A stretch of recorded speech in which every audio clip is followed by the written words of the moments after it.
Hook 'em over, then bash 'em. Or hook 'em back and stash 'em. Remember, kills will make you stronger. More kills, bigger targets, so swing those hooks. More kills, better hook, so wipe off their looks. Crabs in the river, hook 'em. Reel 'em in for new skills. Stun. Magnet. Reflect. Chests in the cave, hook 'em. Reel 'em in for new skills. Team heal. Team super hook. Crazy ults, total chaos. Triple hook. Recall hook. Trick hook. No equipment to buy. Auto upgrades for all. Take one down, get your hook back. Hook, kill, reset, repeat. Hook till you can't hook no more. Remember these words. Hook, kill, reset, repeat. Hook till you can't hook no more. Hooks ready? Let's go!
Listen up, warriors! The Frozen Sea Showdown is here.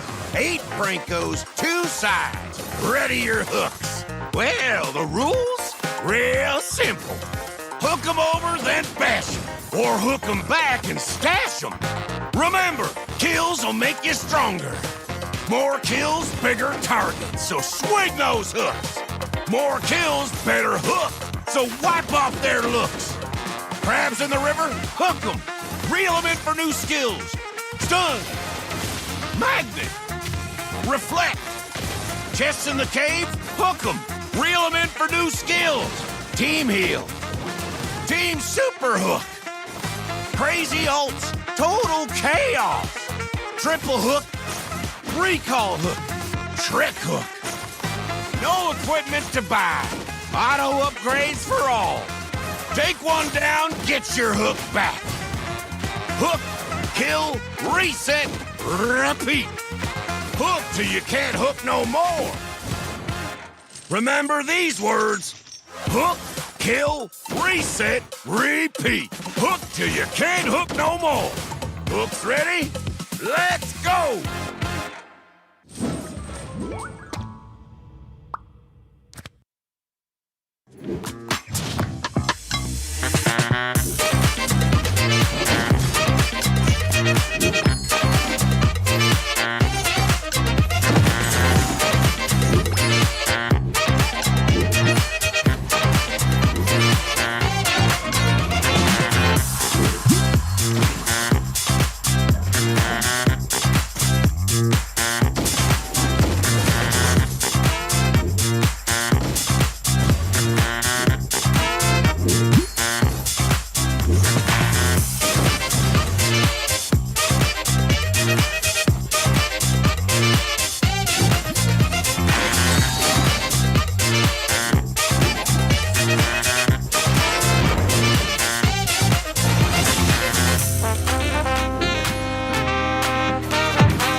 Listen up, warriors! The Frozen Sea Showdown is here.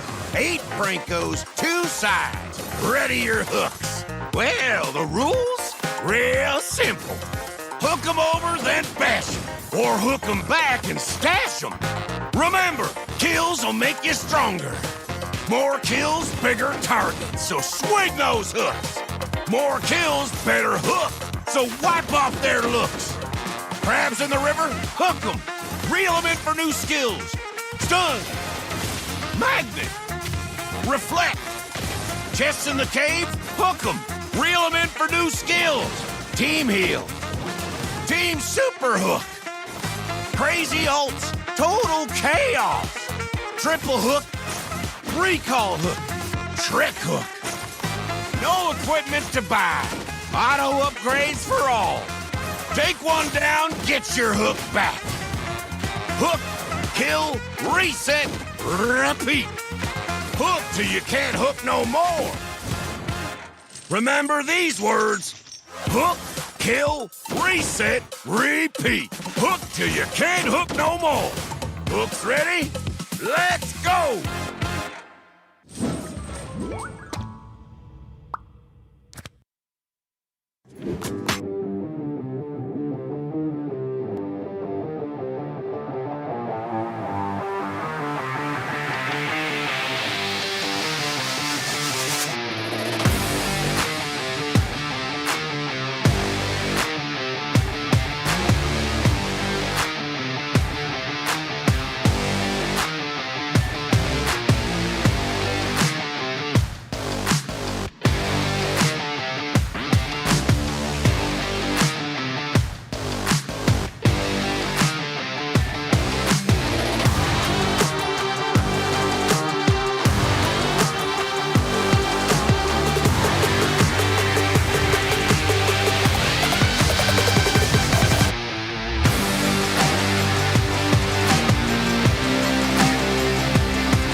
Today marks the beginning of the playoffs here at MCT America North 2026.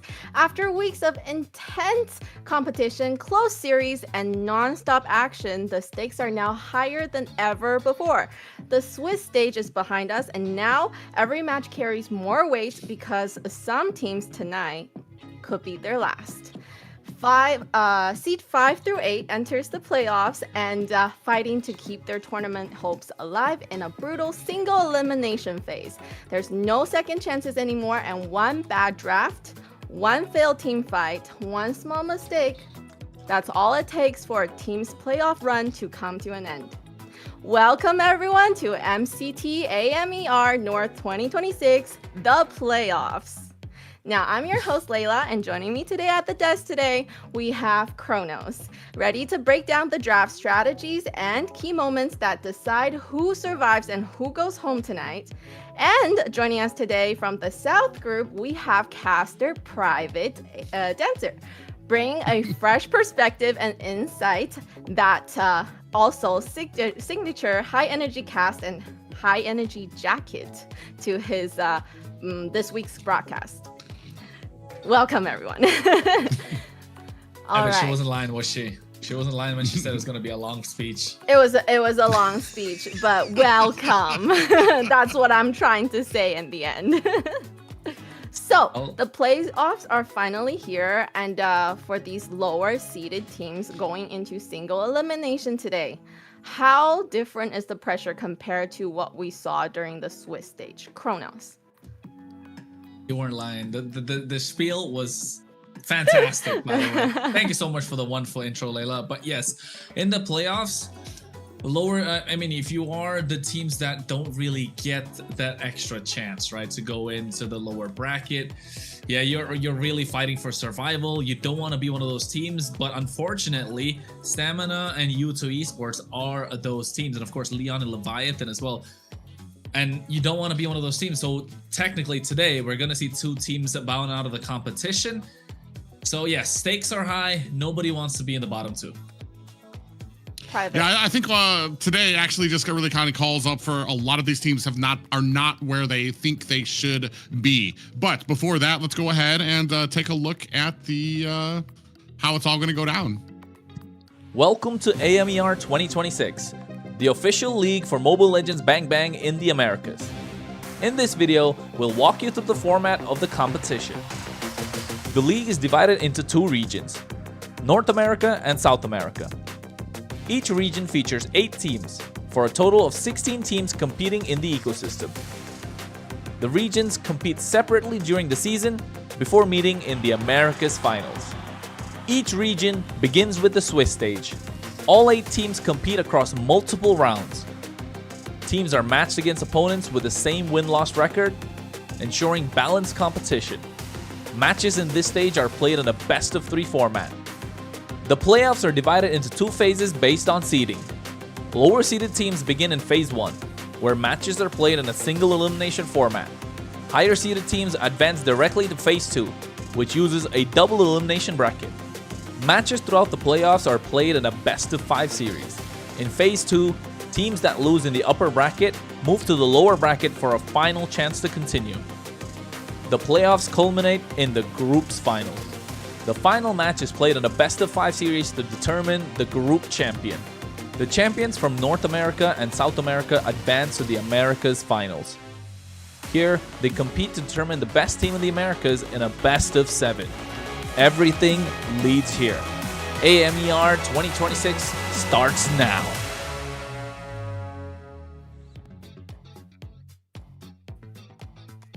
Yeah, and if you guys are just joining us, we've been watching teams fight for their position here in the playoffs. And the sad news that we've been discussing is that for 2 teams here tonight, it will be a lonely road home. Yes, that's the path ahead for these teams here at MCT AMER North 2026 playoffs. So, Kronos, when you look at the teams playing today, which roster stands out to you as a team that already has that playoff mentality and the ability to perform under pressure? I mean, if you're talking about all 4 teams that are taking part today, of course, we know Leviatan, they've been a standout roster. They have gold medalists in their lineup, right? Every single one of them have won tournaments like the NACT before, represented North America in the global stage as well. So yes, I think if I'm looking at a championship mentality coming out of players, it's gotta be Leviatan. Yes, so speaking of Leviathan, you know, they're probably really good at performing under pressure, being the champions that they are. And speaking of the pressure, there's another important rule that could completely shape today's matches, which is the global ban system that we have. Let's take a look at the global ban system. We'll have the global ban in MCT Americas to bring more dynamism and special strategies. Under global ban rules, each hero can only be selected once by each team. After every match, the 5 heroes used are banned for the remainder of the series. The pick ban applies only to the team that used the hero. The opponent may pick it next game. In best of 7 matches, the global ban resets for both teams if it reaches the final game. Expect new strategies, fresh picks, and much more.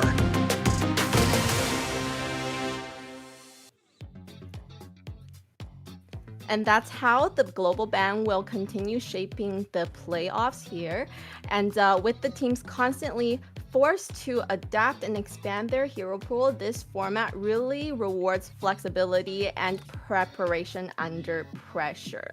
With all that pressure, some teams might perform well and some team might not. So make sure you don't miss any of those moments and follow our socials. There's plenty of actions coming your way during the playoffs, so don't miss that. Make sure you're following everything across all the platforms that we have for the highlights, the updates, and exclusive content throughout the tournament.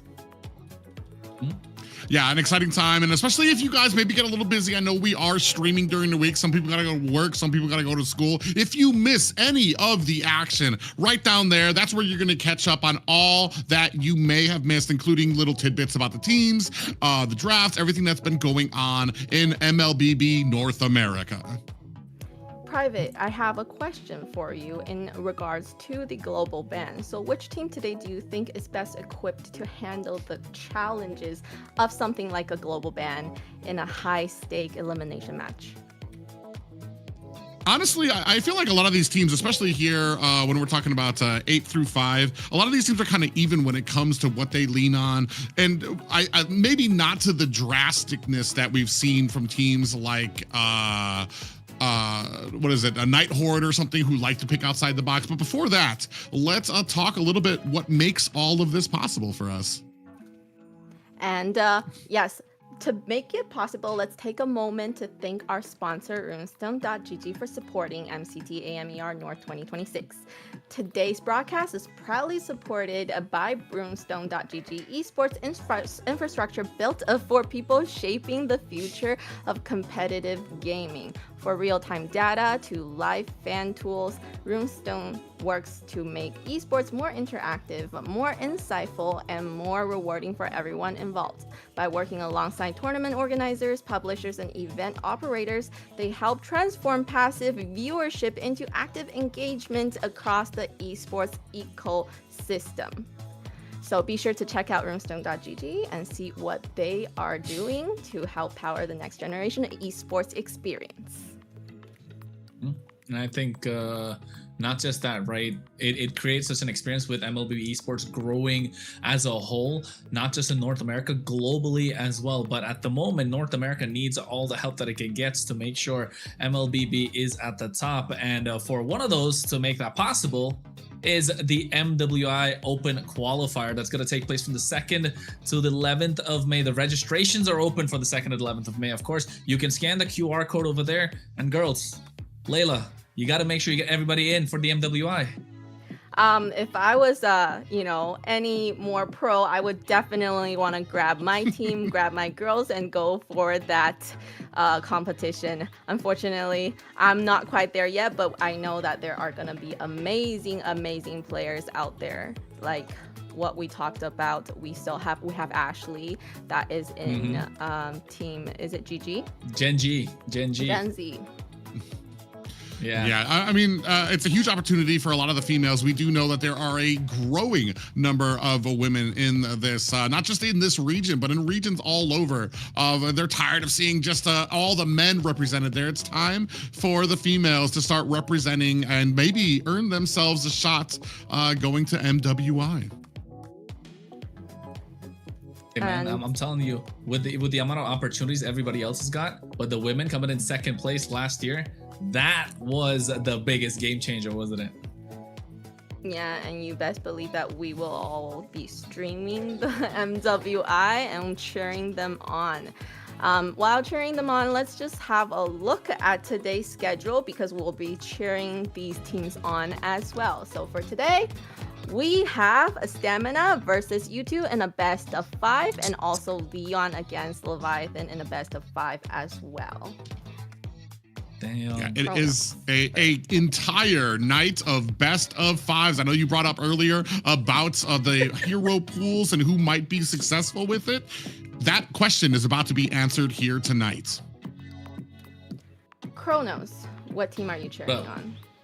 You know what? I'm not cheering. I'm not like you, Layla. I'm unbiased, unfortunately. I'm unbiased, unlike you. But one thing is sad to see that it's a possibility that both the Mexican teams, both the Mexican representatives can be knocked out of the tournament. And that's a sad day to be if you're a fan of Mexican MLBB. Of course, you'll be looking into U2 Esports, who had a little bit of high expectations coming into this MCT with a solid roster. Some names like Ziggy and Zultra, even Private knows about them from a long time. And Lyon, with Bernoulli stepping up, maybe it was 1 week too late. They didn't find the right tempo or the momentum to get to the top half of the bracket. So if you're a Mexican fan, of course, it's not going to be a happy day for you unless both of them make it out. But to go against giants like Stamina Esports and Leviatan, who have a star-studded lineup, good roster, yeah, I think it's going to be tough. It's going to be an uphill battle, but it's not impossible. Private. Both of these teams have shown flashes of strong performances throughout, 4 of those teams throughout the tournament, but consistency has been a challenge at times. What do you think will be the biggest deciding factor in these 2 series today? Well, I mean, the biggest deciding factor is going to be who can come to the playoffs and play like it is the playoffs. I think one thing is for sure, all of these teams, I think there has been an aura of, I know that these guys can put out better. We've seen them put out better, and we're waiting to see if that today will mark the day for them to be able to come online and finally prove everybody correctly. Stamina Esports, we have Dez on there, which I know a lot of people have had a lot of backing for. U2 has some of those older Mexican players from New Wave, from Ignis. He already mentioned them. Ziggy and Zultra there. A lot of history behind that team and North America, as well as Lyon and Leviatan, who've been going through a few roster changes and have yet to really settle on like those core members to kind of bring them forward. Tonight is the night. No more excuses, and only 2 teams will be moving forward. Moving forward, they will, and also going home, they will. The 2 teams that will be losing in the 2 matches are going home. The stakes are very high in this playoffs. Which roster feels more playoff ready after the roster change? Kronos? I mean, Private and I were discussing this. He was telling in the back, right? Like making these changes just when it's time for you to get ready. It's not a good thing, but at the same time, it can be. It's a double-edged sword, and most of the time, it doesn't work out in your way. So just to see which team is playoff ready, if you ask me, I think it is going to be U2 Esports for the first series, and I think Lyon for the second. Not a lot of changes. I don't think they've made any change, to be honest. So yes, I think we're looking to those lineups, but at the same time, maybe the change coming in for Stamina Esports or the changes coming in from Leviatan can benefit them tonight, because then it's not a regular game, it's the playoffs. You gotta wake up, you gotta come in with that playoff mentality, and to make sure you're able to lock in, take the victory. Otherwise, hey, this season wasn't for you, there's always next season. Oof. Harsh words. Private, based on the what's the biggest concern you have for each team heading into this series right now? Synergy. I think each and every one of these teams that we've been seeing out here, there has been a little problem with being at the same place as your team, being at the same call, everybody focusing on the same thing, maybe when it comes to objective, when it comes to ganks, when it comes to being on the right side of the map. Synergy is such an underrated thing, whether it's everybody understanding where everybody is on the map, communicating to your team. Those little basics are so important for team cohesion. And while I feel like every single person on these teams, I know them, I've recognized them, I've grown up casting with most of these players, I know they're skillful and I know they have what it takes. It's just melding together has been a problem for some of these teams, and that is what I want to see here in the playoffs. That's what's going to make or break a team here and lead them to that road of success. And out of these teams, we know I kind of want to touch on team synergy for Stamina, because we have Dez and he's working with these players that are wasn't part of his team before. So with that kind of team synergy, how long have they playing together? You know, the Stamina team, right? So it's hard for you to pull a team together and work on team synergy when you just don't have that kind of time. We do, though, good news, right, is a song is one of the players that will be changing and joining the roster for Stamina, who has been playing with Dez for a really long time. So we're hoping that today Stamina can do better with a new roster change like that. No hoping. We're not hoping. It's today. It's now or never. You gotta show up. I mean, come on. We've been okay. Let's be honest. All of us, privates here too. Private been talking about this. We've been on this Dez train for a while, Private, haven't we? We want to see him perform. He's got the fans. He's putting in the work. He's there. He's on the tip of the tongue of every single player, everyone that's a fan of North America. He is there at the moment, right? He's the next generation that could take over from all the players that have left and all the players that are about to leave probably at the next season. We don't want to talk about it. We'll find about that later. But yes, he's the one that we want to see step up to the plate. And right now, he's been, you know, a little bit okay. We saw Demon Time Dez come online a couple of days, but we want to see that be consistent. So how are they going to be able to do it? We got to find out. And today's the day. Stamina Esports show up or they're out of the competition. And whether they're in and or out of the conversation, let's quickly have what they would have to go up against or what their journey would be like if they do make it. Let's look at the knockout stage and our brackets. Private, take us into the bracket. As you take a look at the bracket, first we're going to have Stamina taking on U2 here tonight, best of 5. Lyon taking up with a Leviatan. Winner of those will move on to the second round, which will be taking on a Rage Origins and taking on Vendetta. And I know a lot of people have been looking at those 1 and 2 seeds that it seems like we haven't watched these guys in a very long time, at least 2 weeks here. Alpha 7 North sitting there very comfortably in round 3 alongside Night Horde, which I know has gotten a lot of fandom when it comes to their outside the box picks. I think you're right, Private, with the expect the unexpected. That's what the Night Horde has been the entire time. But of course, Alpha 7, we haven't seen them play for a while. So do they still got it? Do they don't? I mean, of course they do. We're going to find out later on. But the next few ones that are looking at Influence, Rage Origins, I think that's been one team that has made a new fans as we've gone along throughout the season. At least the fans of everyone on the desk. And Vendetta, the same. We've had high expectations, but at the same time, you know, there's been ups and downs with lots of roster changes. They've had roster changes again, so hopefully it works out in their favor. But tonight, It's about those two teams who will be moving to the next stage and those two teams that will be going home. And it's a very, very important day today for these 4 teams. What do you guys think, other than mentality, what tools would they still need to be able to come out with a win tonight? Let's talk about the first series. Let's talk about the first series and the lineup for the teams first.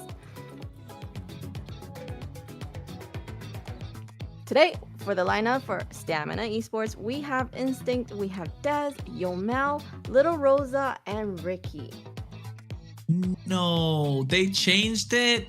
We're not gonna see Diamond anymore. I mean, I was just telling Private, like Diamond's him is the Dez and Diamond duo. We wanted to see that happen. Now, I think, what can we say at this point? Lil Rosa comes in, Ricky is playing in as well, so hopefully Lil Rosa can make the change. But to be honest, it wasn't him that was necessarily needed to be the change. Right? Diamond was performing at a very high level for Stamina Esports. I don't know, maybe it's a synergy thing. Maybe there's some hopefully we get to see more out of Stamina Esports, because I don't think these are the changes that I was expecting, at least. But hey, we'll find out about what these players have to say in a small video. Layla?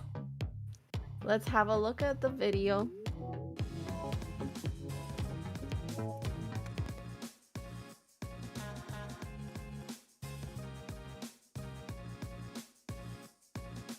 Diamond. Finales de 2018. Alice o Balmond, uno de los dos. Amon. Jung.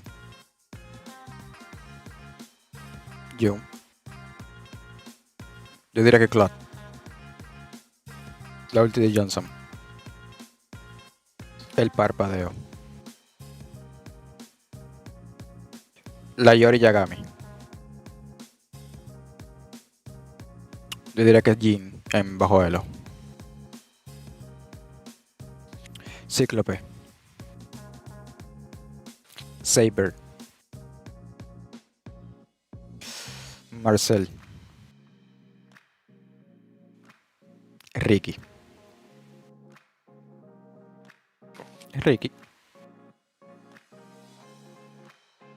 Diré que yo. Dalika Eto. Sí. Late game. Carry player.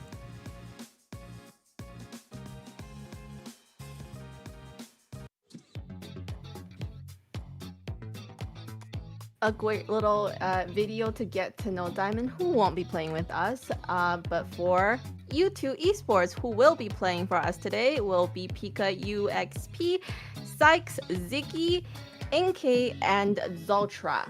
Private? Yeah, it's going to be a very interesting lineup here. Like I said, familiar names here that I've been seeing, and they don't really have a lot of juggling they do. I want to say Pika UXP might be a little different for me than what I've been seeing through a lot of the research and the matches I've been watching, but a pretty standard team here for U2 Esports, and I'm very excited to see what they can bring to us through the playoffs. And let's see what they're gonna bring to us in terms of a little question and answer segment in this next video.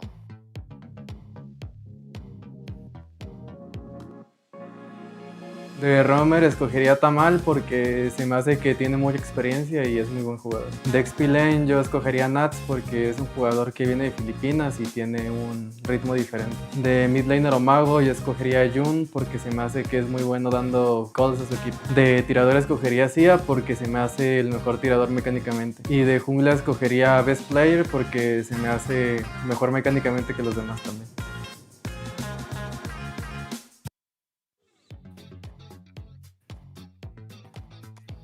And that was a little bit of video about these players or what they think of the games. Now, going into the first series today with these teams, I'm kind of sad that Diamond won't be playing for Stamina because we've been really praising Diamond for doing a really good job, even though the team is not working with him. So that's unfortunate, but let's go see why that is, and maybe, like Chrono said, better team synergy. Let's have a look. We're going into the draft. Let's have a look. Well, Yeah. Flying Cloud, that's the first indication. We're going to have faster games. At least that's what we'd like to see. 2 best of 5s today. But yes, about U2 Esports, what Private mentioned, the Pika UXP coming up. So he's going to be in the EX plan. Ziggy is rocking in the mid lane, but Ziggy what is an EX player that we know of? So accuracy being taken off. Maybe that could get a better change. They had a lot of time to prep for this particular game, we can say, because well, it's been 2 weeks since we've seen them play as well. So hopefully U2 Esports have found their footing, found the right way to approach this game mentally, and then maybe they might as well just put out a rabbit out of the hat, because Stamina Esports, with all the shuffling they've had throughout the entire season, finally they've landed with Lil Rosa in the gold lane and Ricky in the roam. So hopefully they find a way to make things work. Otherwise, some of their other subs, if I'm not wrong, they kind of made one, which is probably going to be there in the next week. You might not even see the light of day. For me, looking at this, and especially with all the little changes that have been going on, it's basically we're going to be starting fresh here. I know some players on the side of U2 might be playing some different positions than they're used to. On the side of Stamina, we know Little Rose has got some big shoes that he needs to fill as well when it comes to some of the positioning. A lot of fans out there for Diamond. So like we said, big shoes that he's going to need to fill. Big things for me when it comes to this draft is, especially when it comes to the North, we still have Marcel, a priority ban for a lot of people, but I believe up North, unless I'm mistaken, he's at about a 0% win rate so far. So very unsuccessful. Have been a lot of teams. Even Shark, who many consider one of the top roamers in North America, has expressed difficulty when it comes to being able to find a place for him inside composition. So it always kind of I almost feel like, why not leave that out? Why not, especially in a best of 5 where you can like just, let's see if they go ahead and take the bait. Can we maybe get something over on the other team here? Boxia going to be a prime example of one of those really big forced bans, as well as the Freya, who has become like this complete. I'm not even sure if I think we've seen her once or twice completely in the MCT AMER as actually getting out on the gold lane, and she is an absolute menace as well. Going into the bans from Stamina, I know we have talked about this, of the South being able to kind of also know how to deal with something like a Zhu Xing. So there wasn't much of a ban out there. So can you give some more insight about that, Private?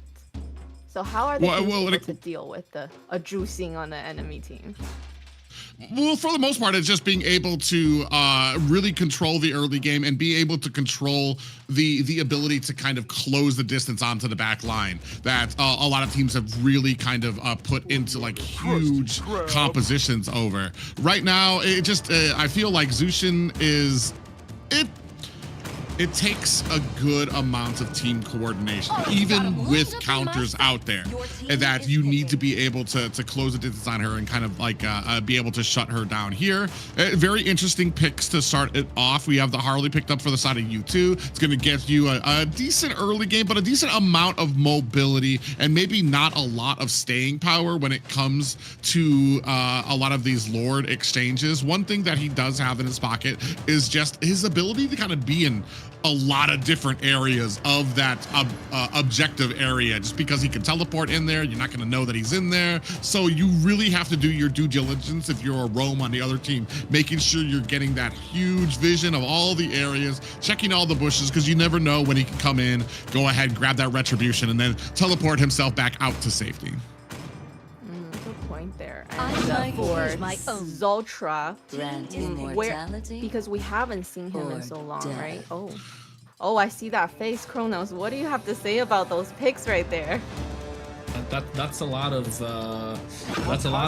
like, how do I say, power picks in the first phase. I like the Claude in response. You got a double marksman on the side of Stamina Esports, and also not allowing the Farsa to breed. You have that ability, like Private said, which comes with Harley, just to be in a lot of pockets at the same time. So you can do that with a BMI, instantly ban out the Leslie. That could be an in-lane counter. And U2 Esports heavy on the magic damage side of things with this Harley being picked up. But then, you know, with the Harley being picked up, the early game is pretty much in the bag. They need to find a way to respond. And I think if you're U2 Esports, take out the Uranus. You don't want to give it in the hands of Instinct. We've seen him, he's been monster. Not just Instinct, but Uranus as a pick overall has been really good. It does well against the Alice in the lane. It does really good against the Harley.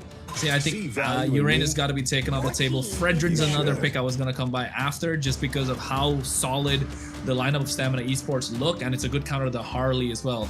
So I think U2 Esports first phase of the draft, they look really strong. Magic is strong, but when you mentioned definitely the Farsa, I do worry about her being a sitting duck for a lot of the Claude, players right? on the enemy team, especially Claude coming in with an ult. So we'll see what kind of roam they pick up to kind of be able to protect their back line. I think that would be the idea here. It's gonna be very interesting. I'll big focus on Dez here, but I almost feel like on some of the you put these focuses on some of the bigger fighter and tankier heroes, but Dez, I feel like he really shines when it comes to those mechanically gifted heroes that he can like pretty much dash around with. I think it was like Joy. I'm thinking of, I mean, Nolan was another one that he's been able to use very well, and those are ones that can really get to the back line, punish a Harley, punish a Farza who has to stay still during her ultimate, which is going to be very interesting. Do we have the peeling power? Alice is a great pick to be able to kind of zone out maybe some of those squishier pickups that might come out of the side of Stamina, but I do like that U2 going ahead. And ooh, this is very interesting. I'm wondering, are we going to be seeing this in the XP lane? Right now, it's very flexible. As crazy as it sounds, Uranus has been making the rounds when it comes as a jungler, just because of the offense. Usually, it's against a Fredrin, because he does counter Fredrin in the jungle. He's got a great clear that he can do. He can get his stacks up there. So right now, I'm assuming we're going to have an XP lane, Uranus, a roam glue, and we're still waiting on that, still waiting on the jungle coming out from Stamina. We don't like that Cho pick, do we? I'm not liking it. I was thinking Kaja. I was like talking to myself a little bit. I was saying Kaja. I saw the carry, super solid. You can take down the Uranus, you can take down the glue. I was saying Kaja because it adds that, you know, the combo that we like to see, carry plus Kaja.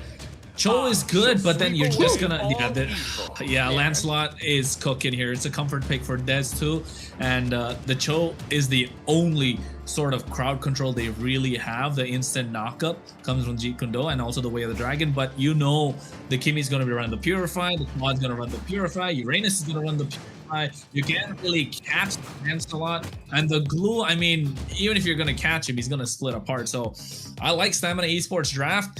U2 Esports, it's like one of those drawings, right? You get the horse, the first half the horse looks absolutely fantastic. The second half the sketch just looks like it's drawn by a child. That's what it feels like right now for U2 Esports. Yeah, so with that Cho pick, are they looking for lots of pickoffs? Because team fight from that draft does not look like it would be in favor of U2 Esports.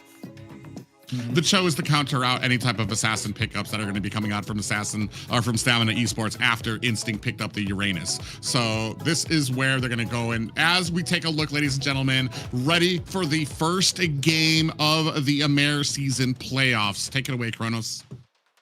Well, you're right, Private. We're going to go straight into the game. It's game number 1. Playoffs begin for the MCT in the Americas.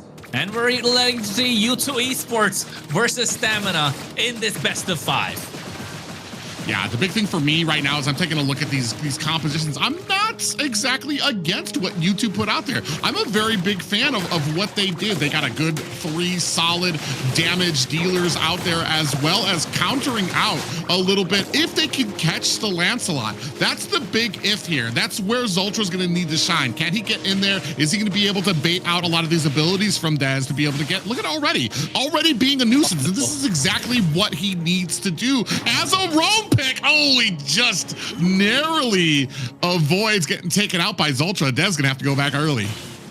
Yeah, I think this is looking good for U2 Esports. This is what you want to do if you are a Cho, right?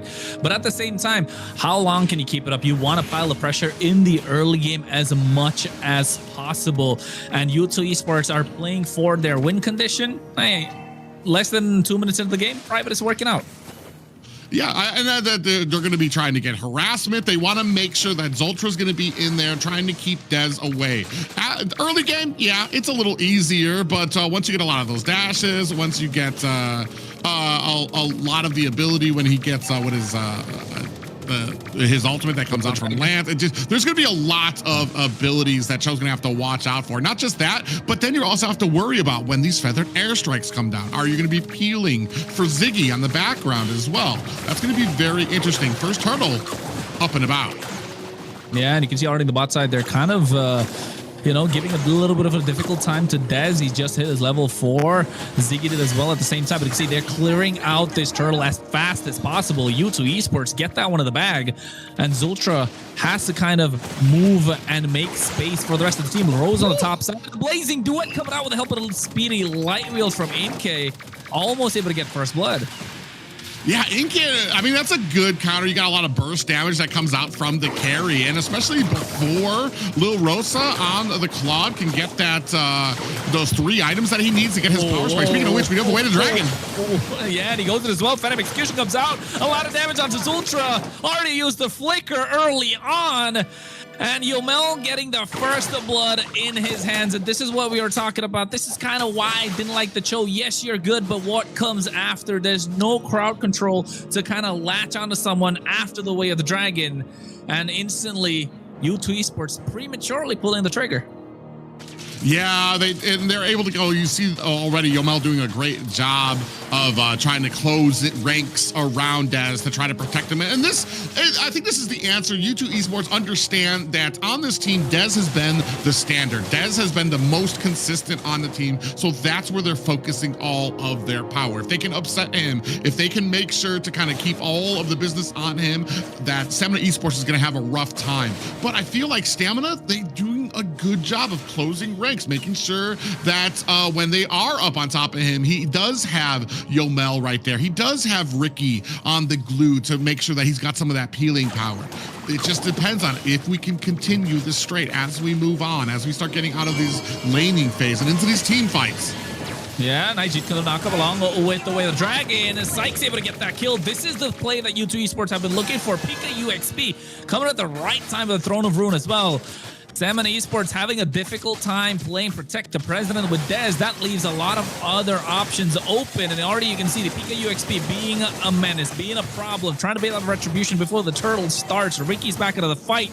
Instinct being annoying as much as possible. Zultra has to go back, punctures his way in, does Dez. Thornbrow's already used up. Now they're trying to go into the back line, zoning out as much as possible to grab right on top of him. Zultra looks to be going down. Shun pulls his way out. He killed with the Jikundo, but Thornbrow's able to secure the kill. Ziggy with a feathered airstrike, but the deadly magic onto Instinct. He's trying to survive the concentration with Pop, but he gets taken down. And the turtle again in the hands of U2 Esports. Man, Sykes, Sykes all over the map, still able to get the deadly magic onto Instinct, gets back to the turtle, finds the retribution, and then he's on his way home, playing the immenseness of this field. I mean, he's got so much stuff on his plate, and it's just amazing to see here, and going to be a core reason for U2 Esports. No way. The dragon comes again. Feathered airstrike, baiting out the flicker from Ricky. Deadly magic was used early on, but Sykes, like you mentioned, Syke, you got the kill, and now Thorn from Dez. Phantom Execution comes out as well. Doesn't have the power spike to kind of take anyone down. U2 Esports all across the map. They're in the face of Stamina. Yeah, you can see here already the great amount of pressure that you're putting on from U2 Esports, creating, just being all up in Stamina Esports' face. And then you have Ziggy on the background, laying down this huge suppressive fire in the form of the feathered airstrike there as well. You can see there already top 3 damages on the side of U2 Esports here. Oh, Traction Pulse pulling Ziggy back, trying to make his way out of there. Sykes is there. Oh, feathered airstrike just to zone them away. And you know what, Private? You got new graphic, man. It looked clean too. Oh yeah, it's nice to be able to kind of see a lot of those stats when it comes out to here, because it can really tell you the story of what is going on for a lot of these teams and where they are succeeding here. Zultra tries to go in. It does catch underneath the tower. Yeah, it gets the grab on top of Zultra as well. Nice use of Throne of Ruin. Ricky has to make his way out. Patrick's not having a safe time. This ain't the Krusty Krab, folks. Stamina Esports needs to find a way back. 10 seconds to the next hurdle. Yeah, and unfortunate for Stamina Esports. I mean, Dez, he does a great job on the Lancelot, but Lancelot is one of those heroes that's going to need some items. He wants to get a round on the map. Right now, the problem is that the team, we need to kind of get in a good position when it comes to these objectives, to not die early, to be able to look for the Ziggy, look for Inky, look for who we need to be able to kind of get the advantage over here. And another turtle taken up there by U2 Esports. 3 for 3, man. 3 for 3. That's what U2 Esports got at this point. Look at the goal lead as well. Almost 3K on the top side. They're looking to collapse. Stamina Esports want to kill. Traction Pulse coming in as well at the same time. They're able to get the clear. And seems like they'll get tier 1 on the top side. Wait, the Dragon with the help of the Flicker. Feather Airstrike and the Throw through to catch them off guard. NK trying to melt them down with the speedy light wheels, but they're able to make it out. Ricky burns a Flicker. Yeah, it's going to burn a Flicker. They do kind of get out of the way. They're able to answer back. It's not exactly equal to a mid tower, but it does mean that we're making progress. We have a pathway laid before us to start getting some of those items, to get Little Rose and Yomel online so they can start dealing out this damage, to give Dez maybe some space to be able to get the items that he needs. And even if he starts failing, he's not able to get the kills. As a Lance, he's going to be able to get a lot of that solo pushing out there. He'll be able to be a menace when it comes to the mid and late game. As we take a look at the now you can see about the items as well. It's looking super solid. Yeah, and you saw like about a 1,300 lead. Oh, but another fight immediately bursted down. Didn't even have time for Kronos to take over there. That was an immediate dusting that came out in the form of a Stamina Esports player down in the ground. Yeah, indeed. And I think still U2 Esports got control of the game. They're able to take that mid tier 1 early on. The bot sides come down too. Stamina Esports just getting 1 back in the trade. They need to keep up the pace, right? They need to maintain their composure. Dez hasn't gone down a single time. The pressure has been on him from U2 Esports. Sykes, 3 turtles in his pocket, 4 kills. He's got to have scaled massively. This Harley can melt down even a Uranus at this point. Sky Piercer in the hands of Yomel. This could be where Stamina Esports are looking to amplify what they can give. This is where they need to put the pedal to the metal, get the acceleration going in that car.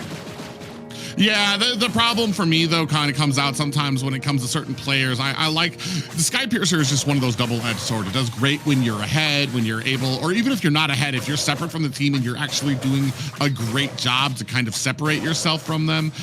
It's just right now, Yomel is just having a rough time in the mid lane here. As you see U2 fighting it out. Stamina Esports looking for a way in. Yeah, I think Stamina Esports kind of giving up this Lord. You can see Dez wasn't even there in that fight. By the way, the Dragon from Zultra onto Ricky. I don't think it's the right idea, but the damage coming in from Sykes is too much. They take down Ricky.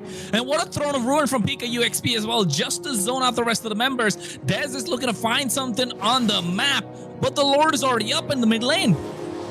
Yeah, poor Ricky. Ricky's going to be U2 Esports, another picky there for him as he goes down. 3, you can see there again, immediate damage coming out from U2 Esports. Not even close when it comes to stamina right now, trying to match that up. Ricky's just been getting found out, and that's the problem, is that he's in some of these bushes, in some of these positions where his team cannot back him up. Oh, that was looking dicey from Dez a little bit. Oh, traction puts coming out as well. At the same time, you can see they go in with the Thorn Rose. Punctures his way in. Dez trying to clear, but the Blazing Door coming in. Lil Rosa still gets taken down. Oh, Sykes is a monster on this Harley. 5-0-1. Yeah, and I mean, a great job on this Harley, and that's why he's one of the most sought after jungles behind the Suyo and things like that. But man, it is just punishing Stamina Esports right now. Even when Dez is able to find these favorable engages to be able to kind of get those dashes, close the distance, even onto the back line, it's still just not enough for him to be able to put on the damage just yet, especially sitting at 6-2 right now in favor of U2 Esports. Oh no, again, Ricky gets caught out. Traction pulse comes in from Yomel, but he's not going to be able to do anything. Throne of Ruin coming out. Dez goes into the back line without the punctures. Leviatan taking for wings by wings out of there. Blazing the way. Not even in the party. Not a lot can be done. Yomel gets taken down. Sykes is there on the side, but Lil Rosa's not able to make his way into the fight. They find 3 on the board. 7.5k gold in the hands of U2 Esports. Yeah, and right now, I mean, we kind of focus on Zoltra and maybe his ability to be able to focus on to Dez, but right now, with this lead, all Zoltra has to do is find Ricky. Ricky kicking back into the team, and then you have a Feathered Airstrike raining down damage. 35,000 damage right now for Ziggy on this pick because Stamina Esports are unable to punish Ziggy every single time he lays down that ult. Hey man, it's all coming down to Ricky. He's getting picky and he's looking a little icky if you're a Stamina Esports fan. Throne of Ruin coming at any point just to make sure it doesn't get pulled back. And now you can see Ricky has to get out of harm's way. The knockup coming from G Kundo from Zoltra. I doubted that choke pick, but hey, he proved me wrong. It's been in the face of the opposition the entire time. And they've been doing such a fantastic job keeping Dez at bay. Yeah, and this is just kind of the unfortunate thing when it comes to picks like this, when it comes to Lancelot, who's going to need that purple buff to kind of stay online. Once he starts falling behind, it's very hard. That's why picks like the Lancelot, like the Hayabusa, have kind of fallen off the meta so far. So a great job by U2 Esports to really ban out. Ooh, a little conceal play comes out. Oh, again, Ricky gets caught in the way of the dragon. Oh my god, the HP just went down in an instant, and he gets taken out as well. What a flicker Throne of Ruin from PKUXP. Ziltra going in, but the Blazing Duet for a disengage from Lil Rosa. Private, I saw your reaction. What was that damage? You would have thought that was a mage that they had kicked back into U2 Esports with how quickly they were able to do away with his help. But Ricky, they have focused on, they have found a crack in the armor and they are spreading it open. U2 Esports did such a great job honing in on the targets they need. And they don't even have to get to the back line right now. They don't have to get to Yomel, to Little Rosa, to Dez. They could just keep on focusing on Ricky, who's been having a rough game of it. Maybe we need to start putting Instinct up front. We're now crashing into the mid tower. Oh, what a knockup as well. They find him again with a Whale Dragon. Instinct gonna get taken down at the same time without the Deadly Magic. No, he doesn't. But Ricky falls down once more. Dez goes in. Thorn Rose to clear out the Lord, but the Lord is still standing on the bot side. Inhibitor might as well just get cracked. But the next set of waves are coming in, and Stamina Esports are -1 right now. They get the inhibitor on the bot side. Dez is trying the best that he can, but look at the high ground. Look at the damage from Ziggy. He was highest the entire game. And now they have no way to stop U2 Esports from getting into their base. Crystal moving like a unit, looking so solid. They definitely don't look like the 8-seeded team. Yeah, Sykes right now is just having a huge game. I'm so sorry I said that maybe Instinct should try to get up in front, because I know as soon as he did, he took a whole 90% damage and had to go back to base to heal immediately. You're at a point right now, 11-2 at 14-minute mark. Oh, Ricky, what are you doing, Ricky? Lil Rosa as well. He's trying to go in. Look at Dez. He punctures his way. He's doing everything right, but the goal lead is just so massive from U2 Esports. They cannot even touch them. Yeah, a solid defense coming out here from Stamina Esports, but U2 came in, did what they needed to, got all the high grounds out, and I think this is just, we're just waiting on the next objective.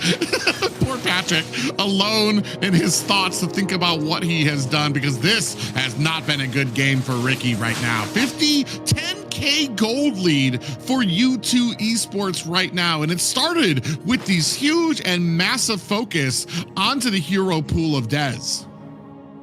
Yeah, it has been. They've been, you know, cutting it down, making sure it doesn't get his comfort pick. And he's forced on this Lancelot, like you mentioned.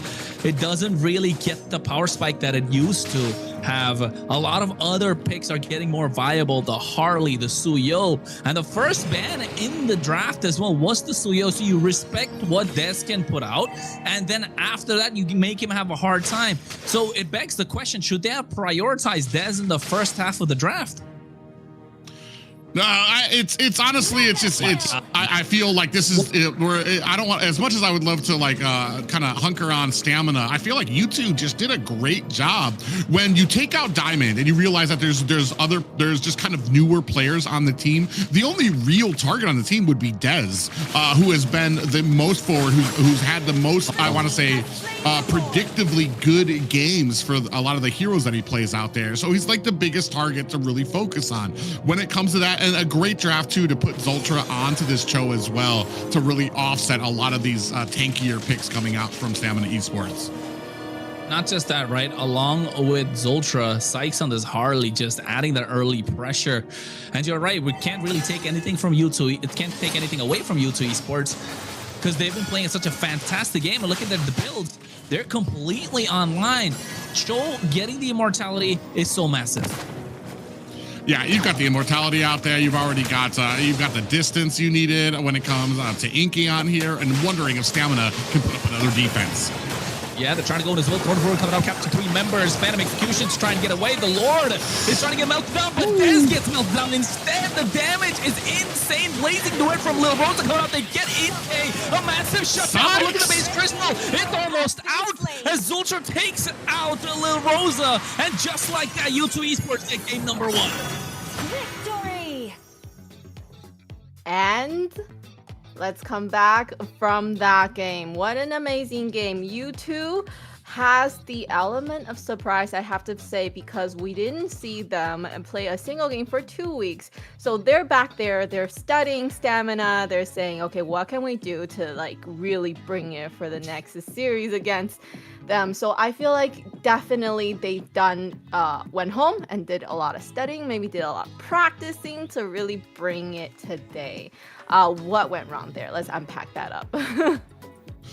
Well, I feign to always kind of focus on what went wrong than to like let's turn it over and what went right for you too. That draft was incredible for me when especially when you started off with the Harley pickup. We started off with 3 pretty big magic damage dealers, which meant that the early game was going to be something incredible to overcome.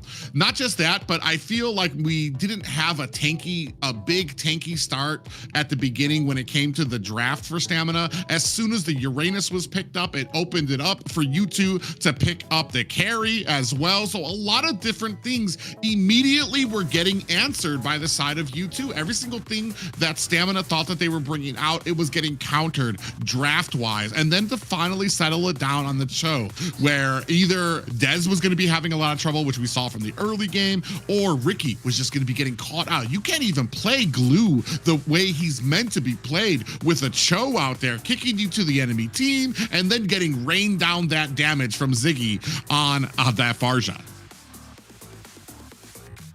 It was fantastic. A masterclass when it comes to how to try and get through to the president. That's what they were trying to do, right? Protect the president on the side of Stamina Esports. Dez, in the early game, he tried to get Ziggy. Ziggy flickered out wings by wings, and then next thing you know, he's under pressure. He doesn't have the ability to get out. No punctures, no thorn rose, so he got taken out super low. Had to go back to the base because he knew Zultra would be in his face if he was trying to take the orange buff. So that kind of offset the pace for Stamina Esports, and after that, it never looked like it was going to slow down. U2 Esports put the pedal to the metal, kept going. You got a 10k goal lead at one point. Sykes hasn't been taken down a single time. Only 3 kills on the side of Stamina Esports. It's not looking good for a start in this best of 5. Yes, they made substitutions and stuff, but I mean, this is where it goes down, right? It's a double-edged sword, which might work in your favor. In this case, it just didn't. And you can take a look as well. 62% fight participation from the Alice, 69% from Ziggy, and 81% in the hands of Sykes. This Harley was everywhere and was making it difficult for every single person to breathe. And they got suffocated, Stamina team. Very unfortunate. We were hoping, we were seeing, you know, the draft wise, we were thinking, you know, Dez came with a comfortable pick on a Lancelot that we know he is a signature for, and unfortunately, the Cho pick that we thought was not a good idea ended up being the best thing to counter Dez. No, I mean, it wasn't a bad pick per se. I would have preferred the Kaja, right? Just because the Kaja is so much more, it provides so much more value. It's a suppression compared to the Way of the Dragon, which can be purified. But in this case, they noticed Ricky didn't have the Purify. It punished him when he picked up the Flicker. And now that gives another edge to U2 Esports, because along with the Cho, which they already got a victory on, now they can play the Kaja. So again, you're going to have a difficult time if you're Dez, who loves to play the Assassins.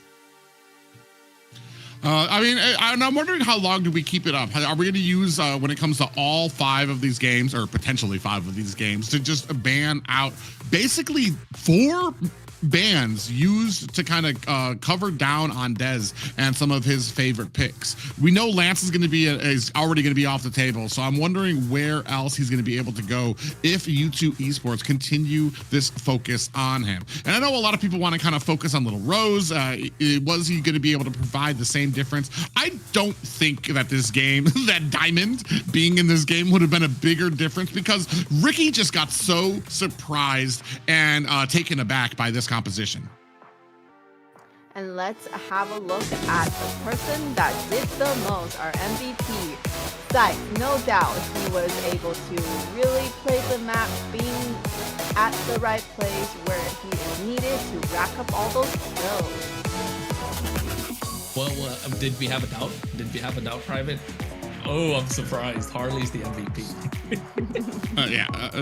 From the beginning of the game, I mean, Sykes was just doing an incredible job. I actually thought it might be a little harder for him when it comes to a lot of these Lord fights, but the way that they were able to dispatch with a lot of the tankier heroes right from the beginning on the side of Stamina Esports was huge for Sykes, to the point that no matter who they cornered out, Sykes was going to be right there to be able to dish out that damage.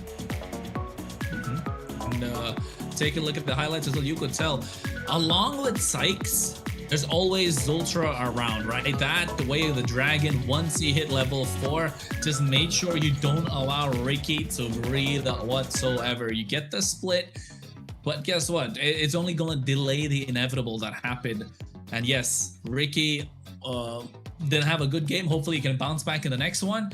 But you know what? There's one small thing I'd like to say, Private. We were talking about it the entire time when Trex is on there.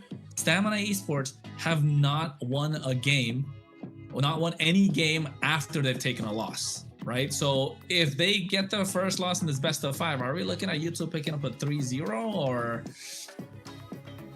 Well, I mean, there's one half of it that could say that maybe it breaks the morale of Stamina Esports, or maybe it comes around that once you figured out that perfect plan, that crack in the armor, it's just too much for them to be able to come back from.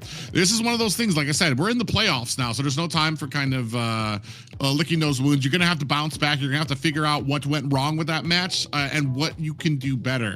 Sad thing, too, for me, is that for the side of U2, you've got 2 kind of off picks that like aren't really meta. And like, you're at a point right now that if you like picking the Cho, picking the Farza, that leaves open a Roam and a mid pick that's kind of not really usually picked out there. So you still got like the whole worth of meta that you can kind of go through before you're kind of, you know, picking at straws for what you can kind of find during that 5th match. Yes, so they're really thinking ahead of the whole match, how it's gonna go, the best of 5. So they gotta keep a lot of the options open. I like that they're really just planning ahead, which is amazing. We talked about it, kind of the strategy, probably going into the 2nd game, something that is still gonna be a, you know, a trouble for Dez to deal with. Is that the Achilles heel for Stamina, to kind of delay Des? I think you're right. Like, you don't want to delay Dez as much as possible because of how many heroes you take off of him.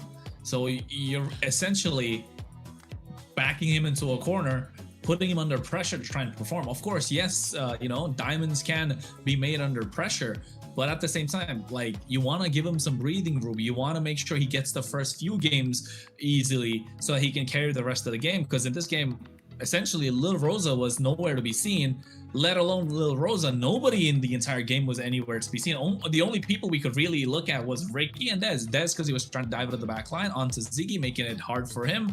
But unfortunately, didn't have the items, didn't have the power spike that he wanted to. And at the same time, Ricky was just getting picked off left, right, and center. So yes, I think in this game, you didn't allow Stamina Esports to play their game. So now it's about a mental thing. How can they bounce back? And also the draft from Coach Bear.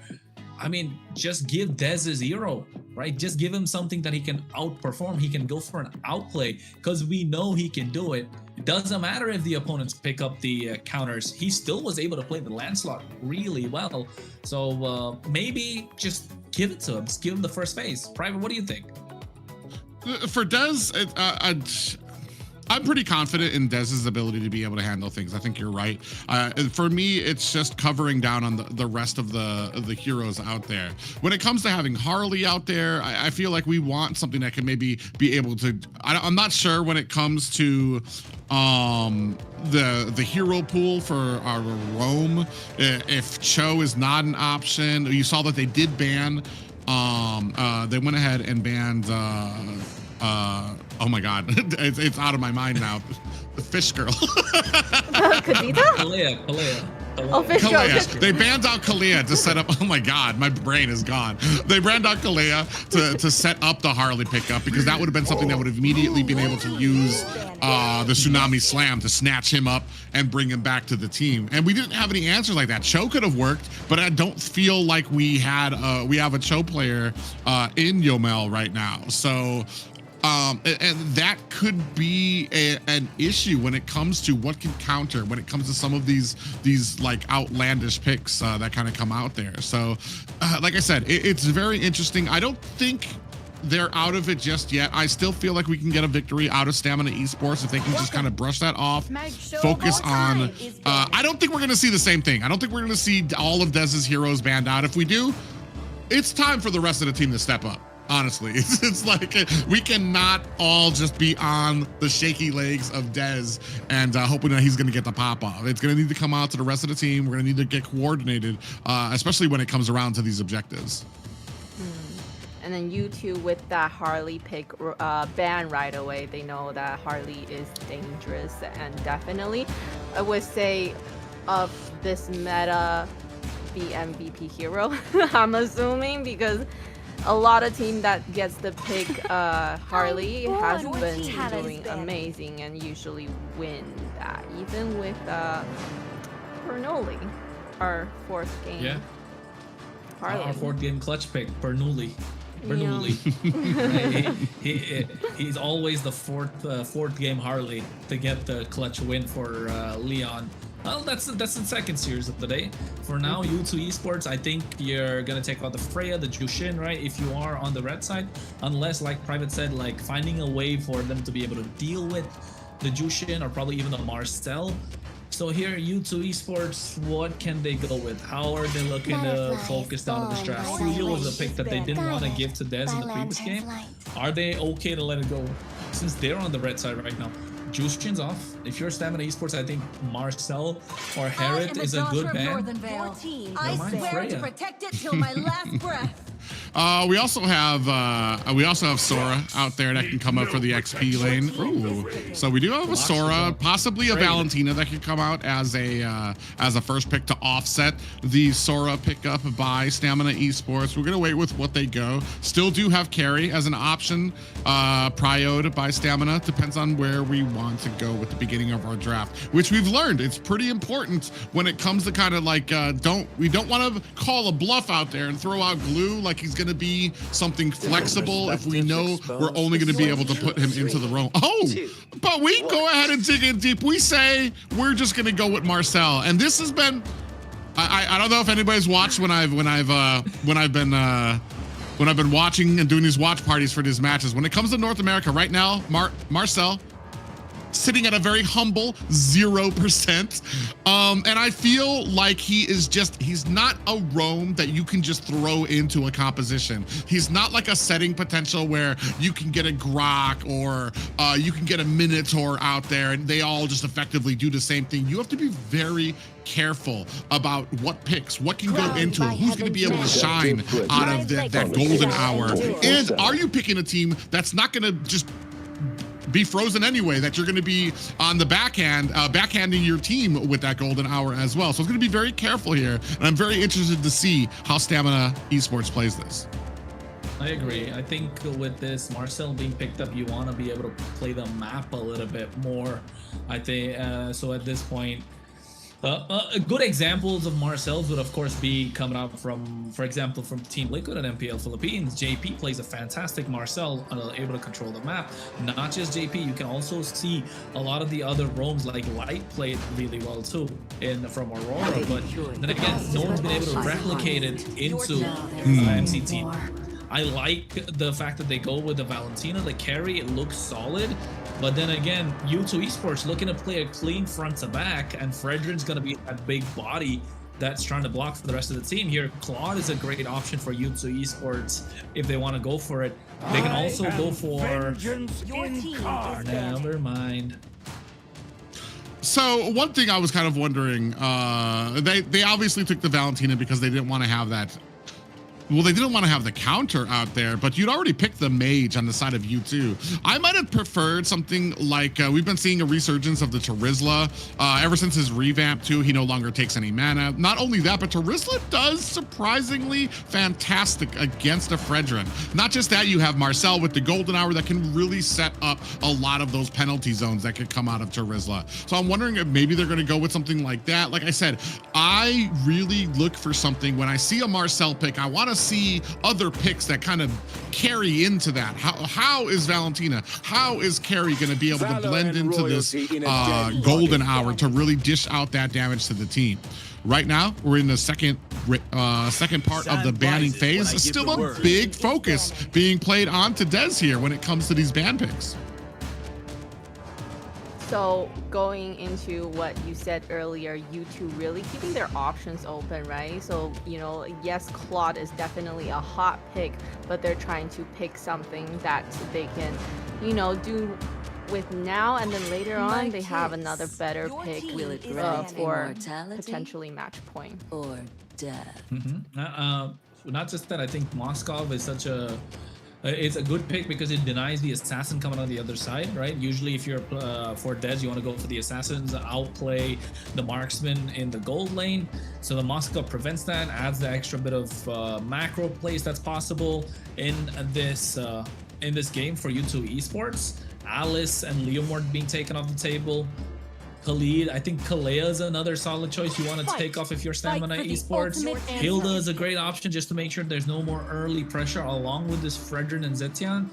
So if you are U2 Esports, you want something in the early game, maybe a Hylos in this case, just to make sure you're allowing the Fredrin to go in, slow down the rest of the opposition, and Marcel really can't do anything against the Hylos as such. But a Phoveus is... It's good, but depends on what's coming out from Stamina Esports, right? Because you pick up the Phoveus, you're still giving the Infernal Pursuit to the Valentina in this case. So Stamina Esports need to round it off. If you are Dez, I'm looking at what Suyo's the great option. Apart from the Suyo, I'm looking at the Joy, but Joy's not going to do really well against the Fredrin. Yu Zhong is super solid. It fares perfectly well against the front to back that U2 Esports want to play. I think Suyo, there's not really other options. Yeah, and for me, I'm looking at this composition and I'm like, I see a big propensity for Marcel to freeze you just as well as the other team. Oh my God, one of my heart picks, one of my favorite roams, Matilda out there. I haven't seen her in a very long time when it comes to a lot of these, but I don't recall. I know I haven't seen her in the South. I'm not sure we've seen her in the North here. Second time. So, I mean, It's going to be very interesting to see how that kind of comes out here. It's going to give them a lot of closing ability. Yeah, talking about a really exciting game coming up. It's U2 going with the heroes that we don't see often, so kind of giving these heroes a time to shine. But one thing I'm concerned about with stamina, let's talk about that.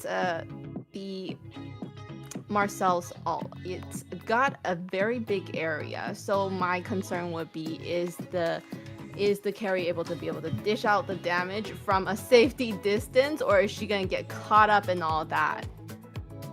I don't think the carry can even dish out the damage because it's a single target skill, not an AoE. So they're not really gonna be able to do a lot with this golden hour. Yeah, and then even Valentina too don't have that kind of range. So how are they going to utilize that, right?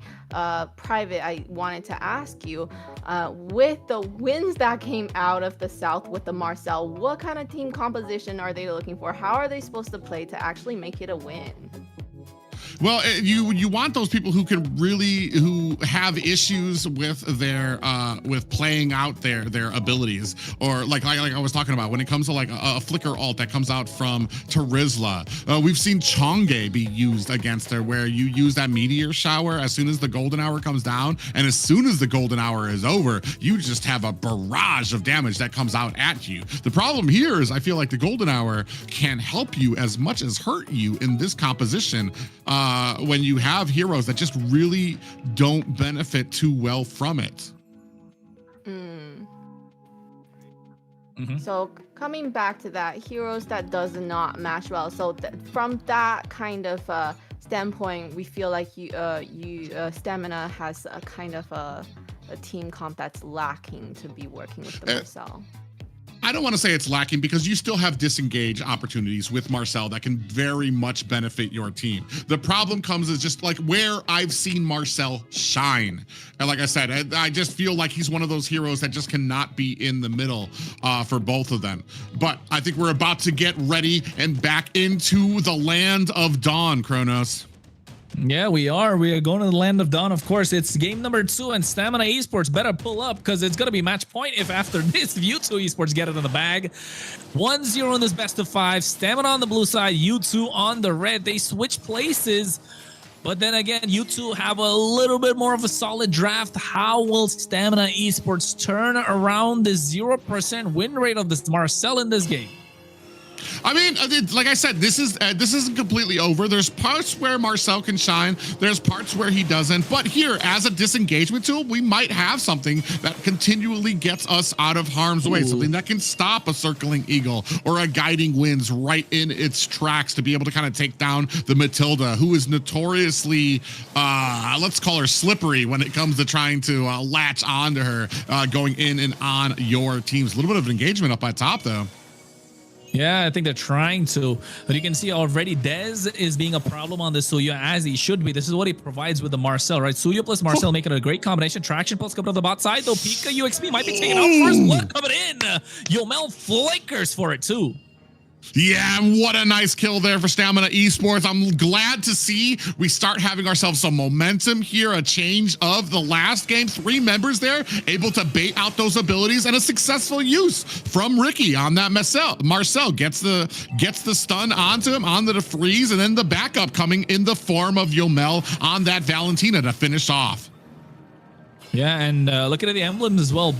The Moskov in cave running a master assassin, so he wants to get these 1v1 plays. He wants to be able to isolate someone in these team fights when he's trying to go for those split pushes. Turtle is up, and with the help of the guiding wind, Ziggy's able to make fast rotations. But these jungles, that's gonna be the target. Oh, Ricky, look, you can see him already deep into 3 members of U2 Esports. So he's really kind of trying to make the most out of this Marcel pickup. So we're going to see if maybe he's found something new. Goes in, finds a stun. Yeah, they go to the Black Dragon as well at the right time. Petra found 3 members. They're able to get 1, 2, 3 down and out for the side of U2 Esports. And double kill in the hands of Dez. Not only do they get that turtle, they are trying to invade. Sykes does walk away the purple. And I'm not sure that I saw a golden hour coming out, and another stun comes out. Does it hit Sykes? It does not. But Dez able to go in and get out as well. This is the second time he got the lava golem. So basically, just trying to slow down this Fredrin as much as possible. He's level 6 to his 4, who just hit 5. I think if you're Stamina Esports, you're looking at maintaining the pace of the game. This is what you do as the Marcel. You play the map, be in the face of the opposition, and allow the macro to be in your favor. And 2.5k ahead of Stamina Esports, they've got to maximize this right now. Yeah, which is interesting. Interesting when it comes to this type of a draft. You take up the Fredrin and you allow Dez to have the Suyo, who is notoriously already a fast jungler. Even side by side, no other team members. Fredrin's gonna have a trouble keeping up with a Suyo when it comes to getting that farm in. Now you're talking about Stamina Esports inside their jungle. Ooh, Stamina, a little bit of a fight down here. Yep, a little bit of fun. Yeah, they're just missing wide, but might be in a little bit of trouble. Yeah, I think Dez trying to go in, but at the same time, you can see U2 Esports trying to get control of the river. They kind of they need to stick together at this point and try and stop Ricky from going in, but Ricky having a complete contrast in terms of games as it is in game number 1. Now going in, invade onto U2 Esports purple buff. A lot of damage being dished down onto Dez. Has to make it out of harm's way. So Retribution not coming up, but they're still able to secure this purple buff. Zultra is taken down low. Essentially a reverse of what happened in game number 1 between both these roamers. Well, this is the exact same Ricky. Aggressive, in their face, trying to get that offense onto U2 Esports. The only difference is there's not a Cho there kicking him back into the team, and then a Farza absolutely blowing him up. So he's allowed to kind of get into there. There's nothing that U2 Esports can do. They're not able to burst him down. He's got that stun that's going to be able to enable him to find a little bit of an escape. And he's being a lot more aggressive and getting a lot more of that value out of the Marcel. I do want to say though, Zultra, especially when it comes to Matilda, does take a little bit of items before she starts to come online. So we might start seeing a shift as we get to that 6 to that 7 and 8 minute mark. Yeah, and I think that's what U2 Esports are waiting for as well. They don't want to give away too much of a lead to Stamina Esports.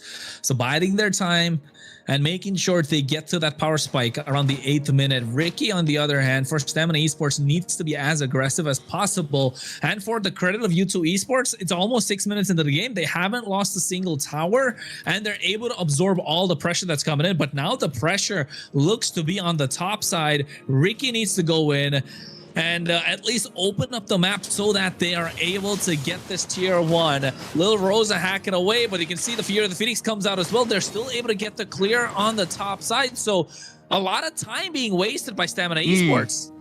Yeah, I was just about to comment on that. You have 3 people up there ready, and nobody really kind of pulled the trigger on going under. And you should have read the situation there, especially with 2 members underneath there. You've only got 3 to try to get this gank. That was not going to come out successful. No. Maybe try to transfer somewhere else and see if you can get the pull. Oh, a double stun coming out there from Ricky. Like we said, so aggressive on this pickup. He's getting the value out of it right now. 4-0, but kills don't win games. Macro does, and Stamina Esports need to start finding a way to transition some of these fights, transition some of these kills into objectives before we get to that mid game, before we start transitioning, we get those items on the side of U2 Esports. Yeah, and I think now's the time, right? This is the third turtle of the game. If you're Stamina Esports, you want to pull the trigger. And in this fight, you know for a fact your heroes are completely online right now. You even bait out a flicker from the Phobias. So it's now or never. Everyone's kind of softened up for the blow. And Stamina Esports needs to find a way to make this happen. U2 Esports, on the other hand, I think not contesting this turtle could be a great idea. But Pika UXP caught out now. Here comes the Fear of the Phoenix. And Dez is handed a kill on a silver platter, which is only going to extend the goal lead of Stamina Esports. 5-0 right now. Now they're going to have some pressure at least coming in from the bottom as well. So we do have some macro coming up. I feel like it needs to be a little bit faster coming from Stamina Esports before you get to a point where U2's able to answer back. Black Dragon is out. Yeah, they're trying to stop Inke from going back. Golden Hour as well to put him in place. SOD missing. Not able to make it, but he's still tight. Almost getting a kill. But Ricky burning the flicker, and so did Lil Rosa on the bot side. They get one kill back. They get a tower. but equally traded back. One tower. The only thing that Stamina Esports have on their hands is that kill, and now they're able to take away the tier 1 in the mid lane. So this is more beneficial. Des trying to get a kill, and Zultra backing out. U2 Esports, oh, they're absorbing a lot of pressure. I mean, they're doing great. Ricky, this is what we wanted to see from him when it comes to actually being on a Marcel, using the pick, getting the value, getting some of those stuns out there, slowing down the enemies so that the rest of your team can kind of come in there, and the team is doing a great job. This is oh, Ricky, just stop. Okay, I thought he just stopped in the middle of the jungle. I thought maybe he had a little bit of a disconnect there, but the rest of the team, they're doing a great job. There's 3 up at the top, even 2 at the bottom. Once that SOD comes out, you could see that little Rosa saw it coming. He's able to get out of the way so that Inky didn't have an escape route. So just a great job coming up there. As we take a look at these items, you can already see that little Rosa 1K ahead, already has that Demon Hunter sword, as well as they got his second items out there, and we're working on the third one as well. Dez was 2.2k ahead, man. He got 3 items on the board. That Sky Piercer, I think he's got 2 kills in his pocket already. Fear of the Phoenix coming out just to find everyone on the map. And if you're U2 Esports, the only one thing I will say is that we haven't seen Pika UXP in these fights, right? The moment the Phoveus is present in these 5v5 fights, it's gonna be difficult for Stamina Esports to take it, because he's gonna be such a pain with that Dark Wave, with that Infernal Pursuit. Right now you can see Ricky as well making sure to catch Zultra with the traction pulse, or rather with the tracking shot. Now 5k on this Lord, they're able to secure it. Black Dragon to make sure they zone everyone out. SOD almost able to get that one. But U2 Esports yet to open a kill on the board. 6.5k gold into the Stamina ahead of the Stamina Esports. Lord marching down the bot side. Everything is going well. Stamina Esports look like a well-oiled machine. The problem for me with some of those win conditions, Pika UXP, we're at the 10-minute mark. Phoveus has a very limited window where he can be useful, start getting some of those demonic forces onto the back line. And I mean, I think we're kind of edging past that point as Stamina Esports go ahead and lock down on the top, and U2 Esports unable to even contest it. Oh no. Nice use of the taunt as well coming up from Sykes, but Zultra taking a lot of damage. It gets melted down or even flickered out of there. Oh, this is not looking good if you're U2 Esports. The Lord is still coming crashing in. They get the tier 2 in the mid lane. Holy Shield's gonna get popped in the mid first, then the top side. The Lord is being delayed so well by Stamina Esports, and seems like they might as well just get maximum benefit out of the Lord. Zultra gets his hand on the Enchanted Talisman, but finally U2 Esports are able to breathe for a second. I want to say something where we're going to save it for the end, because I'm not going to curse this team just yet. I'm very excited to see Fighter Stamina Esports. You were talking about it. They don't usually get their victories after having a lost Black Dragon into the back line. Yeah. He goes in, you can see the Dark Wave coming out as well. Nice taunt on the 3 members. Fear the Phoenix, but a lot of damage. Sykes gets taken out. Pika UXP going to the back line, gets petrified. A golden hour to catch Ziggy as well as Inkay in place, but a lot of damage being dished out. Inkay could not make it out of the fight. Only Ziggy and Zultra left standing, and with a concealed blade coming in from Stamina Esports, they're looking to break this curse. They're looking to break 2 curses in one go.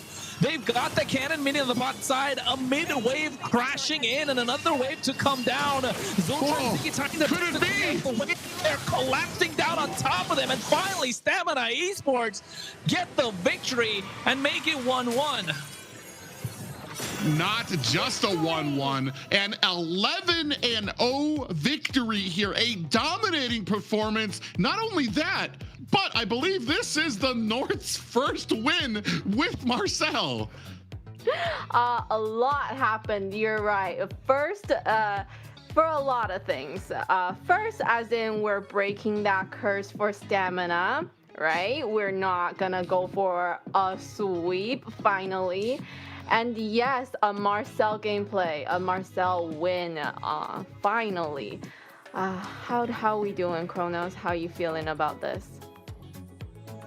happy. I'm happy. This is the kind of Marcel game that I wanted to see how in the early game he was zoning out the opposition. And yes, you don't have a lot of AoE skills to kind of help out the Marcel and maximize what this golden hour can do, but they played it really well in terms of the macro side of things, right? Using the golden hour as a zoning tool, using the Marcel himself as a zoning tool, so you allow the rest of the opposition to the rest of your team to breathe. And that's what they did. And not just that, I think Stamina Esports looked a lot more aggressive, looked a lot more comfortable on these picks.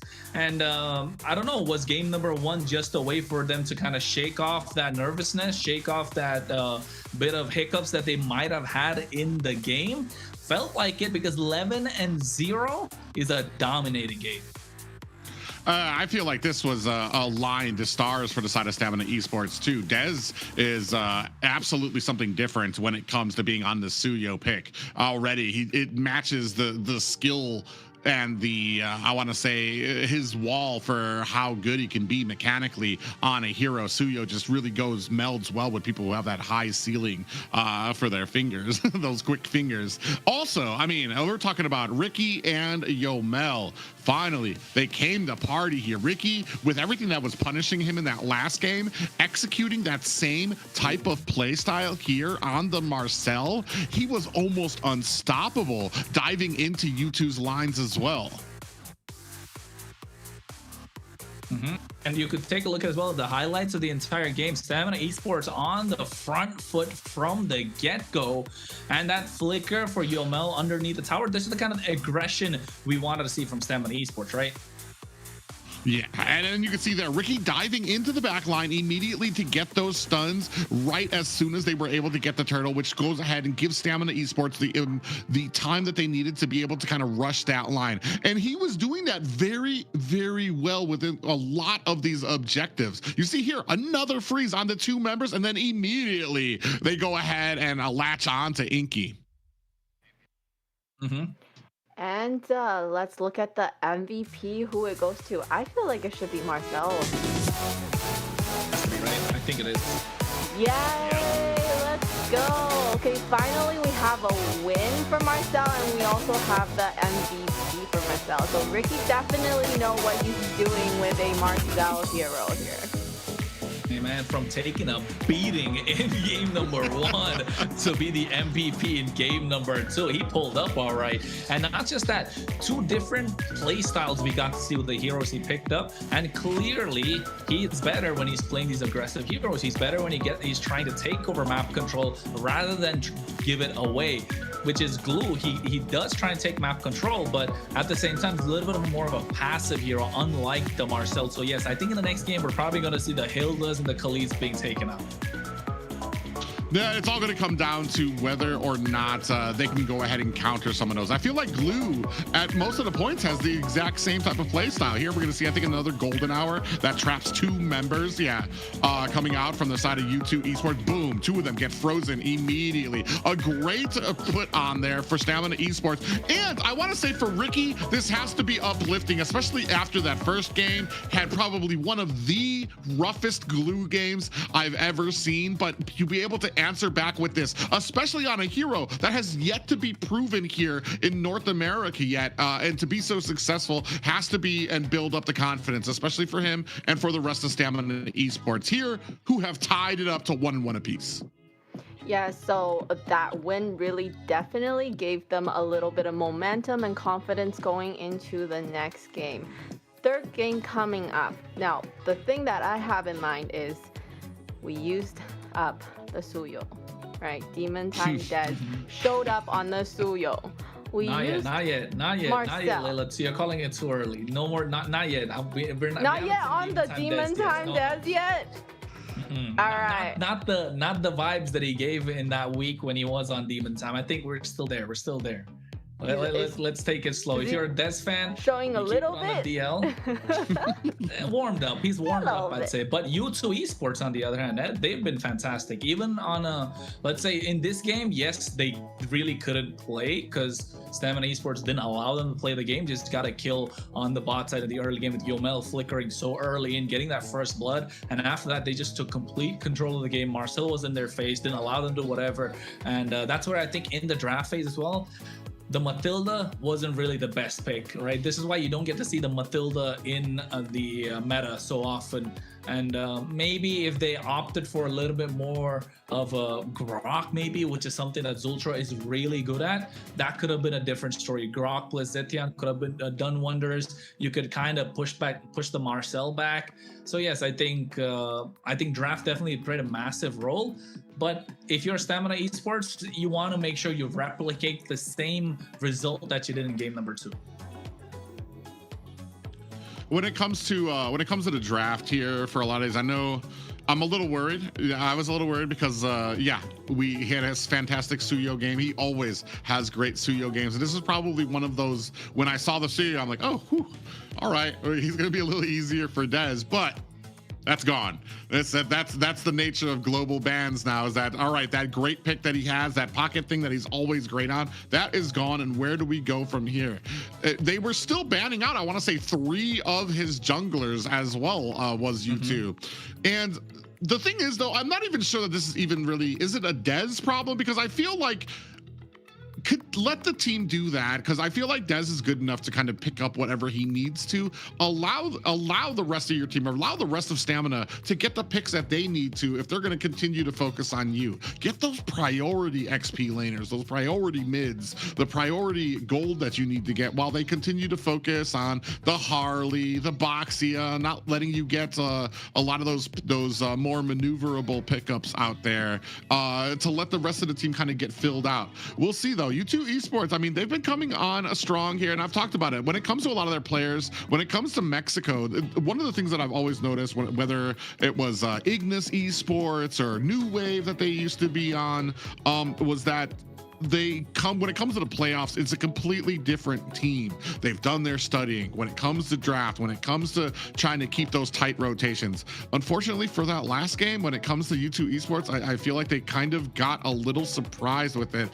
And especially, that Matilda pickup, I was kind of like, I like seeing her, I like playing her, but right now, I just didn't see us making use of her. We have guiding winds that can kind of get a lot of the teammates away from harm's way. You do have to wait for I believe it's the Fountain of the Oasis, where every single time you do the guiding winds, your entire team gets shield back. And we were never able to really hit those spikes on the Matilda because of the aggression that we were seeing coming out from Yomel. Yeah, and I feel like Matilda going into a Marcel is probably not a good pick, I would say, just because you will try to get your team to come out of that, but it's like you're gonna get stuck in that golden hour too.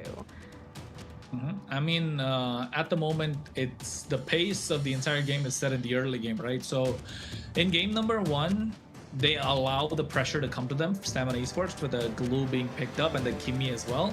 They weren't really able to take control of the game. In game number 2, similar fashion, U2 Esports allowed the pressure to come to them with the help of the Matilda and the Zetian being picked up. They weren't able to win that mid control, the river control. So Marcel and Valentina got that in their favor. So now game number 3.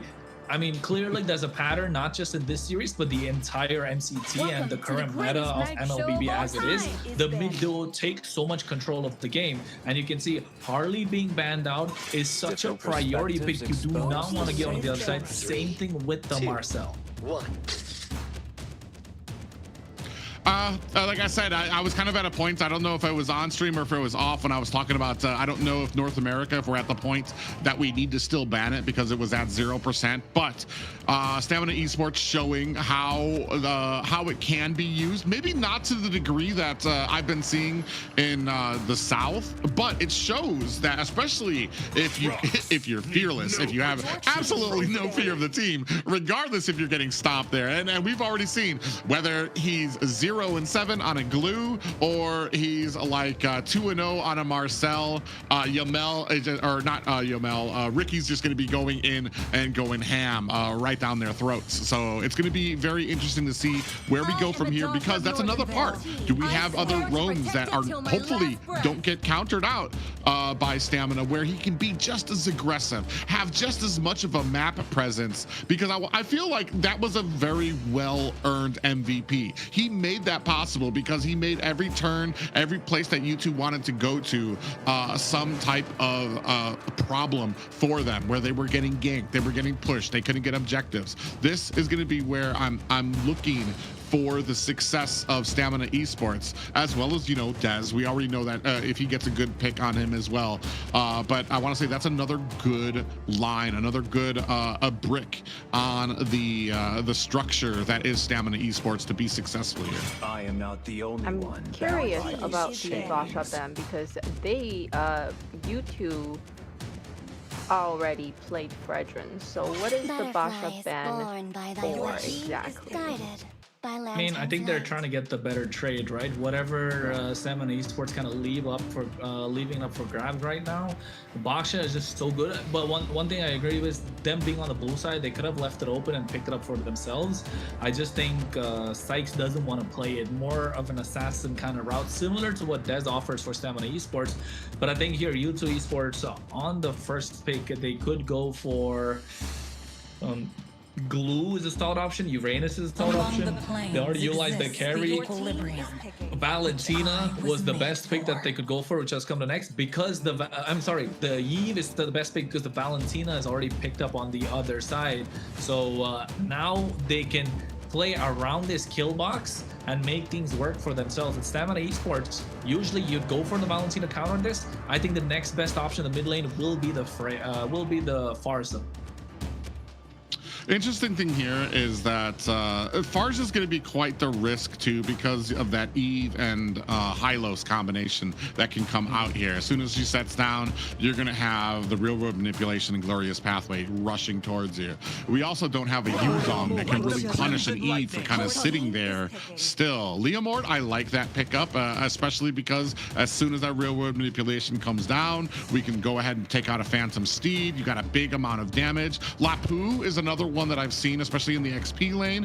As soon as Eve decides to go ahead and set down that ultimate, Lapu just charges in with that Bravest Fighter form as well. So there's still a lot of options. I'm wondering, do we go Hylos here to take that away from YouTube? It's one of those just cheesy duo picks that the Valentina and the Hylos that just really absolutely like slows down a team's escape. I cannot move meta, no. Slow motion. Yeah. The Harith and the Leomord is gonna dish out a lot of damage. Ooh. So is it? Oh, I like the. Okay, Sykes is like, let me show you how to do demon time too. And the Suyo is a solid choice. Plays really well inside the RWM. I like the Gacha as well. So basically, they are looking to contest the river. And if you're Stamina right now, you have the options to play inside this box, like you mentioned with the. There you go with the Hylos that could be picked up. You are essentially maximizing the speed inside the RWM as well. But yes, kind of flipping the script, right? That horse v horse connection of Leomord and Hylos to kind of come in, and hopefully, and I like that too, because you've got a big tanky front line to hopefully allow Harith to kind of be able to throw down that Zaman Force without getting picked off, to be able to dash around and just really lay down a lot of damage. I do appreciate the Garakacha out here as well. I feel like too many times a lot of people use that Avatar the Guardian as an initiating factor, and it's slow. I mean, you see it on the ground, you have time to like get a haircut, scratch your head, then you can flicker out of the way of it. It really suits well when you have it as like a secondary engagement tool. Once Eve throws on that real world manipulation, once the flickers comes out, the dashes come out, that's when you want to use an Avatar the Guardian to slam down on the team and really punish them for it. Very interesting to see the Esmeralda band out. I'm not even sure what kind of picks we have coming out from an Esmeralda this season, but moving on to the second banning phase for both of these teams. And the SMA is like a counter to the Harith, right? In the EXP lane, just so you can take the shields away. But then again, like, I don't really think it's super crazy that you have to ban out the Esmeralda. So yes, I think Stamina Esports just covering their bases, making sure you check your boxes that can provide a lot of win conditions. Alice is a solid choice too, so you prevent the dive that could come in. If I'm Stamina Esports, I'm okay giving the Claude away. Maybe take out a marksman at this point, or an maybe the Lapu, like you mentioned. But then again, there's so many other options that are just available, and one of them should be the Uranus for U2 Esports. I mean, yes, what, are they gonna do another hero that also has shield? Because if they're gonna have two heroes that does rely on shield, I can see definitely the Esmeralda Ben being a very good one. But even then, you know, a Harith that is a Fed is gonna do so much. So I think it's still good, even if you just have the Harith that needs the shield. Yeah, it's very interesting here. Man, I'm not going to tell you how much I appreciate the global bans, because it just really has put like a big wrench when it comes into trying to figure out a lot of these drafts. And it always brings like a pleasant smile when I'm like, well, the obvious answer would be this. And it's like, oh, nope, they've already used that, so they're not allowed to pick it anymore. And we get something different, new, and it's a new ingredient to some of your old recipes that you know and love. But we're going to be moving on to somebody that I feel like we're waiting for that mid lane, waiting for that XP lane to come out from Stamina, as well as waiting for the XP lane and gold lane coming out from U2. Zetian's gonna come out from Stamina, right? There's not a lot of other mid lane options apart from the Zetian. Maybe a Lunox, but then again, I don't know if Lunox is the best possible option here. I think Zetian to get that extra bit of stun with the Fear of the Phoenix. There you go. Stamina Esports locked that in. I think if you're U2 Esports, on the gold lane, there is the Claude, but I'm not such a fan against the Harith. You're playing an uphill battle, already having an uphill battle there against the Harith, but there's not a lot of other options open as well. You want to be able to hang on for the late game dive onto the Zetian, to Claude plus Uranus. I think Uranus is super solid for U2 Esports. Well, the only thing for me for when it comes to Uranus, we don't really have something for, like, there's not those auto attacks, those people who have those fast auto attacks that where Uranus is going to be able to build up those stacks very quickly. In fact, I feel like this is probably Granger. Yeah, so here's the thing that's really crazy to me is because when I look on paper and I see I imagine in my head a Granger taking on a Harith. Granger, he's got a Rhapsody that shoots in a straight line. Harith should be able to dodge that, right? It should be pretty much immediate, but it always comes down to like the skill level. Some people that use these Grangers, it doesn't matter how many times Harith can dash back and forth, these Grangers are able to nail him down. It really comes down to the play style of the players on whether this is going to be able to shine, because I feel like on paper here, Grangers should lose to a Harith when it comes to the gold lane. Agree to disagree there, Private. Agree to disagree there. Because Granger has kind of been a counter to the Harith since the M5 time. When a Harith gets picked up, Granger kind of was the one pick that could go toe-to-toe against him, and rightly so because of the skill matchup that you mentioned. But yes, I think the Sora against the CC, that's a lane to watch out for too. That CC pickup is good. Is it good against like what we have? We have a Sora, we have a Suyo, and we have a Gato. To be able to tie any of these two together, right, would be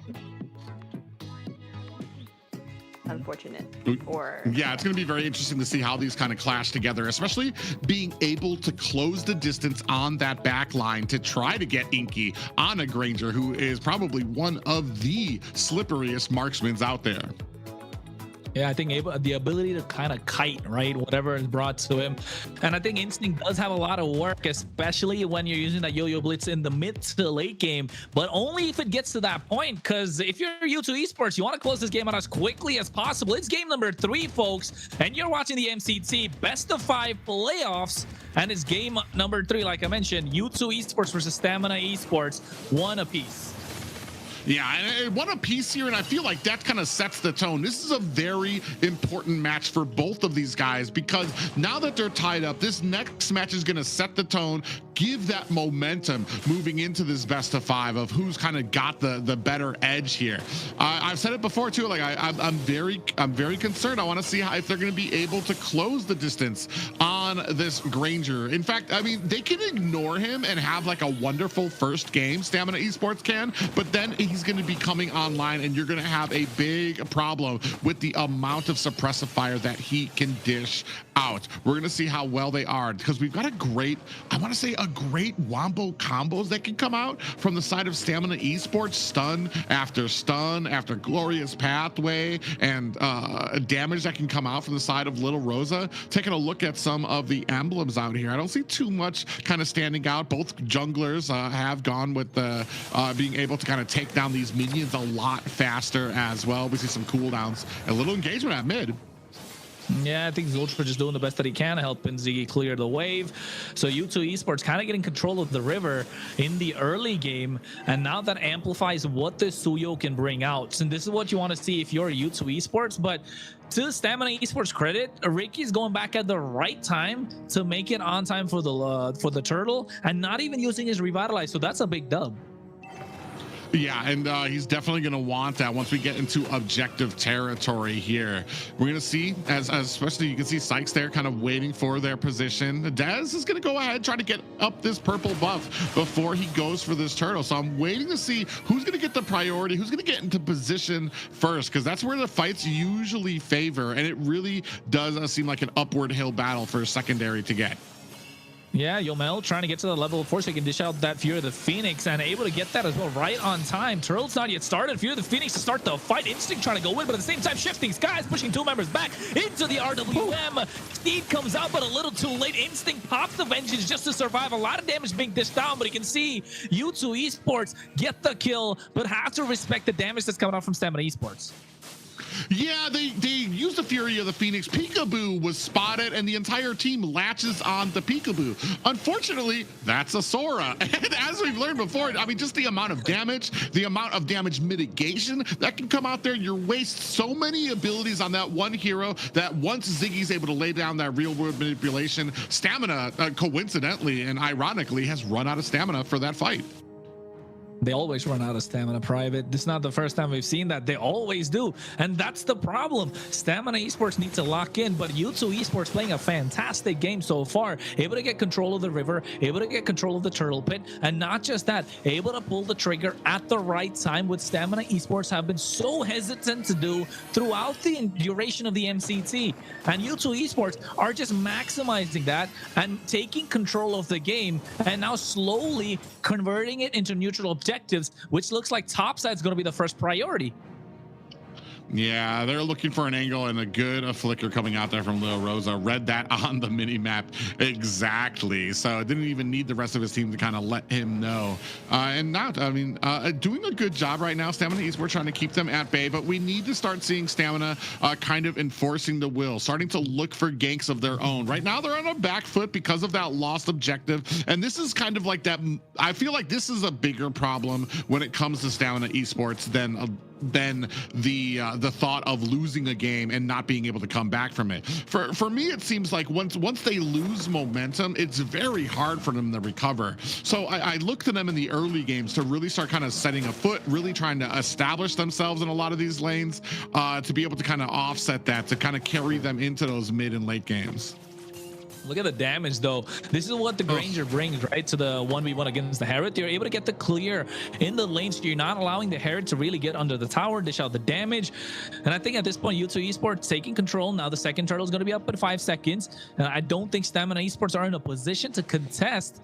Although Dez does have his power spike. Level 8 on a Leomord is super strong. Yeah, he does, but I mean, we're going to see if they're in a good position. I don't want to... Oh, we do a nice little engagement. The Phoenix Steed coming out as well. They's able to secure it, but you can see a lot of damage being dished down. Gets one, looking for the second. As they're trying to stop him from getting to the back line. Sykes just able to survive barely with the slightest bit of HP. In case the only sacrifice, what a play from Pika. Sykes has a rabbit's foot in his pocket because he got away with about 5% health, able to find an escape, a pathway. Luckily, U2 Esports, a great job of collapsing around him, getting those pop-ups onto Stamina Esports to stop that kill. Ooh, nice shifting skies, and now they get Ricky after they overextend, but at the same time, a lot of damage from Dez with the help of the seed. Low cooldown skill, looking to get another Zultra, barely surviving, gets taken down, double kill in the hands of Dez. Layla, you were asking for it. This is it. This is Demon Time Dez at its best. Yeah, I did a great job there. 3 members from Stamina Esports, and this is what happens when the team is able to work together. One person in there baiting, another person tanking some of the damage. Dez is able to go in and get some of those pot shots for the kill. Right now, Stamina Esports not out of the woods just yet. U2 Esports doing a good job of kind of maintaining, keeping up the pressure, and waiting to see if they can find any of those holes in the Stamina Esports armor. Yeah, they have to maintain composure, right? That they need to find the chink, like you mentioned, and then hack away at it like they did in game number 1. But where is it going to come from? Dez has been clinical on this Leo Mord. Yomel's sitting pretty in the back line. No one's been able to reach him. The RWM is working out with the help of the shifting skies. Now, if they're able to add this AOG on top of them, or at least get to the back line, that's when you know they'll start popping off. Sky Pierce are already in the hands of Sykes, and I think that's going to be the moment when they're looking to pick more of these fights, hand the kills on him to him on a silver platter. Yeah, this is my worry when you had a Granger. We haven't been able to shut him down. We haven't been able to slow him down. And now we're going to have to worry about him on that back line. Ooh, nice little slow coming out from Dez as we focus on to this next objective. Yeah, the objective is going to be important. He does have the steed as well. You can see a nice RWM shifting. Sky's putting that back as well. The steed comes in. I think he's going to get taken down. Gets the retribution in the hands of the turtle. And now AOG just kept 2 members. The Glorious Path to slow them down. Look at little Rose out of the back line, dancing around with the help of Zaman Force. They take down 1. Incast the flicker in harm's way. Zultra barely surviving. Sykes not able to do a lot. And they able to able to steal a purple with the help of the Netsunata. Inke, just what I was thinking. I'm like, are you going to be a part of this fight? Comes in, steals the purple buff from Stamina Esports. Just a little bit of amount there. It doesn't go over to who they want it to go to, but it's just still able to kind of maintain there. You see, and I was talking about this too. If you're not able to get this Granger, the later and later this game goes, it's going to be worse and worse for the side of Stamina Esports. Here, I think they're doing a good job at some of these objectives, laying it on there, even when the real world manipulation comes out. They're focusing fire to be able to take Pika U XP down as well on the Sora, making sure that that's not a big issue for them. So a good job so far here by Stamina Esports to hold on to this. Yeah, and U2 Esports as well, though, doing good to keep the goal lead under control from Stamina Esports. Right? It's only 1.5k goal lead at this point, 8 minutes 40 seconds into the game, and this is where U2 Esports are going to start popping off. NK needs maybe just 1 kill, to be honest, not even 2, just 1 to get that Sky Piercer at 10, and after a while those Death Sonatas are going to start hurting, and they're doing really well to poke down Ricky as much as possible. Lil Rosa, the one thing you can tell the U2 Esports have for their benefit is that he doesn't have the Purify. So if he gets caught in these shifting skies RWM moment, even the AOG, yeah, it could collapse in an instant what Stamina Esports have built up for the past 9 minutes.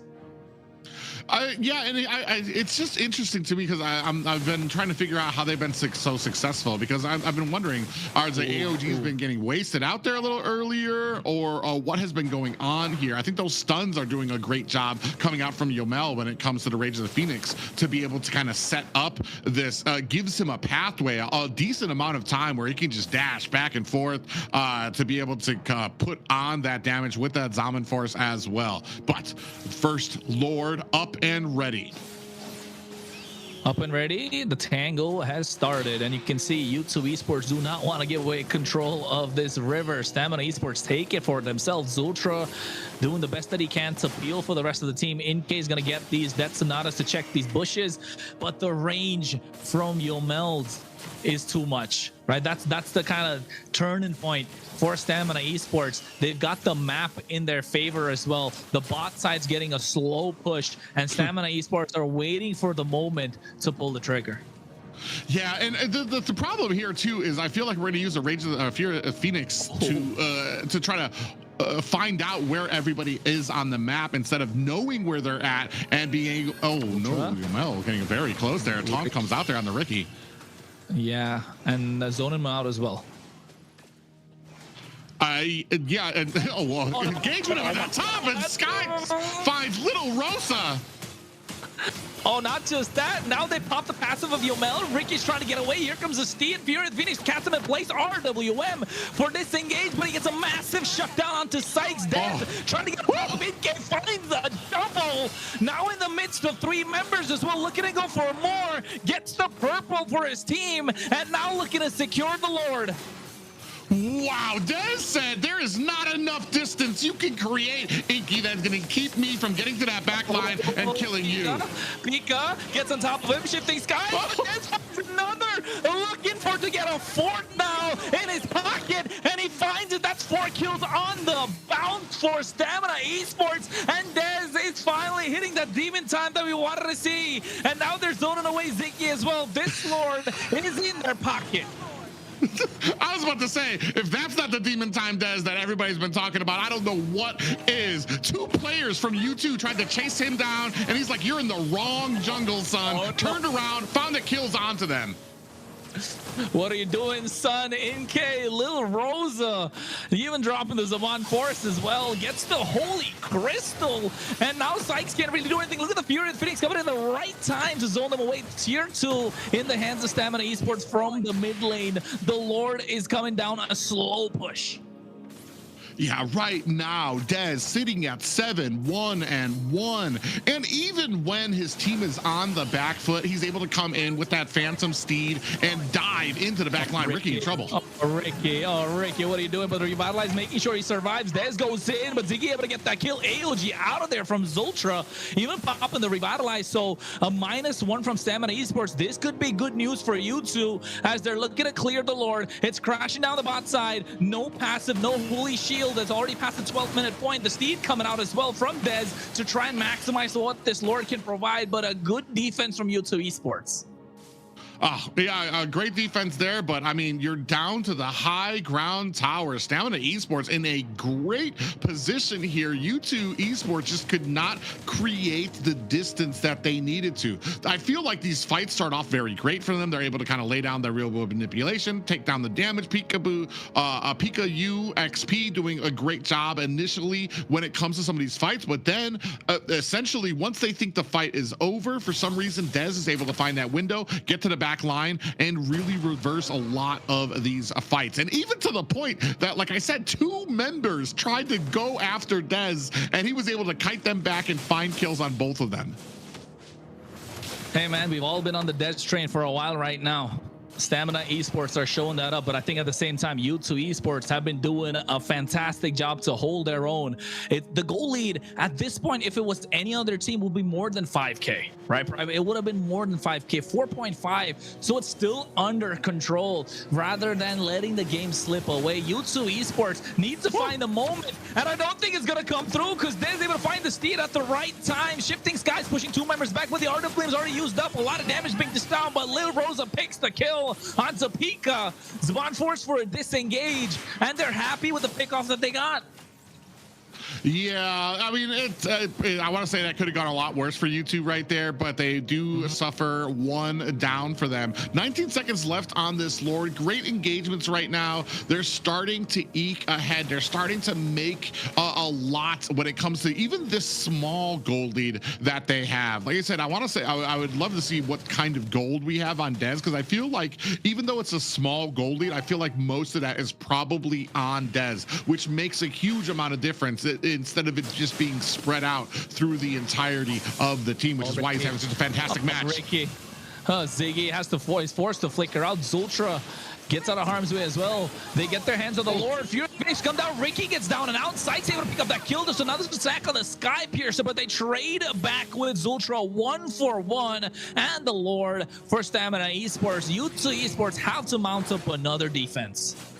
And this is why you were seeing Dez the focus of the first and second banning phase, where they were taking down 3 or 4 of Dez's pickups, is because they did not want to see stuff like this. Dez on a Leomord, Dez on a Suyu, with how well he is able to balance these fights, how well he's able to kind of be able to kind of maneuver back and forth. Even when his team is looking like they're on the retreat, he's able to close the distance. Inke, I thought we were going to have a tougher time being able to close the distance onto him. Zoltra's trying his best to kind of get these.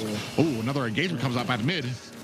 Yeah, the Lord's already crashed in. Inhibitor in the mid lane is down and out. Inke, you're right. I thought it would be a harder time to close the gap on him, but just not able to find the opening, right? Inke just not able to get the space that he wanted. Still hasn't got a kill, so he's not able to maximize what this Granger can put out. The RW coming in a little premature, so you know the top side's not going to be allowed to defense, and Stamina Esports going to abuse that factor. Glorious Pathway along with the Steed to secure that inhibitor. So nice use of the Shifting Skies, catching 3 members. The AOG coming in as well with the Fury of the Phoenix, making sure the engage doesn't come in from U2. Stamina Esports almost playing a near perfect siege and getting 2 inhibitors, looking for the third now on the bot side, and U2 Esports have their backs against the wall, have to clear this and look to find a little bit breathing room to allow the game to progress.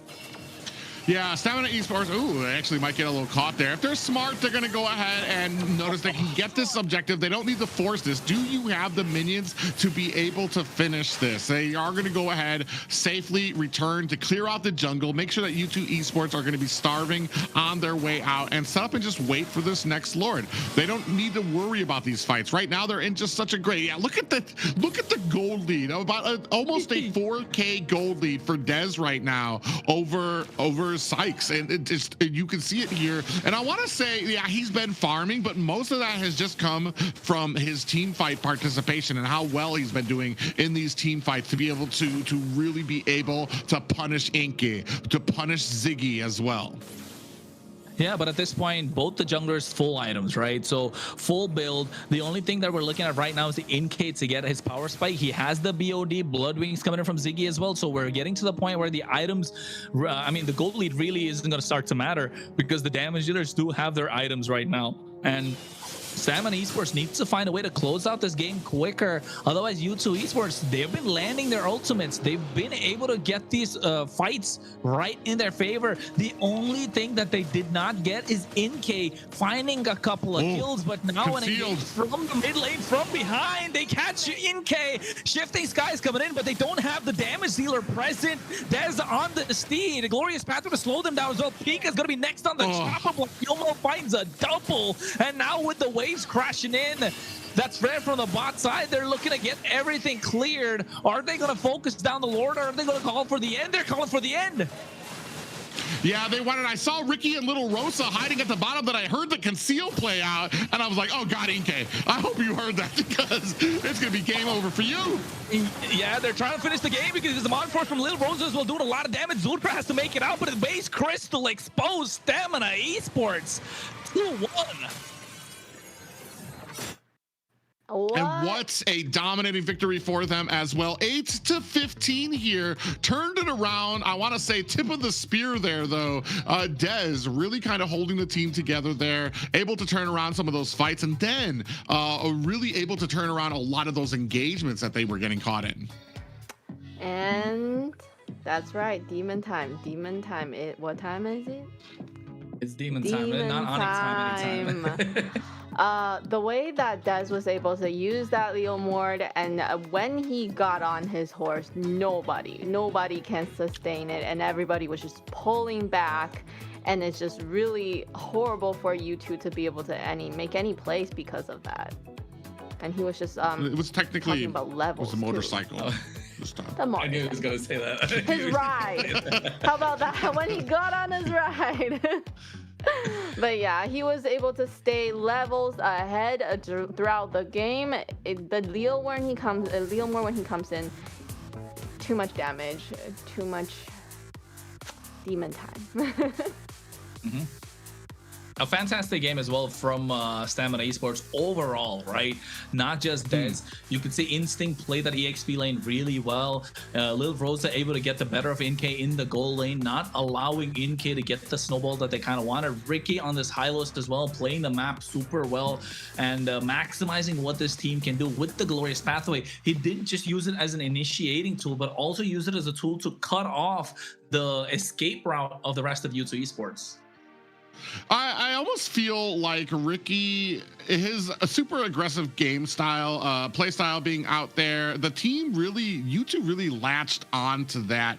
And I feel like we found a lot of kills onto Ricky because of his aggressiveness, but it was a great opportunity for Stamina Esports to be able to turn that around. Yes, you were able to get a couple of kills on the Ricky, but how many abilities, how many spells were used to be able to take him down that now you have the whole of what's left from Stamina Esports coming back at you in reply to that.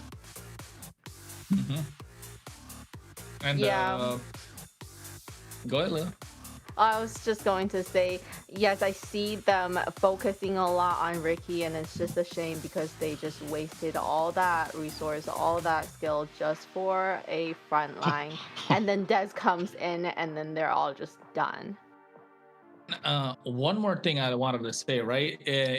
With U2 Esports having both Suyo as well as the Granger, this is a trend we've seen in all the teams in MCT. When you have two heroes that can build the Sky Piercer, right? You are allowing only one to build that, because essentially if both of them are building the Sky Piercer, you're kind of, you know, shooting yourself in the foot at that point. You don't have the damage to come online. So in this case, I would have preferred if U2 Esports said, okay, Sykes won't go for the Sky Piercer. You maximize what the Granger can do, and then allow Granger to build a Sky Piercer, rather Sykes go for the War Axe early on, and that could have handed more kills in the hands of the Granger, which didn't really happen. So in this case, I'd say bad itemization from U2 Esports, but at the same time, Stamina Esports played a fantastic game. And let's have a look at the MVP. You know what I was going to say? I noticed that the Mage had 100% team participation. Did you guys see that a little bit? I was like, whoa. Yeah, it wasn't even just the fights that they had started. That was the glory of this pickup, the Zeshian pickup, is even when they had gotten caught, real world manipulation got thrown down, immediately able to reply in kind with this huge map presence of this stun. And that is what helped to turn back the tides of a lot of these fights. I know it doesn't have the glory that it does of being on a Suyo and like chasing people down and getting those kills, but man, it definitely one of the pillars of the success of this team. And definitely, if Yomel needs to be one of the focal points for the success of Stamina Esports, that now throws a wrench into the plans of U2 Esports. Like, okay, how do we deal with it? First, we have to deal with Ricky, and next thing you know, he's got an MVP. Now there's Yomel to look out for, and now all of a sudden, a lot more options open for Stamina Esports to pick up victories in the game. And emblems as well, looking solid here with the Mage emblem, Inspire, pull yourself together just to make sure you get that flicker, and not just the flicker, even the ultimate cooldowns reduced down. And you can see some of the highlights from Stamina Esports, Yomel MVP. That feeling Phoenix coming in clutch at the right moment, right, Private? And then it's the rest of the team has started being able to reply. At the first game, the biggest problem was that we were having our roam being picked off one by one, and the rest of the team was just kind of like, oh, well, I guess we move on. The rest of the game, especially here, when the roam got hit, the rest of the team closed in. They were able to answer back. They were able to put damage onto the enemy team. And I feel like we maybe needed a few games to really start building that synergy. I feel like they're probably talking more right now to each other. The communication's up there, and you can see it on the field in the way that they do it. Especially that, I want to say that what led to that last fight where you had Harith and Hylos off in a little pocket area waiting to be able to get that flank onto the Granger. So it's just, the team is working like a well-oiled machine, and that's what we're going to need to see from U2 if they want to be successful in answering back. And answering back, talking about U2, they did have some moments, especially the Sora. Unfortunately, it was just not enough because the Sora had good sets, but it's just with the set like that, your team can't really capitalize at all. And then after that, he's out, Des comes in, your whole team's gone. I think it's just the itemization. If you ask me, if you're U2 Esports, imagine all those fights without Sykes on the Skypiercer, but the Skypiercer in the hands of InK. That could have been a different story, right? The snowball could have begun for U2 Esports from InK, able to pick up a couple of these kills, but him not able to get those kills because Sykes is there in those fights. He does have what percentage damage with the Soul Sever. So yes, when you add that first kill, then he gets the Skypiercer, starts racking up, and then InK is just not allowed to get those kills, those finishing blows, which could have been a much more deadlier blow to the side of Stamina Esports. So I just think they're kind of like, they shot themselves in the foot for U2 Esports, because so far every game in MCT, when we've seen two heroes that can pick up the Skypiercer, one hero always kind of says, okay fine, one player says, I'm not gonna build a Skypiercer, let the Granger build it so that you can get an earlier power spike, so you can get those kills in your favor. And it's always happened when the Granger is in the team, where the jungler sacrifices the Skypiercer. So I think in this case, U2 Esports getting a little greedy with their build and just not allowing their own marksmen to kind of shine in these fights. While I agree that the itemization wasn't really great there, especially Granger. I don't even have a single kill. I think it was up to like 4 deaths, 5 deaths. There comes a certain point when you have to understand that the Skypiercer as a second item, maybe we can veer away from that for this opportunity. However, I feel like there was also something to do with having the Sora in the middle of these fights. You get the engagement, the big stun comes out from the Zeshian, the glorious pathway comes out from Hylo. Suddenly, the Sora, who can take a lot of damage, who can dish out a lot of damage, has been left alone for like 6 seconds on the back line of the enemy. And you're like, guys, anytime you feel like, meanwhile, these guys are drudging their way through a glorious pathway to try to close the distance, and then you've lost the biggest offensive front wall by the time you're able to kind of close the distance there. So I mean, I feel like there's just there's multiple parts of this,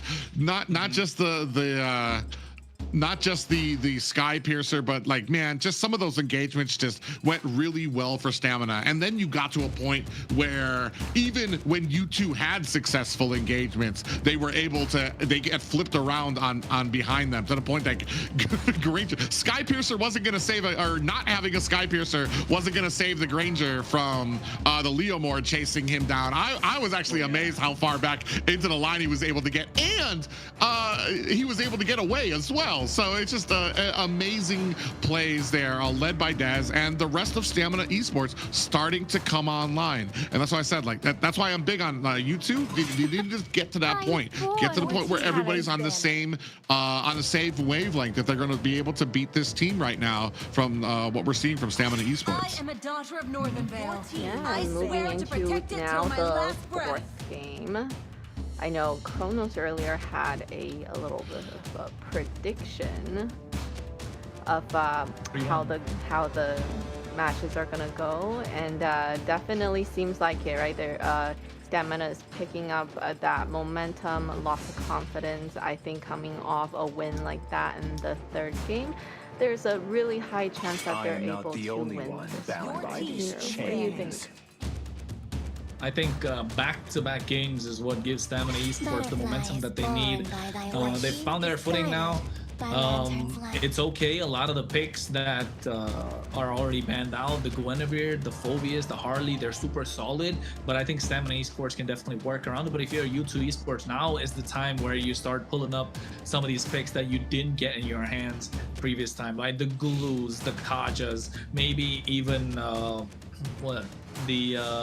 the Hylos could come through. The Leomord's a pick that they can pick straight off in the first phase, so it doesn't get banned out of the next phase. So I think if you're U2 Esports right now, find combos to make it work. I mean, just pull a page out of Stamina's playbook. Just take the Leomord and Hylos and make it work, because it's super hard to stop. So I think Stamina Esports definitely have a lesser to pick in terms of the hero pool right now. We're getting to a point where I love where we got almost 2 full rows of heroes that are unavailable for both of these teams, where we're gonna have to start seeing maybe some crafty things in some of these positions. Finally, Boxia makes it to a prime pickup. I know there's been a lot of questions about how good Boxia is, that he's always getting banned, that he's always kind of like taken off of a lot of drafts, and it's just because, especially for like, he's just has a great clear. He's able to counter a lot of the magic meta, the mage meta that we have. Magic damage, magic items are so cheap now that a lot of magic users can get those very fast. Boxia withstands that very well. The anti-heal that comes clutch on there, but as a team of 5 people, you can get in there, you can get the picks with a little assistance from your team. You're going to be able to get away on a Boxia, and I feel like that sometimes is something that a lot of people they misunderstand, especially if you try playing Boxia as a solo queue or as a duo queue. He needs the team support behind him. You can do great things with him. Ooh, early game for both of these teams. I do think U2 would have a even more aggressive early game with the Hilda, Your though. team is banning. I like it. I like it. I was looking at the Khalid and Lilia being picked up, and in my head instantly I was like, U2 Esports, Hilda, need to lock it in. Don't let it go to the second phase, and they locked that in instantly. You're able to match the aggression coming out from Stamina Esports.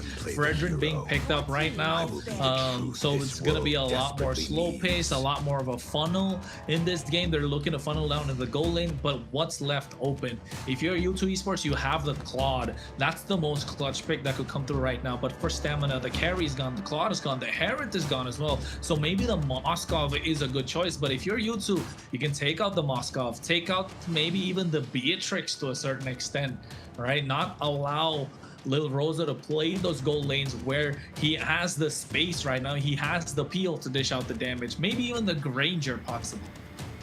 I was just about to say, maybe it's about time to see if Little Rosa's Granger can match up to Diamonds, to see if, because that would be a great and excellent pick up here too as well, and gives you a lot of wiggle room when it comes to being able to dash away. Oh, yeah, they're going to go ahead and take that off the board as well. So we're really kind of not too big of a focus onto mid lane, but a lot of great picks already taken off of the board when it comes to being this late in the draft. Valentina is going to be very interesting. I do like the picks so far. You don't really have any game-changing ultimates that she can take, except for the Raging Sandstorm from Khalid. That's going to be one that you're going to have to watch out for coming out from U2 here. I like the Uranus being banned out. That shows that Stamina Esports probably gonna go for a little. I mean, Moskov is probably the only choice that's left because they can't pick up the Claude. So if I was U2 Esports, just ban out the Moskov and get the Claude for yourself. And probably Stamina Esports will wait for that goal lane pick until the end. They could pick up the EXP. They haven't picked up the Phoveus yet, and I think they're looking to pick up the Phoveus. They want to play front to back, and Phoveus is looking like a monster right now if you're Stamina Esports. But for U2's benefit, they do have the Valentina, so they can take away that Infernal Pursuit with the IMU. So there goes the Moskov. I think Phoveus is a no-brainer here for you, Stamina Esports. U2 Esports probably gonna go Claude plus something. And if you go with Claude, I'm trying to. The only answer that I have left. I'm thinking. Oh, this is nice. This is nice. If they go Claude, I think the only answer that's left on the side, if you're kind of looking for damage that can really upset, especially in the early game, like a Leslie maybe, but like that's a Leslie. That's only if you're like concerned about the gold lane, because then you have a Leslie on your team, and it's like, okay, we're gonna have to get to that. I always joke, it's like you're just waiting for that 20-minute power spike for them to really come online. Tarizla, I feel like Tarizla is a decent pickup here, especially if Boxy is going to be like lingering into that turtle pit, into that Lord pit, as well as it takes it away from countering against the Fredrin there. Ooh, you said shit. That's what I hadn't calculated.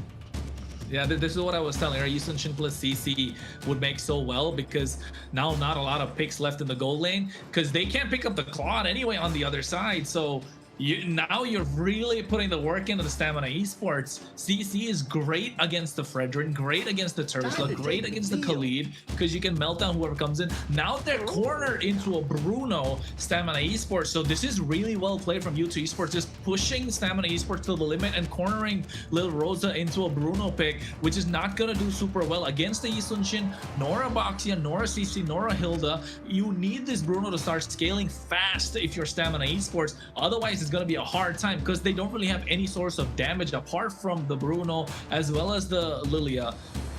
Terizla, yes, got a lot of damage in the early game, but I think it's going to come down to a lot of these micro trades. So what do we see? It's a Bruno pick that we haven't really, have we seen any Bruno? We've seen once maybe? He's very prevalent.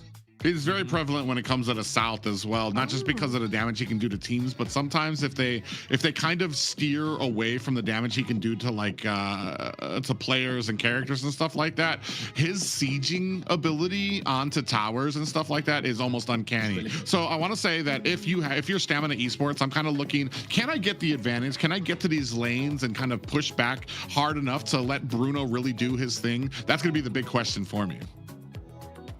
Yeah. I think early, right? Early game is what Stamina Esports needs to play for, and early into Lil Rosa so that Lil Rosa can scale much faster. Bruno is super strong if you allow him the space to dish out the damage, if you're able to take those towers like Private said, and also like allowing the Bruno to free hit the opposition because he needs to build crit damage. And if they're able to negate it by building those Chastis Pauldron, maybe even the blade armor to a certain extent, then yes, the Bruno's gonna have a hard time. But once Bruno starts getting those malefic guns, the Haas claws, he's almost going to be unkillable because he's going to be able to get those life steals back up so fast. The HP is going to come out so fast. He's going to be able to shred down the opposition. And we remember when Bruno was kind of broken with that malefic gun, when it had a slight bit of extra range, right? The only hero that could outrange him in the game was a Layla that was back in what, M6 if I'm not wrong. So I think Bruno definitely has a lot of damage, and he got nerfed pretty hard after that, so fell down the pecking order. But yes, Bruno is super solid if he's allowed the space in the early game and also gets the aggression from his teammates to allow to shine in the early. And we're gonna go into the, are we starting? Sorry. No. We're not starting. We're starting with something else. We're starting with diamond drops.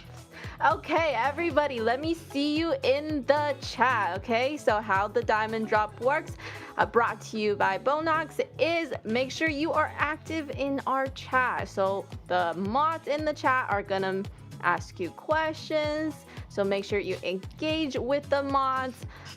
The people with the best answers or comments, you're most likely gonna get those diamonds. All right. So yeah, this is just a little way for them to go ahead and give back to you guys, especially we appreciate you guys waiting. Stay active, stay talking in the chat respectfully, and you might earn yourself a couple of diamonds to be able to get one of those favorite skins you've been peeking at. What skin do you guys want? And the new Alice skin is out, isn't it? Alice or Aurora? Which one is it? Alice. It's a very, very beautiful skin. I do want it. I just don't know how to use Alice. Somebody teach me how to play Alice. But definitely, you just got a view like of every single Alice player right now in MCT. So Layla, you should be knowing how to easy play. Easy peasy. Yep. And easy peasy, we have the whole list locked in. Looking at stamina, I really like the Terizla pick, so we can see what he can do with that. All right, ladies and gentlemen, if you have just joined us, we are going through a war right now that Stamina Esports have been mounting for their ability here. They are going on a best of 5 against U2 Esports, possibly game point for Stamina Esports. Yep, Stamina Esports match point, and this is what they need to do: get the game in the hands of Lil Rosa. It's not about Dez anymore, and you can see Sykes is making sure they can stop the early rotation. Zultra taking out Ricky with a quick sand guard to slow them down. Sykes might be on the chopper block, and he gets first blooded by Yomel, and Stamina Esports instantly on the board. On the list of things you want to go your way in the early game, dying would not be one of them. Sykes just got a little too confident in his ability, immediately tried to dive onto Yomel, but Stamina Esports able to slow him down and turn that around onto him. Yeah, and you can see Dez already taking out super low. Zultra's trying to put up the pressure as much as possible, but they're not able to pounce on him, so able to get away again. And I think if you're U2 Esports, you're starting to get a little tilted. Yeah, I mean, it's just a little bit of frustration. I mean, these guys, they've been playing, they've been coming through the last 3 weeks. Just gonna take a little bit more probably for them to get a little bit more frustrated out there as well. Taking a look at some of these emblems, not too much coming out. Concussive blasts on the side of U2 Esports when it comes to the Boxia pickup and the Hilda, as well as 2 concussive blasts on the side of Stamina Esports when it comes to being able to kind of get some of that clearing speed for both of these teams. First turtle up on the board. Well, and Instinct's already hit level 4, so I don't think he really cares about the wave that's coming in. There you can see making the rotation fast. Sykes getting the turtle started, 5,000 HP. Ricky stopping as much as possible. Ziggy goes into the back line. A lot of damage being dished out. You can see Retribution in the hands of Sykes, able to secure that. Instinct taking out super low, the help of the curtain call, but still Zultra's the first to fall as they trade Instinct back. So U2 Esports, along with the turtle, they get a kill. Yeah. And unfortunately for Stamina Esports, just not in a great position to be able to take advantage of that first turtle there. U2 Esports doing a great job. Sykes able to kind of stand in there in the middle to be able to kind of get that, but unfortunate for the side of Stamina there. 1-2 right now. Lead currently going to Stamina. Oh, Puika gonna go down, and they trade one back. So this time, I'd say Stamina kind of getting the better of the trade, but with the EXP and the roam, but U2 Esports had a lot more bodies on the top side, so more assists being racked up if you're U2 Esports. So yes, they're starting to get more gold in their hands, but you can see now they're looking to pounce upon Lil Rosa. Cameraman's got to show up the top side. The Raging Sandstorm for a disengage as well, and they're still not able to get the kill, but Ziggy's still under the tower, has to flicker out of harm's way, and Zultra trying to run away at the same time. Mission abort from U2 Esports as Stamina Esports find a way to get one back. Yeah, and that's amazing job there by Stamina Esports. They're getting dove underneath the tower. They're able to look at, and now they're pushing onto the side of U2 Esports. AK actually might be in a little bit of trouble here, is able to clear out those minions wisely. But Stamina Esports, they see the problem up at top. They're able to close the ranks very quickly, even catching Zultra, trying to find an escape there quickly. So a great job by them so far. So we're taking a look at some of the damage dealt out here, and top 2 right now going to Stamina Esports. Yeah, and you can see it's Ricky as well on that Khalid. The early pressure is on. You can see Zultra just hanging around as well. Just hundreds difference at this point. And Stamina Esports, as long as they're able to get away with these small fights, right, it's looking good for their side. Zultra just taking a lot of damage. The Raging Sandstorm committed quite early. They do get the turtle, but Stamina Esports got the jump. He's on captain 3 members, and Dez walks over the taunt as well. Ziggy gets taken down, and now they get a double in the hands of Yomel. This is the moment Stamina Esports were looking for, and they're putting the pedal to the metal. Not just that, but now you've got Lil Rosa up at the top making mincemeat of your tower. But man, can we talk about that penalty zone? On to 3 members of U2, and then finishing the job there with an Appraiser's Wrath coming down from Dez. 2-7 right now. Stamina Esports fighting for this lead, about a 3K gold lead for them. And U2 Esports needs to find answers, or those Stamina Esports are going to start pulling away. And this is what we were talking about, right, Private? That Bruno is going to start coming online much faster than U2 Esports would like. Yeah, and especially now that the Stamina Esports have shown that they don't really need Lil Rosa in any of these fights just yet, that's going to make a lot of these objective fights a little bit more troublesome for U2 Esports. They need all 5 members there, which is, and if they lose that fight, you're losing that fight, plus the towers going down to Little Rosa as we focus on this mid. Yeah, and I think Ziggy, if I was Ziggy, I'd probably look to take that penalty zone, right, instead of the Raging Sandstorm at this point. It's much more of a useful tool with the help of the flicker that you have. You can see the Raging Sandstorm coming from a mile away. Although Inke right now gets that Mountain Shocker started, Sykes taken down, and Instinct gets taken away. Inke able to get that kill. Now the Raging Sandstorm coming in from Ricky, flanking from the side, looking to get a lot more done. Dez wants to get the taunt onto them, and U2 Esports find a kill and disengage. Well, I want to say the penalty zone is one part of what makes Instinct a little bit troublesome, but it's those 3 shots he's able to do that really do a ton of damage. And it's just he's and that is something that the Ziggy is not going to be able to replicate. Ooh, there might be a little bit of engagement here for this turtle.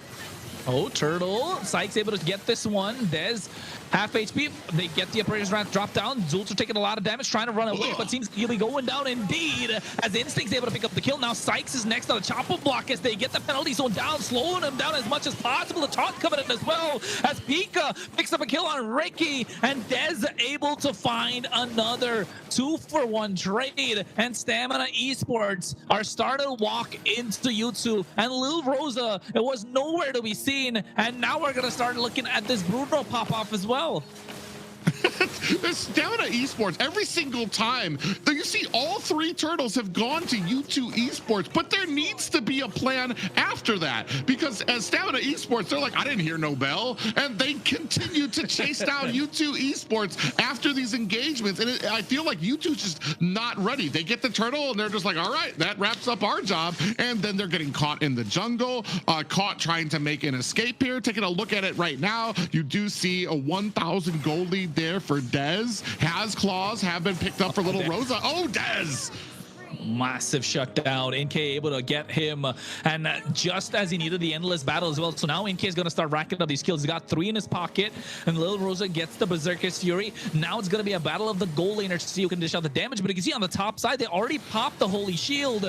Now from U2 Esports, and Instinct taking a lot of damage. There comes the penalty zone along with the Raging Sandstorm from behind as Pika is able to get the kill with the help of the Yo-Yo Blitz. NK getting a tower on the bot side, so they're working the map and they're splitting Stamina Esports apart.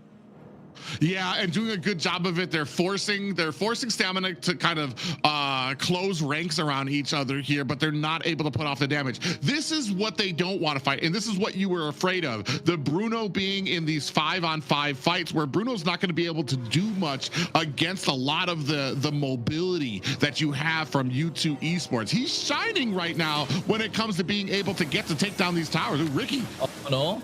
Ricky taking a lot of damage, gets terrified as well, trying to make it out of harm's way, but Yomel coming in, a lot of glooms being bursted down, and going the Raging Sandstorm. Lil Rosa's free hitting from the side, he gets a kill in his pocket, and now slides in. And Stamina Esports find their footing just before the Lord. It is a rule, apparently, that if you are playing a Khalid, you are not allowed to recall back to base, apparently. Because Ricky, he said 10% health doesn't matter. 10%, speaking of 10%, there's only a little bit left on this Lord. Well, they able to secure it, and you can see a lot of damage coming out in the mid lane from Pika onto Ricky, who's still able to surf out of harm's way. And U2 Esports only got the 1 tower on the bot side, and there's already a Lord marching in. A Lord marching in right now, and a good, I was going to say not a huge gold lead coming out from them. Oh, man, but you can already say a Berserker's Fury coming out from the side of Little Rosa as well. 2 items there. It is being matched up by the side of Inke. I just feel like the worth, you're just getting so much more out of Little Rosa right now. Oh, and he's picked up that Malefic gun too as well, so he's going to have the range that a lot of people are already afraid of when it comes to a lot of these Bruno pickups. We might see him become more of a factor in a lot of these fights as well. Yeah, he's definitely going to be a big factor, and not just Lil Rosa, Yomel on this Lily as well. These glooms are going to start hurting, and they're not even going to see it coming, because Ultra and Sykes are going to get melted down. The Lord is crashing on the top side as he gets the aggro on the tower, and the other thing for U2 Esports, they don't have any sort of wave clear whatsoever. InK's trying his best to get the Lord down. Mid lane inhibitor is going to be the next one being seized by Stamina, and Sykes has to go in. A lot of damage being dished down. Rosa able to get that inhibitor, and Dez with the rest of Stamina Esports moving like a unit. Oh, two of them got caught there. Might be a little bit of a turnaround. Ricky comes in with a healing there to just does a little bit of a mock there. Down to just the one more high ground for the side of U2 Esports. This is the Stamina Esports everybody has been wanting to see. A well-oiled machine. They're going in together. They're communicating. This is what I want to say casters and viewers have been wanting to see from Stamina and Dez as we go on for this last high ground tower. Yeah, and I think if you're U2 Esports, you want to put everything on the line. This could possibly be the last game that they're playing in the MCT AMER North, and it's match point for Stamina Esports. They're looking to end it all. U2 Esports want to take it to a game number 5, and Ricky's looking to hit that Raging Sandstorm at any point, so the clear is present from U2 Esports. They're using Ziggy as much as possible. The damage from Stamina Esports just overwhelming. NK getting caught. I don't think it's a wise idea. Ricky forward as NK flickers out of harm's way. Rosa taking a lot of damage at the same time, so 2 flickers burnt for 1, and the inhibitor on the bot side's barely hanging. There was a collective gasp I heard from viewers a little bit there as you saw that flicker come in from Ricky. It's like, oh, we're a little greedy. We're only about 3K ahead. Let's calm it down a little bit. But wisely, Stamina Esports going to go ahead and reset on the map as this next Lord looking to take shape on the land of Dawn. U2 Esports fighting for their survival in the AMER tournament North right now as Stamina Esports begin on this Lord. They got a conceal going on as well. Both sides using it early. The Lord's 20,000 HP right now. Sykes trying to roll his way on the backside, able to get their retribution. NK comes in as well with the help of the Mountain Shocker, now putting them in place. 5,000 people. What a penalty zone coming in. Praise Red drops down on NK as they get a massive shutdown. And Sykes going to be next on the chopper block. Lil Rosa finds the kill, but they trade one back. Dez gets the Lord. A lot of damage being dished down. 2 for 2 trade. Black shoes to make sure Ziggy gets out of harm's way. Oh no, it's looking dire if you're U2 Esports, because the base crystal needs to be defended. Oh man, and that is an unfortunate fight for U2 Esports. It looked like they had a great focus going into there. They were able to push back the Fredrin. Dez wasn't able to get the retribution, and they did a great job of kind of holding them there. But as the skills started lining up, and Stamina Esports able to back up U2, they got the Lord now and got some kills under their belt as well. That was a huge gap when it comes to damage. Yeah, definitely was indeed. And I liked how NK got a little aggressive into Yomel, forcing out the Purify, so giving them a little bit more breathing room. They're saying they're not down and out of the competition yet. It's still there, and the moment could come at any single point, but I think the moment could be now, because the waves are starting to crash in. Zultra is off guard, off position, I'd say, and Stamina Esports looking to get this inhibitor on the bot side. I don't know if they want to collapse, because U2 Esports, again, they don't have the wave clear. They're looking to slow down NK. He gets back, flickers out of harm's way, gets into the base, the fountain to make sure he gets his HP back up. And you can take a look at the items, start to rack up as well. Private an Ice Queen wand along with the Queen's Wings. Stamina don't want to wait 90 seconds. They want to end it all. Yeah, I was about to say they need to start ending it all. You don't want to get too far back and play too safe here as they're looking to close this one out. Oh my God, 3-man penalty zone as Dez goes in, gets a taunt as well at the same time. Zultra in the back line, catching Rosa off guard. A lot of damage being dished down. Ricky missing with the Raging Sandstorm. Pika UXP standing tall with the help of the Yo-Yo Blitz. And right now he has a big part to play as he gets his hands on the Hunter Strike. And Rosa taking a lot of damage. I don't think it's wise. He flickers out as well. I think Stamina Esports are playing with the feelings of their fans at the moment, making sure everybody gets those big gasps, because U2 Esports look like they can bounce back. Yeah, Little Rosa cutting it very, very close. There's a lot of faith put into that flicker that he had there. He was able to go ahead and get away. You can see up there when it comes to the damage, man, Yomel and Little Rosa just absolutely dishing it out, but now looking to close the distance. Not the Kumar push of the box here as well. Ricky, Immortality's popped, and I think he's going to go down, but look at the black shoes coming out from Ziggy. Dez is there, a Blaze Rat drops down, but not a lot of damage. Ricky's taken out, and now Instinct able to get that one back. So for 1-for-1 trade, but still Stamina Esports get the better as Dez still makes it out alive. Yeah, he makes it out alive, but we're starting to see the shifting of these group fights. They're able to get the jump on the Stamina Esports. Stamina Esports lost almost 2 members. Rookie went down very quickly. Dez was almost on the chopping block as well, but that might actually spell doom when it comes to this Lord. The only saving grace they have right now is there are minions crowding around their core. No, Purify. Yomel popped it a little too early, and now they get the shutdown. Inke gets popped as well by Little Rosa. Zultra flickers out of harm's way, trying to run. A Praise Rather's dropped down, but it's the range of Rosa that we're talking about. The Bruno is starting to come online at the right moment. The waves are crashing in. They got no wave clear. And Stamina Esports looking to end it all. Pika UXP trying to buy some time. Looking to take down Rosa, but the Wind of Nature coming in clutch, along with the penalty zone from Ziggy. But it's only delaying the inevitable as Stamina Esports look to get a wipeout and now take game number 4 as they lock in and move on in MCT AMER North and say goodbye to U2 Esports as they're able to close out this best of 5, 3-1. 7-1-4 for Little Rose, aptly ending that with a triple kill as well. All ye of little faith who thought that Stamina Esports had wrote its last check after that very rough first game, able to answer back. And answer back they did. What an amazing game. We at the end there, we thought maybe U2 could come back, but no, it was just too much momentum for Stamina. Look at the smile from Layla.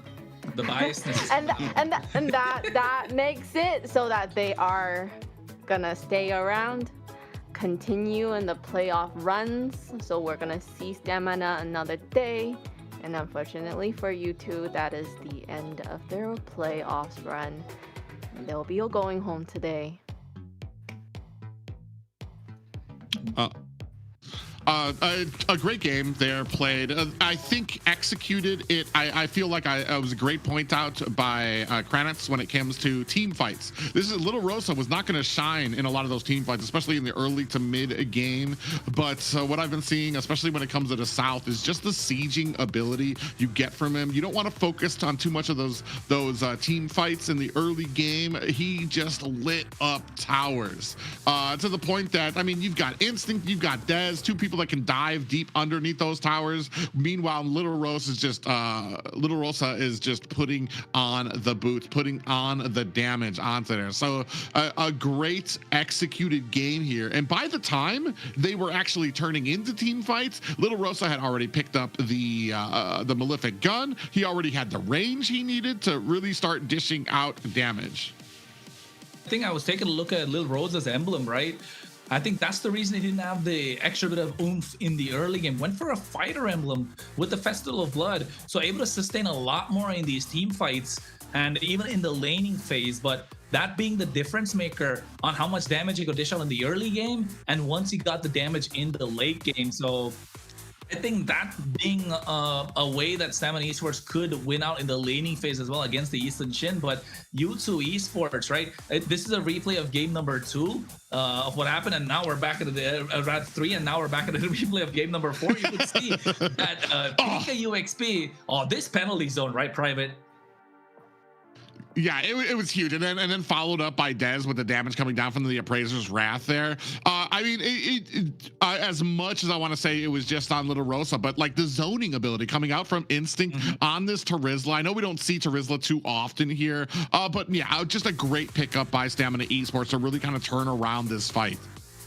Yeah, and I want to say one thing that we kind of overlooked is Yomel with his mages, always being able to kind of always deal the continuous damage while they're doing all the fights. And I think kind of showing that Stamina Esports is not just a one-man team, not a one-man army. Everyone was able to step up to the plate when it mattered. Even Ricky doing an absolutely fantastic job on this Khalid. Most of I mean, I would say 40% of this Raging Sandstorm kind of missed, but at the same time was able to apply the pressure and move certain pieces into certain positions, which allowed Stamina Esports to get the victory. And the MVP this time coming around, hey, we got him finally. Demon Time Des, 4-1-12. And Private, you were right. After the penalty zone was dropped, him going in, not just landing the Appraiser's Rat, but getting the taunt to pull those 3-4 members that are caught in the chain to be slowed down a little bit more is what we see. We see Des on the Assassins quite a lot, but not a tanky EXP. I mean, we've seen other players get this Fredrin MVP quite a lot, but not Dez. It's for me personally, the philosophy is I'm not gonna lie, Fredrin sometimes I feel like when I see him out there, but I mean he plays his role. He's a tank for his team. He's able to really create the distance between the back line. He gets the taunt. He can be in front of the enemy. He is what allowed a lot of that damage that came out from the Bruno, and like Layla said, that came out from the Lilia pick as well, just to be able to sit in the back and just get those gloom bombs off throughout the entirety of a lot of these fights. Yes. And it was amazing the way that Team Stamina. I'm at loss for words here. Team Stamina was able to really pull together at this really crucial series today. So great team fights. Really curious of what has happened. So in terms of bans and picks, are they doing better, or was it the team coordination? What has changed the most for them? Kronos? I think confidence. I think confidence is something that Stamina Esports really needed. They were lacking in the first few weeks, and as the series has gone, they've kind of built their synergy to a point where it's gotten stronger. The confidence is showing, although they're always having a shaky start, right? That shaky start needs to be taken off. The game doesn't start after the series doesn't start after the first game is lost. You need to lock it into the first game itself and then maybe translate it. But today's first game kind of being a wake-up call for Stamina Esports, if you ask me, because everybody wasn't playing their best, but after game number 1, we're able to see what they brought onto the table. And then again, a lot has happened with their lineup, and hopefully we still get to see them put up the best performance. All in all of these pieces, all of these things, great pillars for what made Stamina Esports so successful. Yes, and what better way to ask Demon Time Des himself, what has they changed, right? What is the main difference going into this series? So joining us now is Des from Stamina Esports. Welcome and congratulations on the win. Hello, how you guys doing? Good. We have lots of questions. So I'm going to start off with one. So that was a really high pressure playoff series with elimination on the line, but your team managed to pull through and keep the playoff run alive. So first of all, how are you and the team feeling after such an important victory today? We are very happy that we won, of course, especially because since it is elimination round, no matter what you do, there's still gonna be a little bit of pressure, you know. But I think like after the first game, we got used to it. A lot of people get nervous during tournaments and stuff, but some people use that to their advantage, you know. So I think I'm very happy that we won, because at least we don't have to deal with, you know, completely elimination now, and we're happy that we moved on to the next round. So Des, game number 1, you were consistent across all 4 games, right? But what happened to Ricky game number 1? We saw a couple of videos where Diamond said he's the one who gets tilted the most or the fastest in the entire team. What happened what was the conversation after game number 1 for him to bounce back and get that MVP performance? Yeah, honestly, he doesn't get tilted anymore. Like, he's good now. I just think on that first game, it was more of a, coordination. It was the first game, so maybe people were a little bit shaky. But I think another thing that plays a part is also the MS, because in the first server, we play in their server, and then for him, he's like 90 MS. So it's a little bit complicated for him to, react as fast as he could, but we also made a lot of mistakes in general. And then I think U2 also played that very well. Yeah, I was kind of gonna caveat off of that too. The first game, a little rough for you guys, but even when it came to the second, the third, and the fourth, I feel like the communication, the synergy between you and your teammates got better and better and better to where I feel like it was the best during this last game as well. Is that what you feel? And do you think that there's maybe something that you guys are going to do so that you guys don't have that rough of a start in the early game where you're not because that's kind of a rough way to go. You want to be that game 4 team at game 1. Is there any plans to try to try to bring that synergy earlier? I think it's definitely just keep practicing with the same lineup, because you guys saw that we had a lot of roster changes, so that definitely plays a part. But I think in general we did pretty good again on those first 2, 3, and game 4. We did pretty good because the communication was way better on that game. You didn't have all of us trying to call out simultaneously. We just mainly gave the shot calls to one person, which is our mid laner, Yomel, and then everybody else kind of tried to add a little thing here and there. I think that definitely was what made us such a huge difference, So, do you have another question, Carlos? Yeah, I do. I was about to say, so now you've beaten U2 Esports. U2 Esports out of the competition. They played well, of course, but you guys now move on to facing Influence Rage Origins, right? And you've beaten them before 2-0, but as we've gotten closer to the playoffs, they've started building a lot of momentum, and now all of a sudden they look like the team that could really pull up a lot of upsets. At least for us, that's what we believe in. And you think it's gonna be a similar performance, 3-1, 3-0, or are we looking a little shaky against Influence Rage Origins?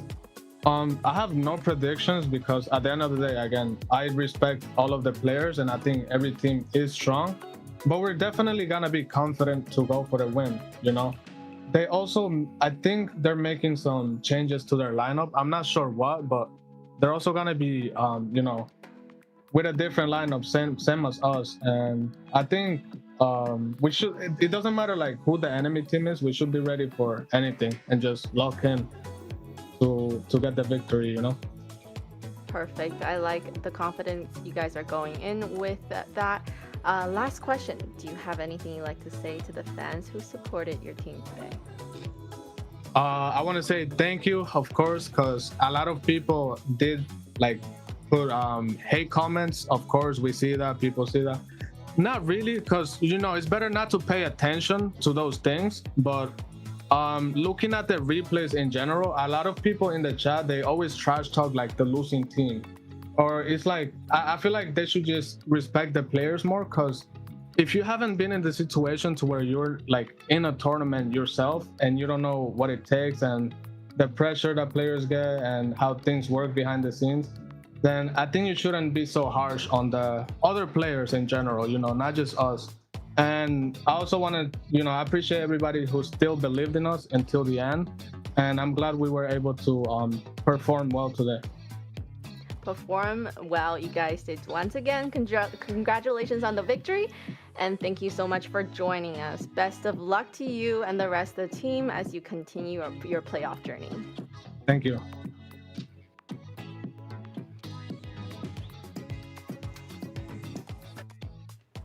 Amazing turnout. Chronos kind of called that actually. So Told you. Because Yeah. it was kind of written in terms of how Stamina had their journey throughout MCT, right? Not able to bounce back after getting a loss.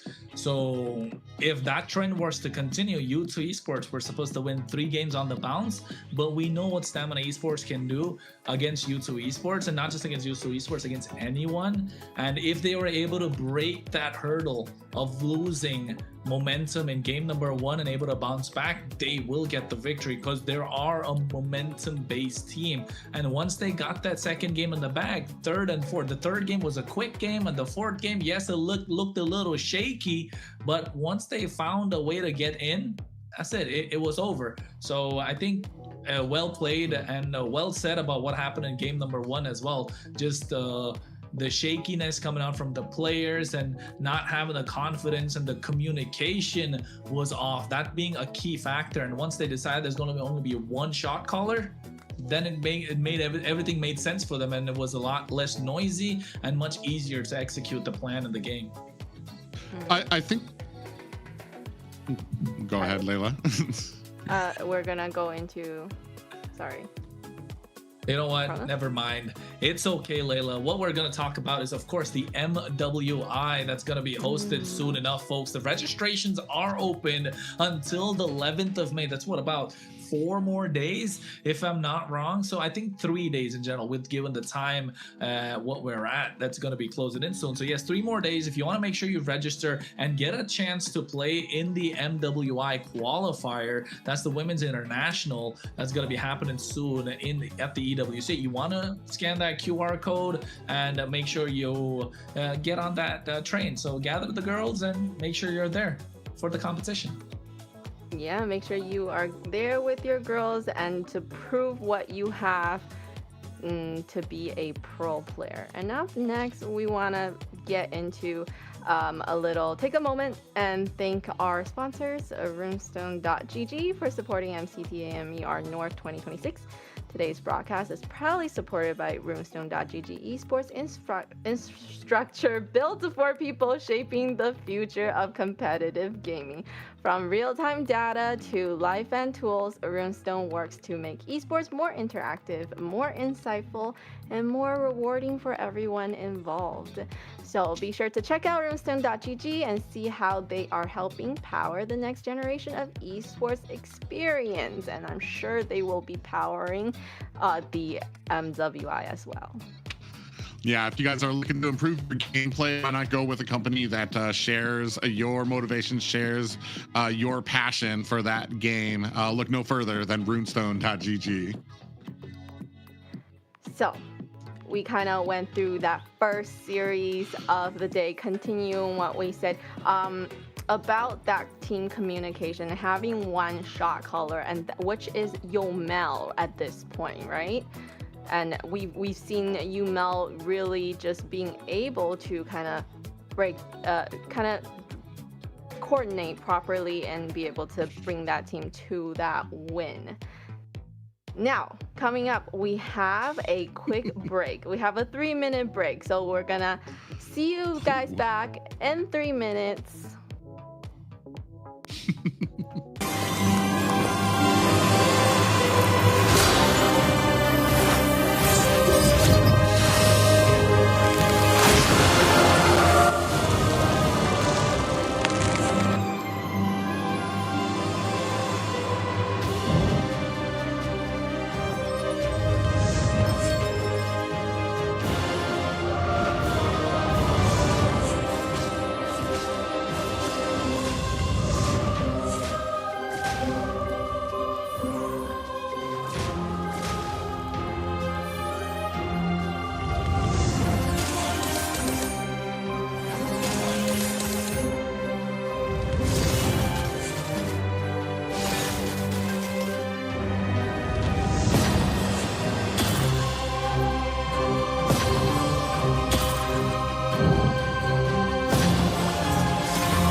enough, warriors. The Frozen Sea Showdown is here.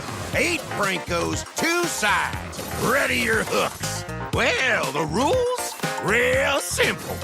Hook 'em over, then bash 'em. Or hook 'em back and stash 'em. Remember, kills will make you stronger. More kills, bigger targets, so swing those hooks. More kills, better hook, so wipe off their looks. Crabs in the river, hook 'em. Reel 'em in for new skills. Stun. Magnet. Reflect. Chests in the cave, hook 'em. Reel 'em in for new skills. Team heal. Team super hook. Crazy ults, total chaos. Triple hook.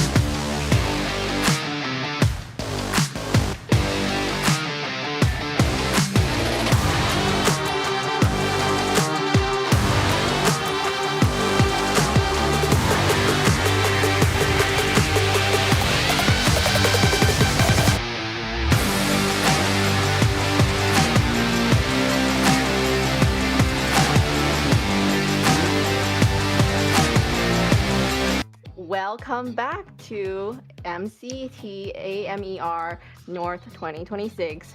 We just had a great first series where we saw Stamina taking the win, avoiding elimination, and they sent U2 Esports home.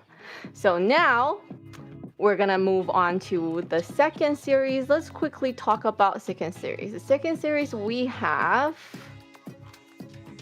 Leviatan versus Yeah, Leon. I love versus LL. Leon. Yep, the LL team. Oh wait, no, that does not sound good when you say the LL team. Oh, let's not say that. We're gonna talk about Leviathan and Leon. So coming up for the team Leon, we have Hayase, we have Bernoulli, we have Pov, we have Lionheart, and we have Raquel. Hey man, this is a team that's solid. Raquel, MVP, MVP, MVP. Every time on the MVP screen, he's the one to pop off for Leon. And of course, hey, Pav has been having fantastic games. Leonard's been doing well. Hayase has kind of been the only one in the shadow so far, so maybe would step into the light in this series. But hey, Bernoulli, baby, that's what this is all about. The way that he's been in the jungle. We want to see the 3-1 come out from Leon as well. In that fourth game, get that Harley popped off. So that clutch Harley that he has in his hands. And apart from that, he can play the Boxia, he can play the Fredrin. The Leo Mart has been solid as well. But more about this teams, let's take a look at this short video about Leon and what they got to say.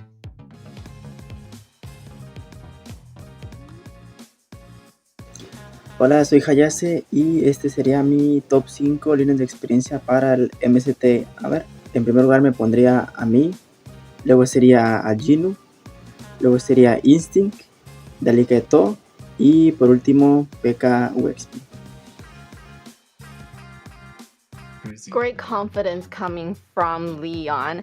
So now we're going to introduce the team Leviathan that's going up against them. We have Bethlehem, we have Wampy, we have Yato, we have Isol, and Promise. New faces here.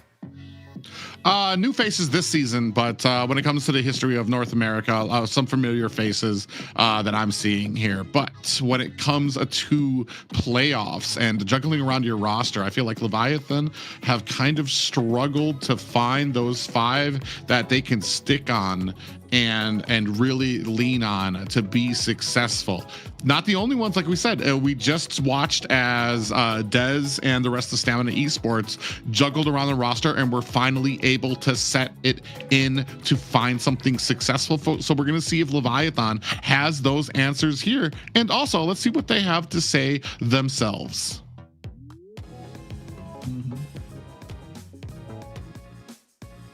So first, me. Second, Marcuti. Third, Chorbarmi. And then 4, Colleen. And then I don't know the 5th player.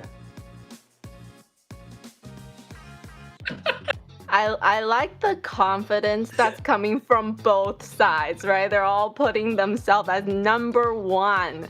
So we're gonna wanna see how that plays out. As Kronos, what do you have to say about that?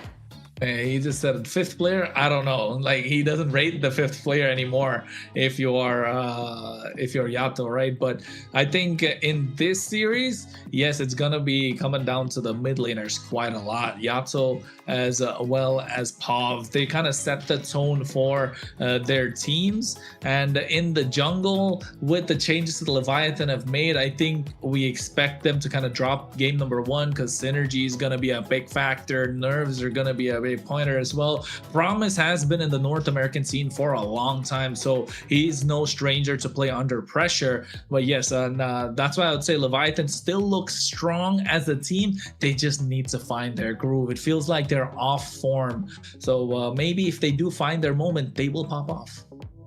What do you think, Private? Yeah, I mean, Lyon, they're going up against a very tall hill to climb here, especially because Lyon they've kind of gone through what Leviathan has earlier. They had to change out Synerjun for Bernoulli, who's been starting to find his groove, starting to find his little flow in the team, backed out by Raquel as well, who's had some outstanding games. But Leviathan, like I said, they're kind of, you have a team that you've just kind of put together 2 players already that had to kind of maneuver into, and then you're taking that against a team that's already built up synergy here through the past 2 weeks, through the Swiss stage and everything. So it's going to be a tough pill to swallow. One thing that I did want to bring up though is when it comes to especially the playoffs, when it comes to there's something else that it takes to kind of compete up at this level, and that's the mental fortitude that you can sometimes only gain from having the experience up here. I feel like Leviathan has that experience. They've been up there. A lot of these players very familiar with when it comes to regionals in North America, so they've already made a name for themselves. The same thing kind of comes out from Lyon. The big thing for me, especially when it comes to last series, is how we were talking about Stamina Esports.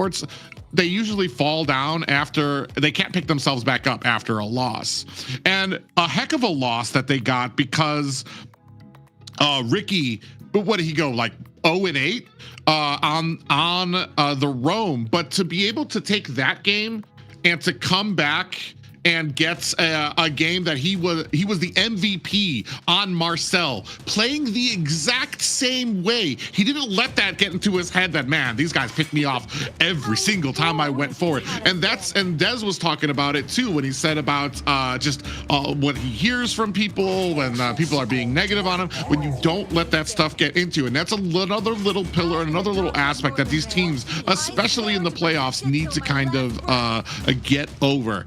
And I want to say both of these teams, Lyon, Leviathan, I'm sure they've heard their fair share of negative criticisms about them, the restructuring that they've gone in through the weeks in here. Here, right now, this game, this series is where you have to focus, where your head has to be at if you want to continue on. And having that better mental fortitude is going to help decide who moves forward and who does not.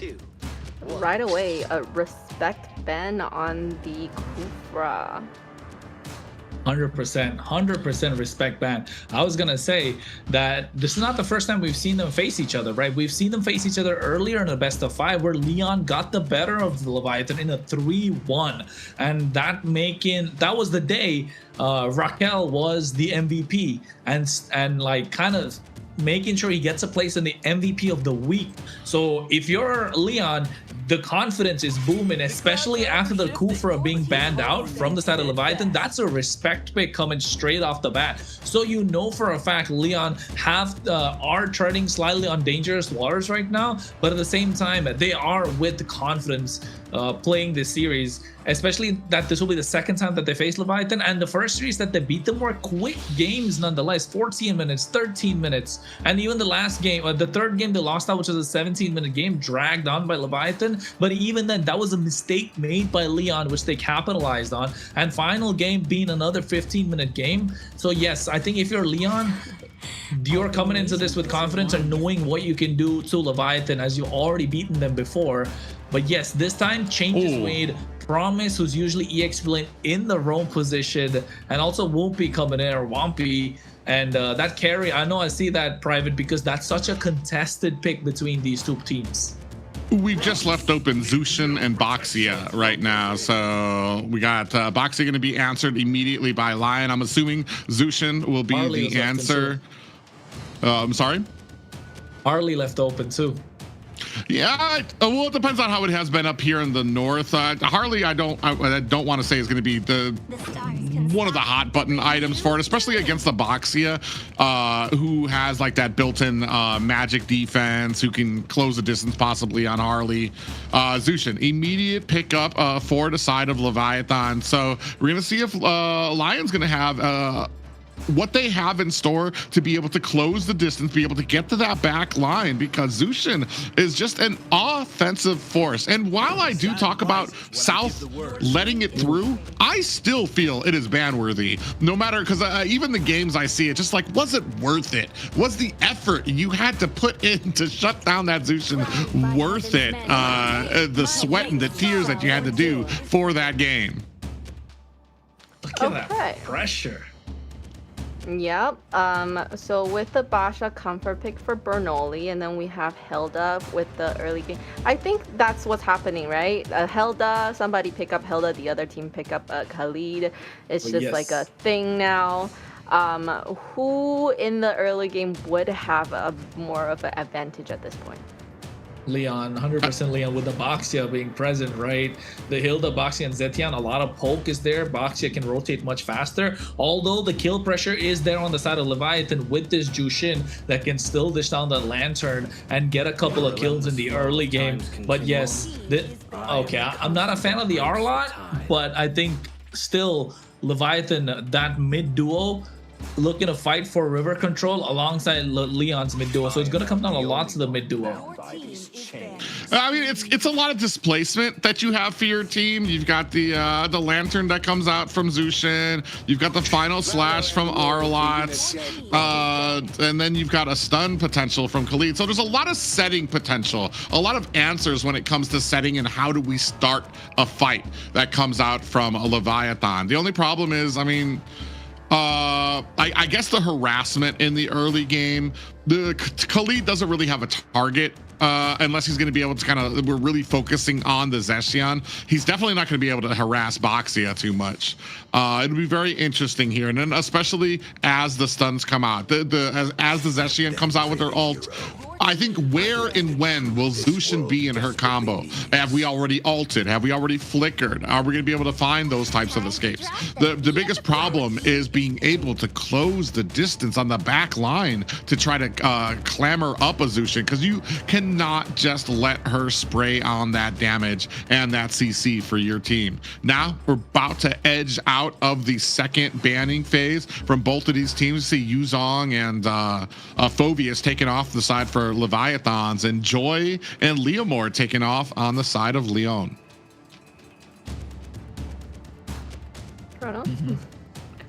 I'm just liking the way the draft is going. I'm trying to see how and what they can build around here, because they've already got their jungle on the side of Leon. The Granger looking so good right now for Leviathan, because they can kite what the Boxy can bring in, they can kite what the Hilda can do, and a lot of pokes already present on the side of Leviathan. But I think again, maybe that Sky Piercer having one or two in this case, I don't mind, because it's with the Jushin, and still you have a lot of protection for this Granger to play around, and we know how good ISO can be on this Granger. It was a staple at one point. And the Terizla again in this series being picked up though by Leon. They're still lacking so much damage, if you ask me. They have the poke from the Hilda as well as the Zetian. They have the set potential coming in from this Terizla. They need to find the finishing blow, and YSS is not it, in my opinion. It's good, but you're looking to have much more of a consistent, like slow-paced game if you're Lyon, which has been their play style for the better part of the MCT. On the other hand, Leviatan can blitz. They get a couple of kills and they're looking unstoppable. So they got a lot of poke on their side, more control, I believe, in the game in these turtle pits as well. So Leviatan can go tank jungle, they can go damage, it doesn't matter. Suyo's an option, they can go for the Fredrin even at this point. It all works out. They have a lot more options that can maximize the potential of this Granger as well as the Jushin.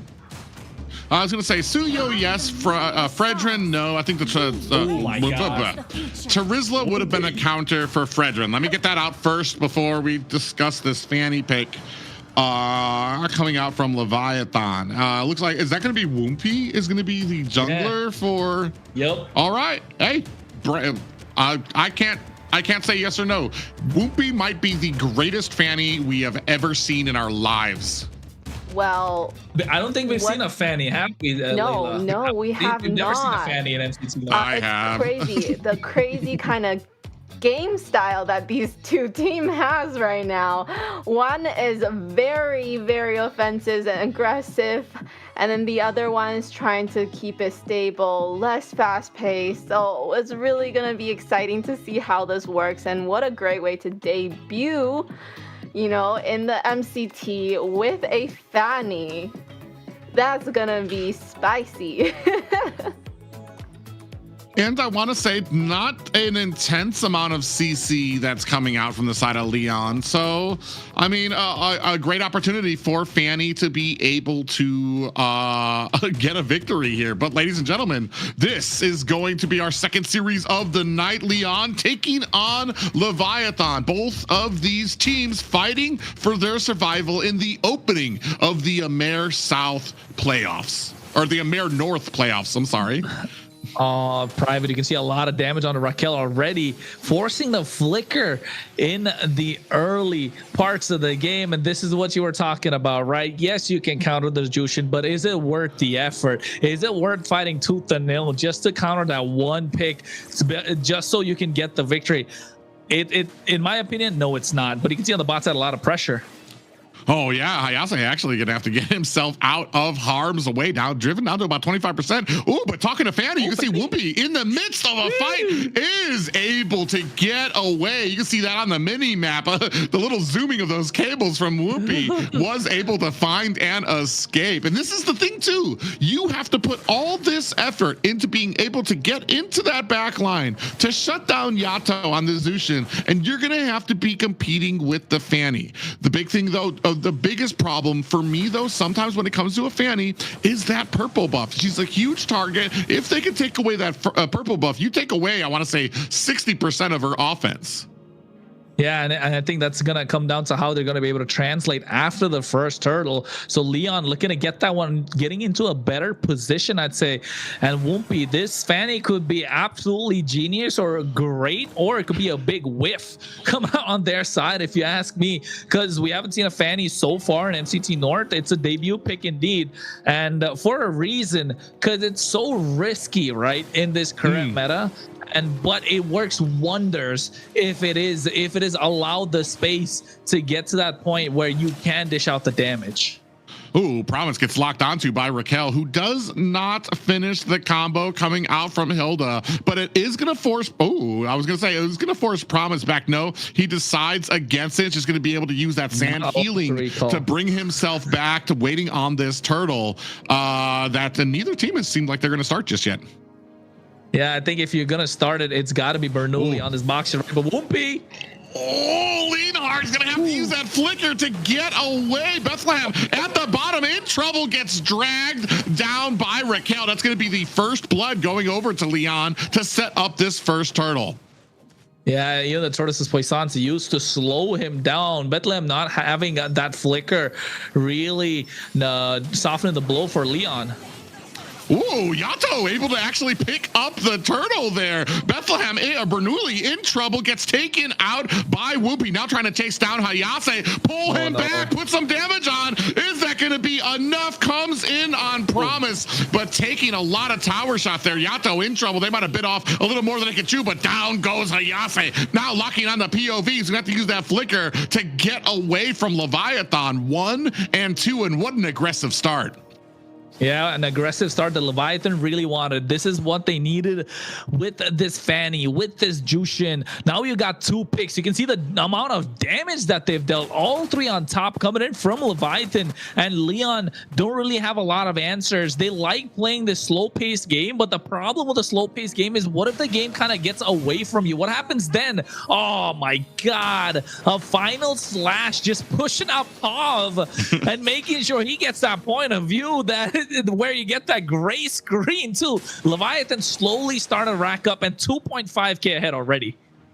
Yeah, I want to say there's a great amount of synergy coming from there. I don't really feel like I felt when I saw Stamina, where a lot of people were having issues. Not everybody was at the same place. I feel like the shot calling's on call. All of these guys are on the same wavelength when it comes. Raquel, ooh, nice little penalty zone does come out there, followed up by the stun. Whoopie in trouble, gets taken down. Yato's gonna have to use his ultimate to get himself out of harm's way. Meanwhile, Bethlehem might be in a little bit of trouble as they try to lay on some of this suppressive fire. Down goes POV as Promise healing up underneath his tower. Looks like Lyon trying to disengage. In comes a Raging Sandstorm onto Hayase, trying to keep the damage up. Is it going to be enough? And Hayase able to turn it around onto Bethlehem. A reply on the side of Leon in the form of a Promise. Whoopi comes in here. It is 3-5 right now. Leviathan still with the lead. So fast around the map, right? The way that Leviathan are moving, Promise is present, and so does Whoopi. Whoopi actually died and just came back into the fight in that moment, and it could have looked a little more dire if you're Leon, because the way that Leviathan are moving, they're playing aggressive as much as they can and trying to extend this goal lead even further and push back Leon to a point where they can't really make a comeback. And Leonhardt right now taking a lot of damage from Promise, and Leviathan have control of this pit, but they don't want to get the turtle started because they have a Fanny who can have cross map plays instead. Yeah, and that's going to be Raquel actually in a little bit of trouble here. A little bit of a hello there from Bethlehem underneath the tower. Speaking of which, underneath the tower, Leonard gets taken out by Promise, and just to back them up, a little bit of stuns coming down there, not able to help on the side of Leon. Still ignoring this turtle who's just kind of sitting there wondering, hey guys, is anybody gonna plan on getting me just yet? Both teams, I feel like, are not as confident in their ability to hold an objective, rather would try to catch out Leon fighting back. I know, it's like one of the few times where we've seen the turtle just not contested. Nobody wants the turtle. He's just hanging around by itself. Oh, but Hayase. Yeah, checking the wrong bush is going to have to flicker away. That's going to be a spell he's not going to have for the next objective. So especially a penalty zone combined with a flicker is just so useful. Now you can see already Whoopi sees that, is going to go ahead and start up on that turtle. And gets it at the right time as well, where the next one can't really spawn. It's just converted into a Lord right now, 7 minutes into the game. ISO needs to start racking up some kills. He already has one that Sky Piercer is going to start showing. Yato is taking control of this river. Bernoulli can't really walk up into a bush without getting spotted out or without getting picked up. And you can see that displacement that we spoke about earlier in the draft is starting to show. That final slash, that lantern flare is too much for them to deal with. Now the bot side as well, they're collapsing. Yeah, a great job there by Promise to go ahead and stand in front of ISO, tank a lot of that damage, give ISO a decent amount of room to go ahead and get off that Rhapsody. Raquel coming in against 4 members here, just a little bit of a hello there. He's given up to Leviathan, but I feel like more and more as this game goes on, we're at about a 3K gold lead for Leviathan. It's starting to slip away from Leon. Leviathan just keep on building up that snowball, getting stronger and stronger and stronger. Now looking to put some damage onto that bottom tower. I think with the mobility that they have, they should be able to get a lot more done on the map. They're able to get tier on the top side, but the mid lane, final slash already used. Yeah, looking for an opportunity right now is a Leviathan. Ooh, actually got caught. Whoopi underneath the tower finds Leonard, but a fight over at mid. Raging Sandstorm comes out. Is that going to be enough? You can see the suppressive fire coming out there from the Granger. ISO trying to take them down, trying to keep that distance up, and finds a kill onto Bernoulli. That is going to be 8-3 in favor of Leviathan. Even gets a malefic roar in his pocket, right, for ISO. So now he's going to be piercing through whatever armor that Lyon are building. We're talking about Raquel. We're talking about Hayase, Bernoulli. They're the tankier members of the team, and they're going to be taking a lot of damage now. And 5 members of Lyon, or rather Leviathan, on the top 6 of the damage charts. It's not looking good if you're Lyon. You want to start racking up the damage much faster. Otherwise, you're basically inviting Leviathan into your base. You're absorbing a lot of pressure, and that's not yielding any sort of results. I mean, speaking of which, promising a little bit of trouble here, looking for an escape. Out come the stuns. Are we going to be able to capitalize on that from the flank? Oh, Final Slash comes out, takes POV to the side. Bernoulli gets caught. Bethlehem trying to find the disengage. Neither team very confident in trying to take this Lord just yet. But I was going to say that there's a big pressure, big shoes to fill from Whoopi, but he seems to be doing all right, especially with something as drastic as a Fanny pickup in the first game. He's not getting caught too much. 2-1-1 right now. He's able to get a lot of these objectives. He was able to get a push at the bottom to get a tower as well. Ooh. And now we have an engagement. Bernoulli gets a pick up, and ISO finds the killing blow. That's going to be a jungler down for the side of Lyon. Leviathan find themselves with a huge amount of room to take this next Lord. Yeah, no retribution coming in from Lyon, so that means their Leviathan are free to pick up this Lord, and I think Lyon really having a hard time right now. You can see already a lot of pressure being piled on. Again, it's all coming down to this Jushin. Yeah, and this is the pressure I was talking about. Being able to try, not only are you worried about trying to close the distance onto that Zushin, but now you're worried about a Fanny. And also in the back line, you've got ISO, who is blasting away at your team. And Bethlehem in the front just trying to use the Final Slash whenever he gets the opportunity. Doesn't matter if you're full HP or if he's by himself. I mean, that skill's got, what, about a 15-second cooldown anyway. And the Leviathan are just abusing the factor of all those spells, and they got all their spells online. I think Bethlehem is looking for a play. Yeah, they're looking to find themselves an angle. Oh, a beautiful little Final Slash there comes out from Hayase, who might be in trouble. He's going to have to use that flicker to get out of harm's way. In from the flank comes Whoopi, tries to put on the damage as ISO cleans up a kill onto Bernoulli. That's going to be 1 down, the jungler down for the side of Lyon as the Lord crashing up at top. Leviathan go ahead, put that pressure onto the high ground tower of Lyon, but decide to disengage instead to take out the tier 2 tower at mid. Only high ground towers left for Lyon at the 11-minute mark. Leviathan have not finished flickering over. You can see a big ult coming out from the side of Leviathan, but turning it around, in comes the cables from Leviathan. Whoopi finds a kill on the POV. ISO able to take down the tower and finds a kill onto Hayase. The rest of Lyon reeling, trying to clean up these minions. Yeah, and the worst part, they don't have the best wave clear once Pav has gone out of there. That's kind of the only wave clear they have with a Jushin, slight bit of range.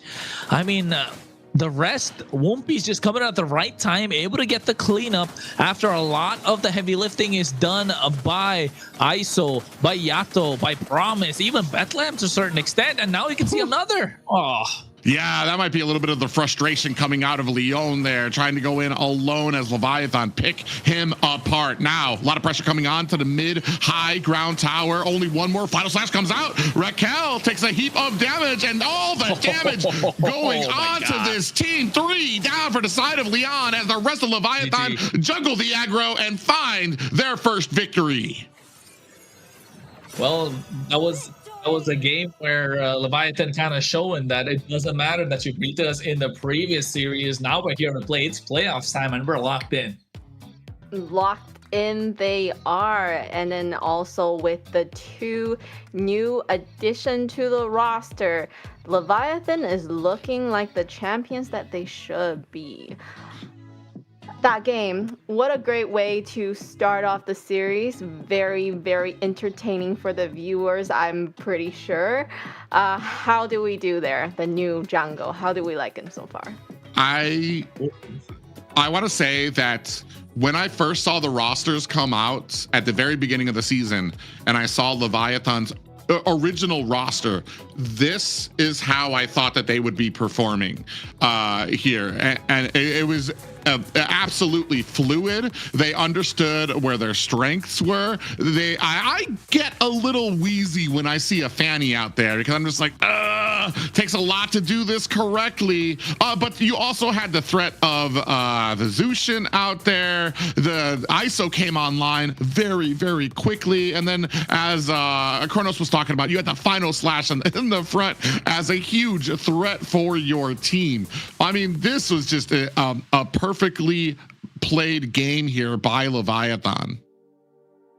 Well played indeed. I mean, everything went right for them, right? 12 minutes, 14-second game.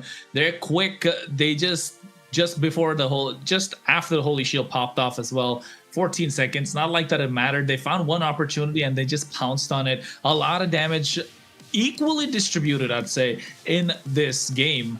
And ISO 800, I think if not him, definitely it's got to be either Promise or Yato on the MVP. Yato, I mean, just because it's a Jushin, can't really, you would kind of expect that kind of a performance, but Promise coming into this lineup from I believe it was an EXP laner transitioning into a roam as well, and now able to play this Khalid so well, just allowing a lot of the damage dealers to dish out the damage and absorbing a lot of damage to give ISO the space or Yato the space to play the game that they like.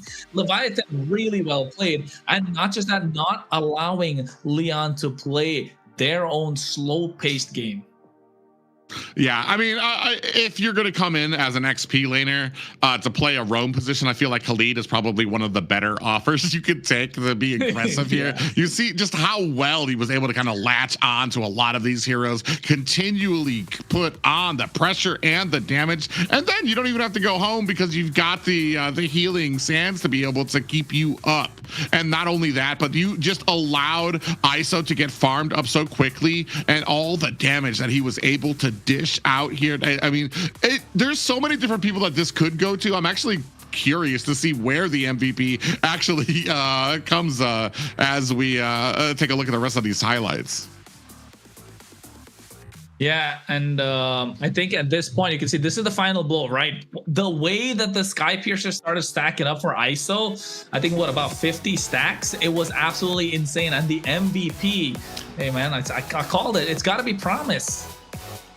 Okay, we have a new player coming in, and what a great way to show up with a MVP win on their team. I mean, that's the exact start that I wanted to see from this team if you're going to be successful. A lot of talk, especially coming from me personally, when it comes to seeing a juggled around roster and yes, Promise, I know him. I know he can play well. I've seen him before in North America and a lot of different teams. My problem is the synergy when it comes to these teams. But you'd think that these guys were playing together for years without break. I mean, they have been playing together for years, but it's just how much a synergy these guys had with each other. You could tell that they were communicating, and Promise just did an excellent job, especially the transition moving over from XP to roam here for this team. And the way that they play, the macro that was there is just something that I think Lyon wasn't expecting, and they just don't know what to do after that. You know, the way Kronos caught that, delaying the turtle and the push on all the turrets. They're prioritizing the most important thing to win the game, and it was very, very exciting to see them playing at the high level. And I think at the right time as well, right? Just because you're on the bottom half of the table doesn't mean you're down and out for the count. They locked in at the right time for the playoffs. And I think understanding that at this point, we just want to win no matter what. End it quick, get the dub in your pocket so that you don't have to wait it out or get to the point where it could be a 50-50, a coin toss. A coin toss is never good because it could never be in your favor. So as long as the game is in your favor, take it and take the victory, and then we'll talk about showing off your skills later on, because at this point, every single game matters, especially when it's an elimination round. I just feel like that was a huge statement that Leviatan knew that they were going to be making. Not just to have Promise out there doing well, but the confidence to have a new jungler with your composition and be like, you know what? Yeah, Fanny. We're going to go. Now, Fanny didn't do great. It wasn't like on Fanny's back for that game, but the confidence to be able to pick something like a Fanny once you're sporting a new roster, you've got a lot of things that have been juggled around. There's questions about whether your synergy is going to be added up to a team who's been playing with the same group for the last 3-4 weeks now. It just says a lot for your team and the understanding that you guys have for each other. Not just that, but I'm going to continue to say it until I'm blue in the face. Letting out the Zushin is a problem. Like, there's just too many boxes that need to be checked correctly for you to be able to take it down. I know there's a lot of teams that do have some great drafts to kind of get into that back line to be able to kind of shut it down. But man, just you saw from there, I mean, just the impressive power that comes from it. And then to be able to lift them up and ISO just waiting there for them was like, all right, now it's time for me to blow this person up. A great game, great draft coming out of Leviathan as well.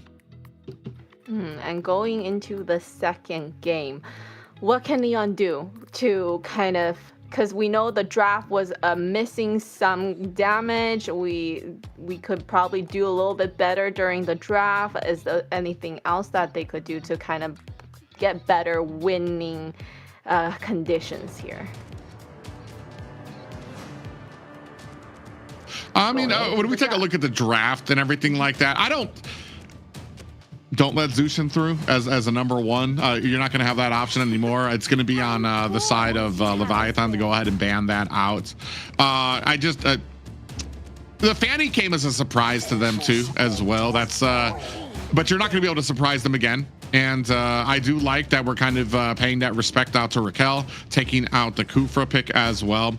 And honestly, I would need to see them, because that, I want to say, it screamed out to me early that there was going to be issues when you saw the draft, you saw the Zushin, you saw the Fanny pick come out there as well. And then the early aggression that was going to come out from the Khalid as well. So I want to see them with a successful draft here before we can start kind of ironing down where some of the problems might be.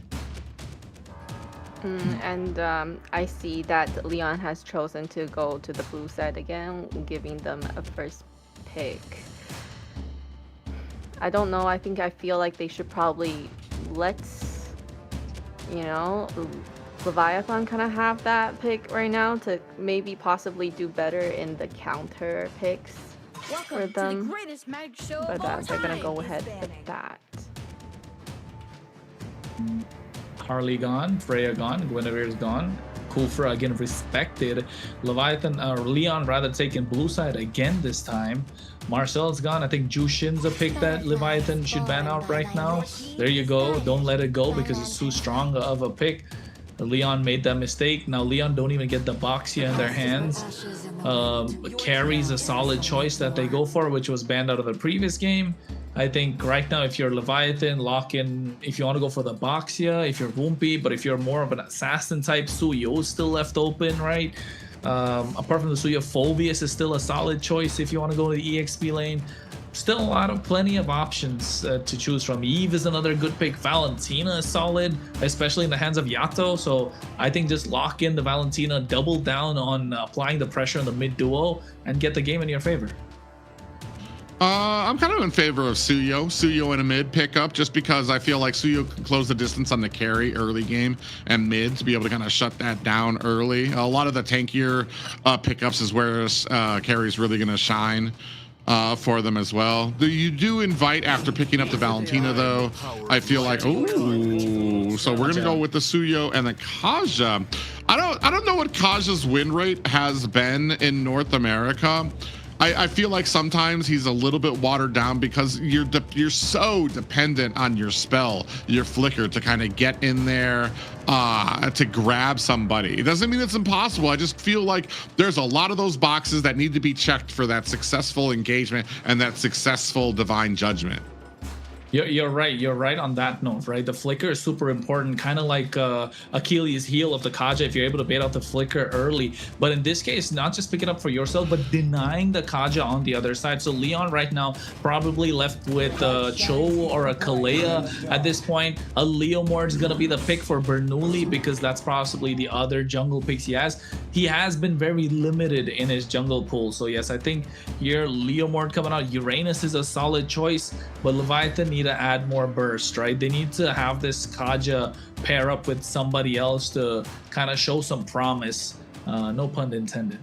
Good fun, good and then also we're kind of looking for, I mean, Suyo's got a decent amount of burst, but you're also, I want to say, maybe looking for something else that can kind of be a little bursty for your team as well. And yeah, we've got a Sora coming out there. A good pickup there as well going into the second banning phase, which means you can take out Valentina, which would be like the immediate counter you would think for that mid lane.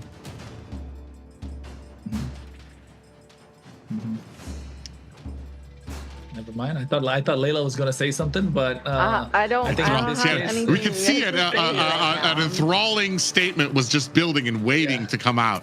I'm yeah, I was about to say. So she was like, she was ready to burst out. But I think if you're Leon, you want to ban out the Valentina. But if you're Leviathan, take away more of the mid picks or the roam picks that are available right now. I think roam would be the best option to lock down the Khalid, the Hildas, just to make sure you don't add more pressure along with this Leomord that's already present. The Kalea is a solid choice, which I mentioned early on, but they ended up picking the Uranus. So I think Kalea has gone off the table. In this case, I'd probably say Hylos is another option they could go for because the combo that it can provide, slowing down Leviathan in these fights.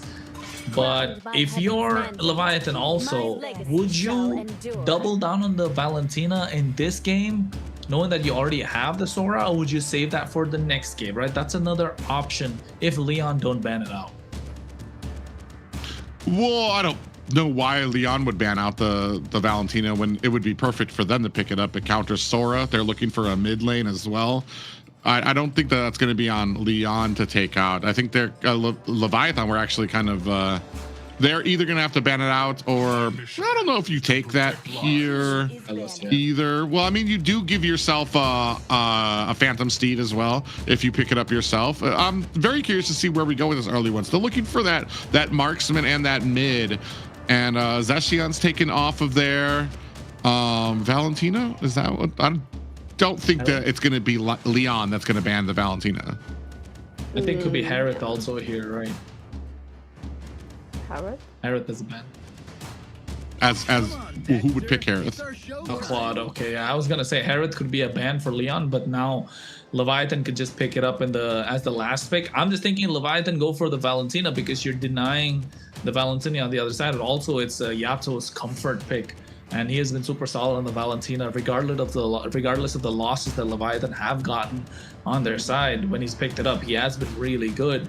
But if not the Valentina, Yve is a good option, but you're giving away the RWM if Leon pick it up. So it's got to be a mid lane option here. And if Valentina, otherwise probably go for Harith in the gold lane. I think that's the two that Leviathan have. Go. Okay. It's so good. Go ahead, Private. Go ahead. On the goal? I'm just looking at my notes. I didn't see this one coming out there, but he's got a good amount of damage he can do to a lot of these, especially when it comes to true damage that he can dish out to these tankier heroes. The only problem is you're banking on your front line to be able to kind of keep the enemy in front of Gord.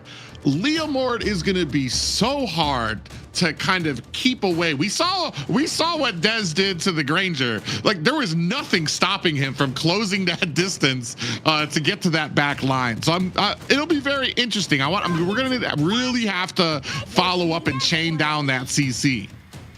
I like the gourd. I like the gourd only because of it's denying the Valentina pick. The gourd is so good into the Valentina, right? Even though you steal away the Mystic Gush, you're gonna have such a hard time in the mid lane to keep up in terms of rotation. So and especially close the gap against the gourd, because the Valentina likes to get up close and personal and you know, disrupt the mid duo flow and take control of the river. But now with this gourd, you're not going to be able to do this. But oh my god, it's been a long time since, you know, 1-1 come in. Like, what is going on? Like, this hero right now has gotten damage, and I play 1-1 like I like 1-1, but I don't know, Private. I don't know what to make of this 1-1 at them. Leviathan. 1-1's a wild. The 1-1's, go ahead, Layla. Oh no, I was just gonna say Leviathan trying to be the new Night Horde here, coming with these unconventional picks that are definitely not the meta. It's really interesting to see how it plays out.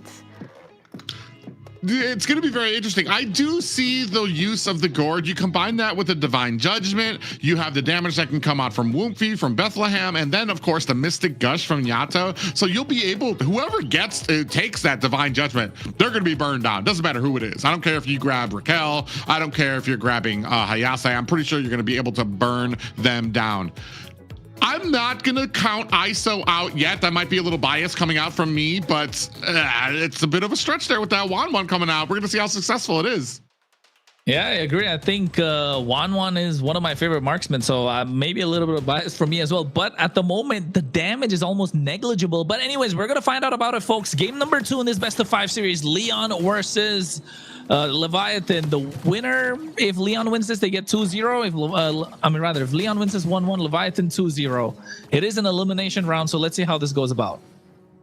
Yeah, both of these teams fighting for their survival in the playoffs. Day 1 of the playoffs. Ooh, a little bit of engagement. Raquel has to flicker. That's going to be in the opening 50 seconds. And Bethlehem right there on the back end looking for the kill is unfortunately not able to find it, but you can already see the pressure mounting coming out from Leviathan. Hayase comes in from the side, maybe looking for a little bit of a reprieve. Comes in, might have been able to get minion from the side of Leviathan. They get 2 of them. They even got the lava gold with the help of Retribution. Woompy coming in clutch right now. And look at him. He's already level 3. He hasn't taken the top half of his jungle yet. Bernoulli, like, kind of not getting to the level 4 power spike that you need on a Leomord. You know what's so smart about that rotation they just did too? You took away all of the side minions that Hayase is going to be able to depend on to get his stacks. You see right here in the lane, he can't get any stacks from these minions because they're aggroed onto his. Now you took away the gold, you took away the minion at his side. He has no way of getting any of his stacks as a Uranus right now. Yeah, and again, in this game of this Leomord, just like the one that happened with Stamina Esports, going for the Marksman emblem, it's a popular trend that I've been looking at, especially after the Marksman emblem got a slight bit of a buff. You're getting that extra 5% penetration. It works out for the Leomord because you increase the attack speed, which is something the Leomord would like when he's on the steed. So maximizing that as well. Just before the turtle, Mystic Gush comes out, and I think Leon might want to go for this one. Yeah, you just wasted 4 ultimates before this turtle fight came out. Bethlehem fighting it out with Hayase. Turtle walking back and forth, does get pulled out by the side of Leviathan. And on the backside, Hayase lying in wait, trying to get a little bit of damage here in against Woompy. Engagement comes out. Raquel caught in. Do with Phantom Steed coming out from Bernoulli, who does miss a little bit of damage there. Hayase in the midst of 3 members of Leviathan as Hayase onto the backside, latching onto Woompy. Turtle down to 50%, and you can see Bernoulli dashing out to the backside. Still no level 4 for Promise as Woompy able to find the Retribution and the kill onto Bernoulli. Mystic Gush in the background to provide that fire support.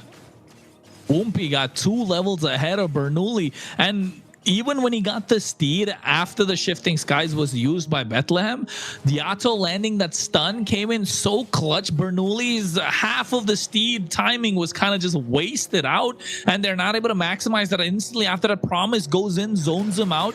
Really well played from Leviathan, and you can see it started to show these macro plays and these small changes that they've made to their roster has allowed them to play a lot more aggressive than they have so far in the MCT. This is a rejuvenated Leviathan that we're looking at.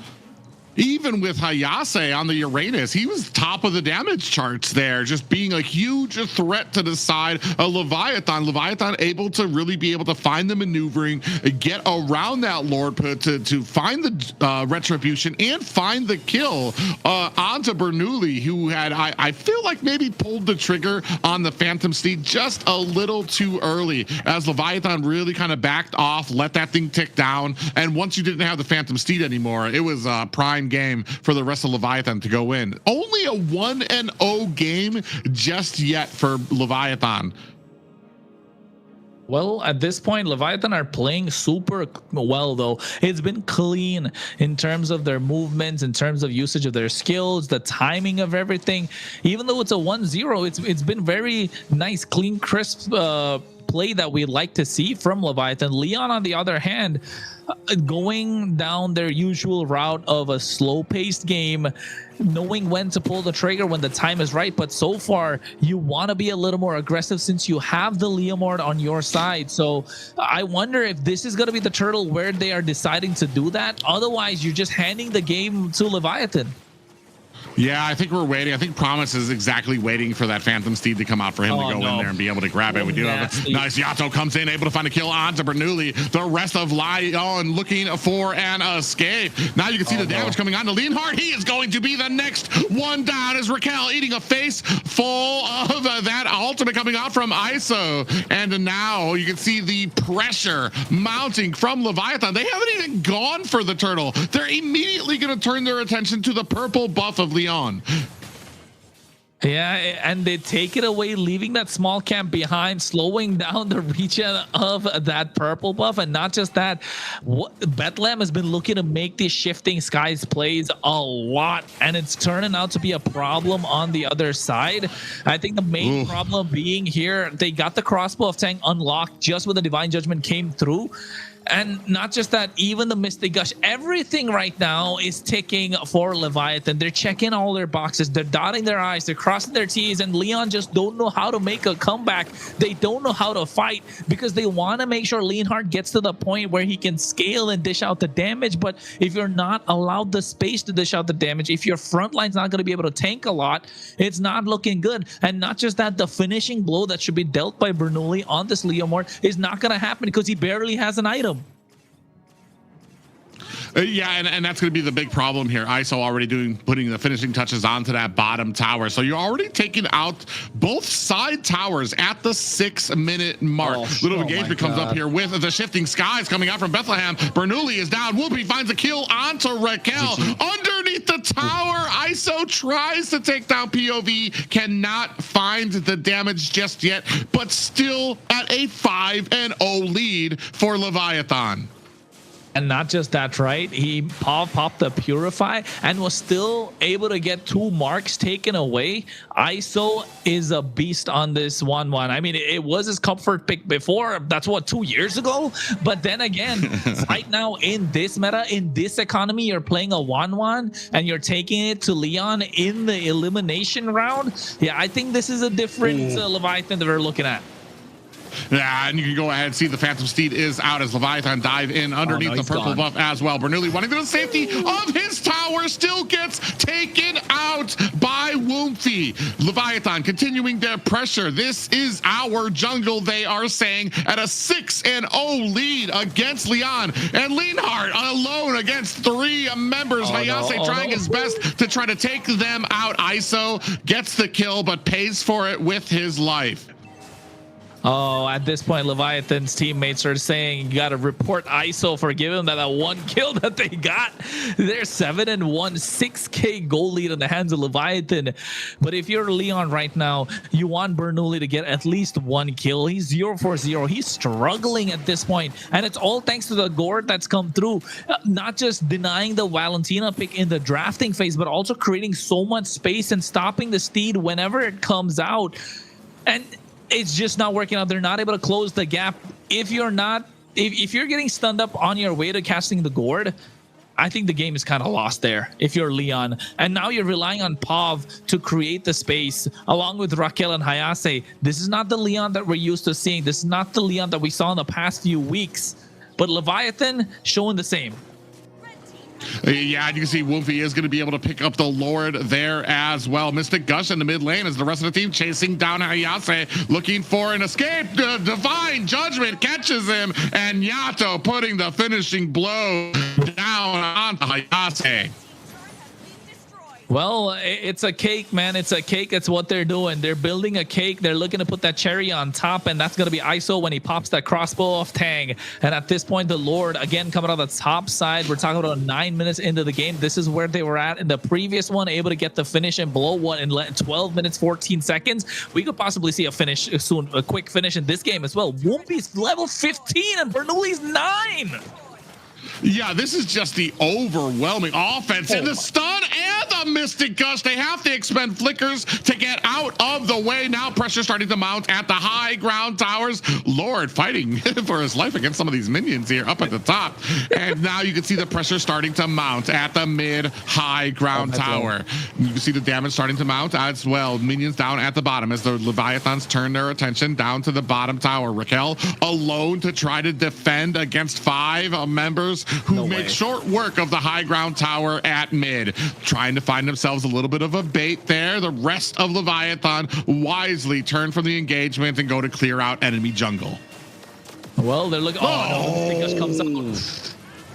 Jesus, there was an enemy hero there. There was a Leanheart, and Leanheart got stunned and Mystic gushed into dust. Now, minions starting to mount at mid and bottom tower. You can see Woomfy doing his best to try to clear out the minions at top, trying to create a whole lot of pressure from all of the lanes. Woomfy inside the base right now. And you can see a little bit of that confidence starting to come out from Leviathan. Now, high ground tower. We have the mid lane. Ooh, big pushback coming back onto Lyon, finds a kill onto Raquel. Woofy with the damage onto the tower. Leviathan looking to possibly close this out. Mystic Gush takes down POV. Bernoulli and the rest of his team trying to clear out these minions. ISO finds the last high ground tower. Leviathan looking to put on the damage. Only 2 more members left from Lyon. Minions coming in from the rear. Do they have enough to close this out on Lyon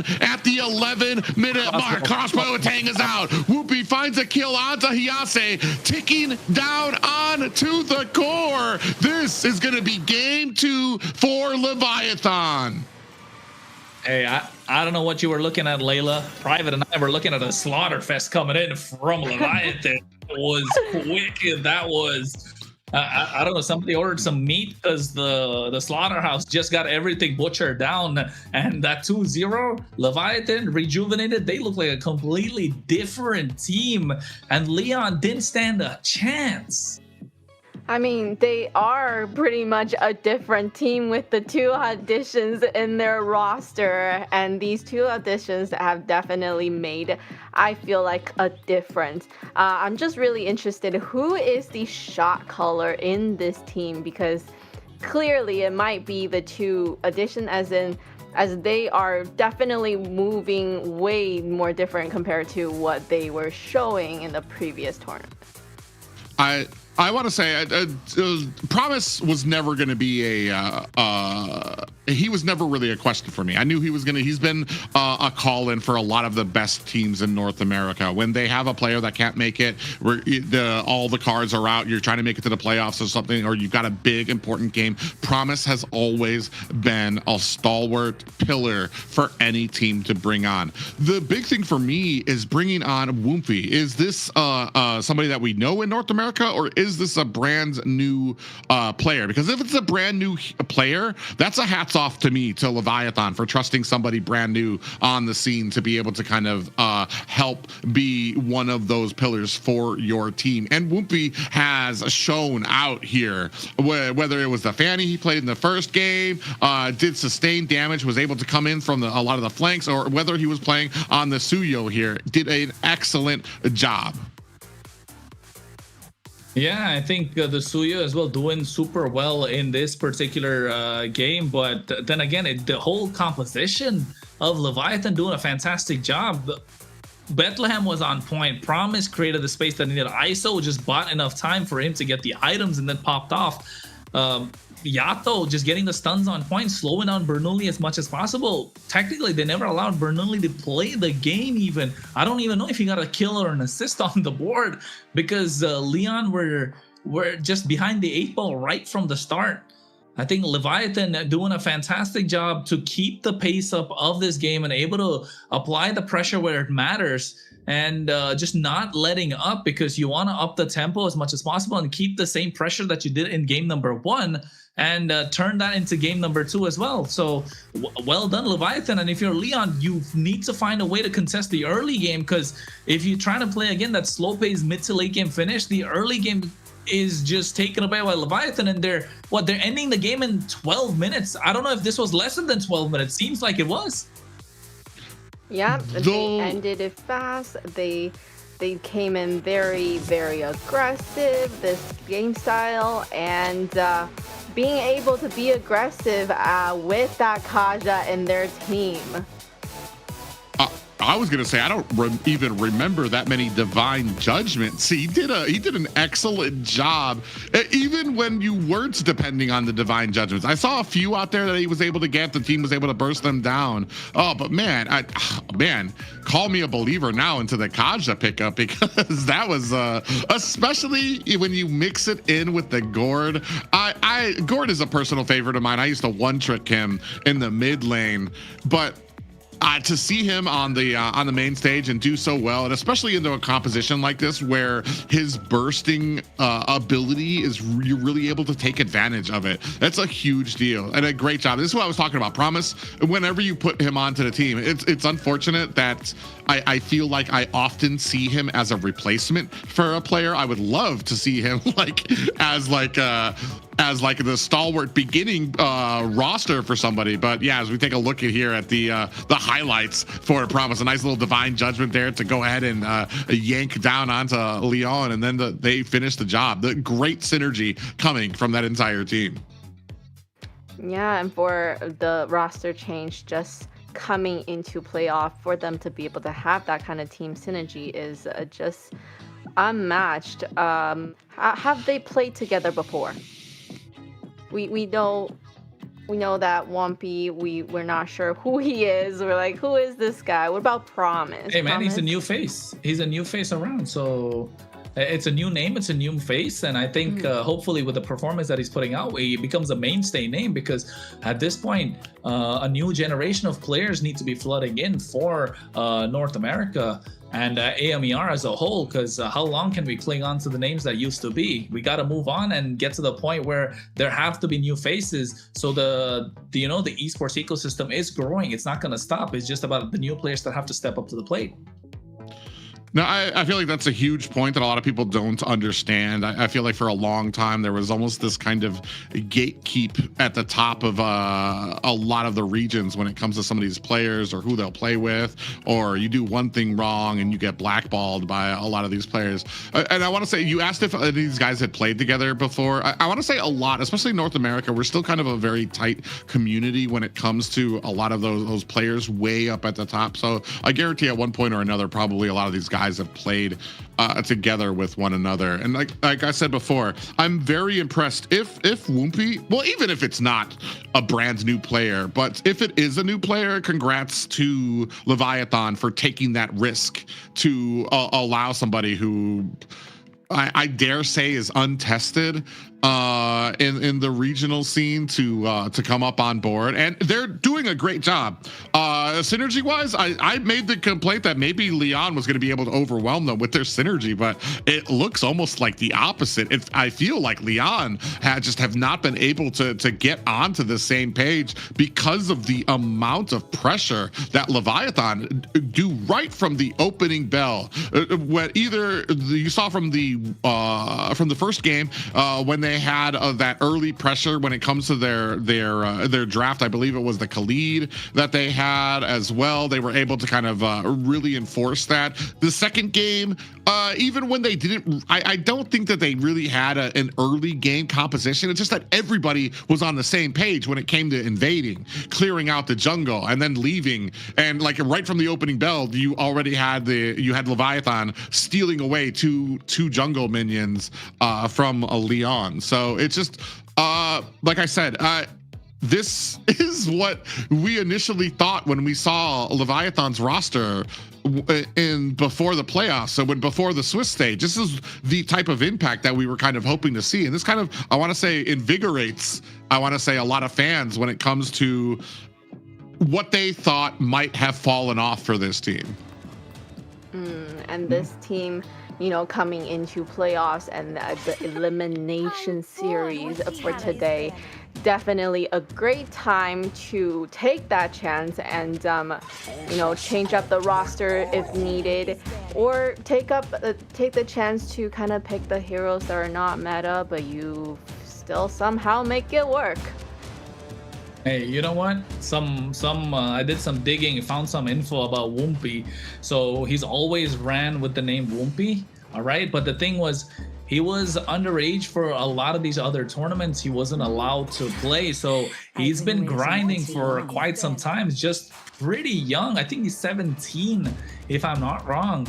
So, well, coming in, this is some new blood injected into the AMER scene for North America. And for him being so young, I think sky is the limit, and the ceiling is definitely grown a lot more. So hopefully he gets a lot more game time, a lot more that he can add on to his portfolio. You know what I mean, Private? It's funny to me that you mentioned that he hasn't been on the scene for a long time. I take a look down and I take a look at his picture. He's the only one that hasn't been grizzled down by the esports scene, and this little frown, that big ear-to-ear smile that he has. He's just ready, willing, and able, ready to be out there. I always get on this when it comes to like esports picture. I'm like, is there a problem with smiling? I want to see this new generation of players out there, ear-to-ear smiles, all whites on them. We're not UFC. We're not taking prize fights out there. Let's just show a smile out there and then get the job done. Going on to the draft of what we see here, still respect paid to the Kufra pickup, but it seems like the Kufra being taken off there is just stalled out Lyon. Not just the Kufra pick, but I feel like Leviathan had just had some great answers back to back that Lyon have just been completely unprepared for. Yeah, talking about that, I'm just happy to be here. Smile on Woompy. Yeah. So I'm just interested, you know, what kind of heroes that he's gonna be picking for this stage. I think also they're just gonna have fun, right, at this point. So very interested on what other kind of combination we can come up with.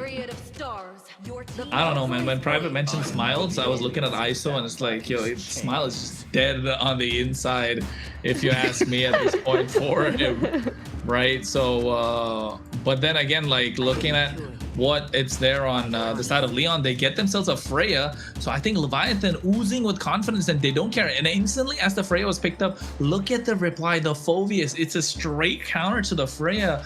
And Leviathan get the Valentina to prevent any sort of shenanigans on the other side. You can't go for the Sora. You can't go, whatever you go for is going to be for me too. So Leviathan already looks super strong right off the bat in the draft. Yeah, and that just, you hit a nail on the head. This is confidence speaking out of them. They said they're going to give up the Freya, and the draft allowed them to go ahead and pick up Valentina, who counters the Freya, and you take away Valentina's biggest counter or biggest threat out there, which is the Phoveus.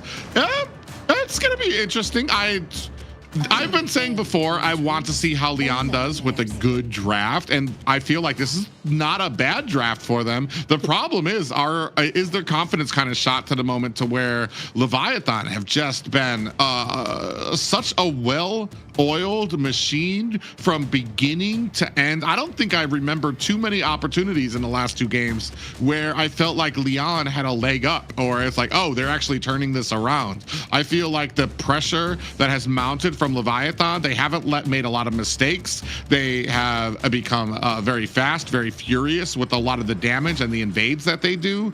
And there's been very little room in any of the objectives or any of these engagements for Lyon to be able to get that advantage. So it's gonna be very interesting to see how they can, how they do against this comp. I'm just gonna say something about the Cho pick right there. That is Promise main hero. So right now they're all. I am gonna show you my debut hero right now. So what a debut as well, right? For Promise as well as Whoopi. If they're able to get a 3-0 stomp in what's an elimination round for Leviathan after losing a series to Lyon in the Swiss stages, yeah, I think this is now all of a sudden we don't count Leviathan out, and all the standings and the predictions and all the talk about who's gonna be moving on into the next stage is kind of gone off the window. And next thing you know, we'll be talking about Alpha 7 who? I mean, we're not that far yet, but I think Leviathan looking super strong at the moment. And with the second phase of the bans as well, Hylos being taken off, Leomord's off the table, you're really looking to choke down the hero pool of Bernoulli, because they've got an early goal lane side with the Freya. You've got late game kind of locked down with this Alice. You got consistent damage throughout the board with this Kimi. You're looking to expand on the early game pressure that can keep up with this Cho in terms of rotation. I'm looking down at Khalid because they already picked up the Hilda. Glue is gone. Kufra is not present, so Raquel's not going to get his comfort pick. I don't really want to see the Minotaur come out from Raquel because you're giving away more early game pressure, and Valentina on the other hand can pick up the Minnow and Fury. So I'm only looking at the Khalid right now if you are Leon to be picked up in the roam position, but Leon banning another jungler. Okay, Baxia's gone, so Leviathan Assassin again, Suyo's gone, Fanny, Joy's still good. I'm seeing Joy. here. Sorry, Woompi's 3 other heroes, or 2 other heroes are Ling and Lancelot, so we don't know if we're gonna see that. But so his favorite heroes, right? Not 3, Ling. Forget about Ling. Ling and Lancelot. Ling is not showing up in this meta, no. A Ling, I feel like, what is it? Broken Walls pretty much killed Ling standing. Yeah. There's like. Got nowhere to stand. So here we've got Expanding River. Beatrix going to be making showing out here for Leviathan. It's going to be very interesting. I don't know where you go if you're going to go for a jungle on the side of Lyon here. You've got a pretty tanky front line in the name of the Freya. You got Alice who can come in from the back line or even try to get into your back line as well. The only problem is Kimi and Freya are going to both have problems when it comes to Phoveus in the early bit of this game as well. And Valentina, I was trying to think when Valentina takes the ultimate from Freya, she doesn't. I don't think she gets the auto attacks and she doesn't really get any of the other abilities. So it feels kind of useless for her to be able to take that. Ooh. Looks like they're going to answer back, try to answer back with something that we saw earlier from Leviathan. I like it. Right, if you're gonna really don't hold back and pick all the heroes that you need to try to make this elimination stage. Joy. They're confident, man. They are confident. They don't care about the Kaja. Going into the Kaja, right? Okay. They don't care about it. This is Leviathan. If Leviathan get this game, like, we can talk about, you know, a little better seeding for Leviathan in this playoffs. Last words, Layla? Great. We're gonna locked in. We have, Leon really trying with this game to make it so that they have a chance to continue for the playoffs. A lot of the heroes that we do think are very meta in the moment are out, so we'll see what they can do with this lineup. I mean, for me, it looks super solid in terms of what the matchups are, but of course Leon looking to get that early snowball in the hands of Fred as well as Bernoulli for Suyo, but Leviathan can always make the comeback, right, Private? Yeah, and looking for the comeback here after weeks of, I'll say it, disappointing matches here. Coming back very strong and looking for a full 3-game sweep over Lyon in Game 3 of our second series of the night of the AMER North playoffs. Yep, in we go, ladies and gentlemen. And you can see Whoopi already getting the clear as fast as possible against Bernoulli, who's supposed to be one of the fastest jungles in terms of the with the Suyo in hand.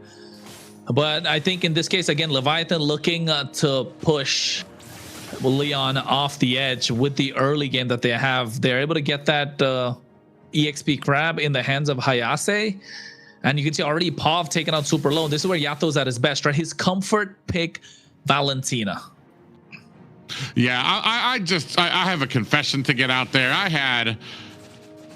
had Leviathan getting swept in my poker, my bingo cards. It was their performance, how they've shaped up in this playoffs. What we've seen here today is a completely different beast than we've seen throughout the entirety of the Swiss stage. I went on a little rant off screen about how a lot of North American teams or North teams, they juggle around their roster, and it really puts a hankering on a lot of the teams that you care about, that you want to do well, because they have to build that synergy over again.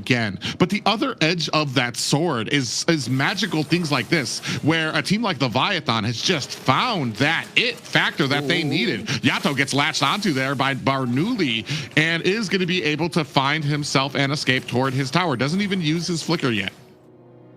Yeah, and you're not wrong, Private. So did I, so did Trex, and so did Layla. We all had a kind of 3-0 for Leon, but then again, with the way that they've been playing, it's so much more promising. But Leon, this time taking charge of the early game, something they weren't able to do for 2 games in a row. So I'd say it's working out well, forcing a flicker out of promise as well. So now you're really, you've got the...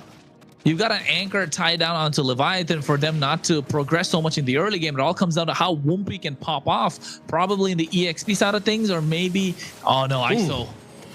Yeah, I saw the flicker with the Divine Judgment. ISO in trouble as Leonhardt finds and picks up the first kill of the game. And maybe Leviathan a little confident in that draft, allowing some of these picks out there. But I do know that they understand where these power spikes are. You can already see there from the Leviathan side. They're able to clear out a lot of the jungle coming up from Leon. Promise finds a little bit of a pop-up there, takes some damage from Bernoulli. Whoopi dashes in, does not quite find the damage he wanted onto the back line, as you see the electrifying beats come out to try to clear out that mid lane. Actually, Whoopi, Evil Queller lands onto Promise, as the rest of Leon, it doesn't look like they really want this a fight just yet. Yato over there going ahead providing that protection for his team. Yeah, I think at this point, Yato has to find the find the opening for Leviathan on this Valentina.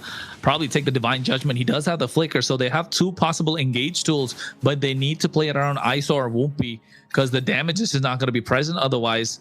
They've been able to get fast clears, river control right now in the hands of Leon. They've got about 500, 600 goal lead.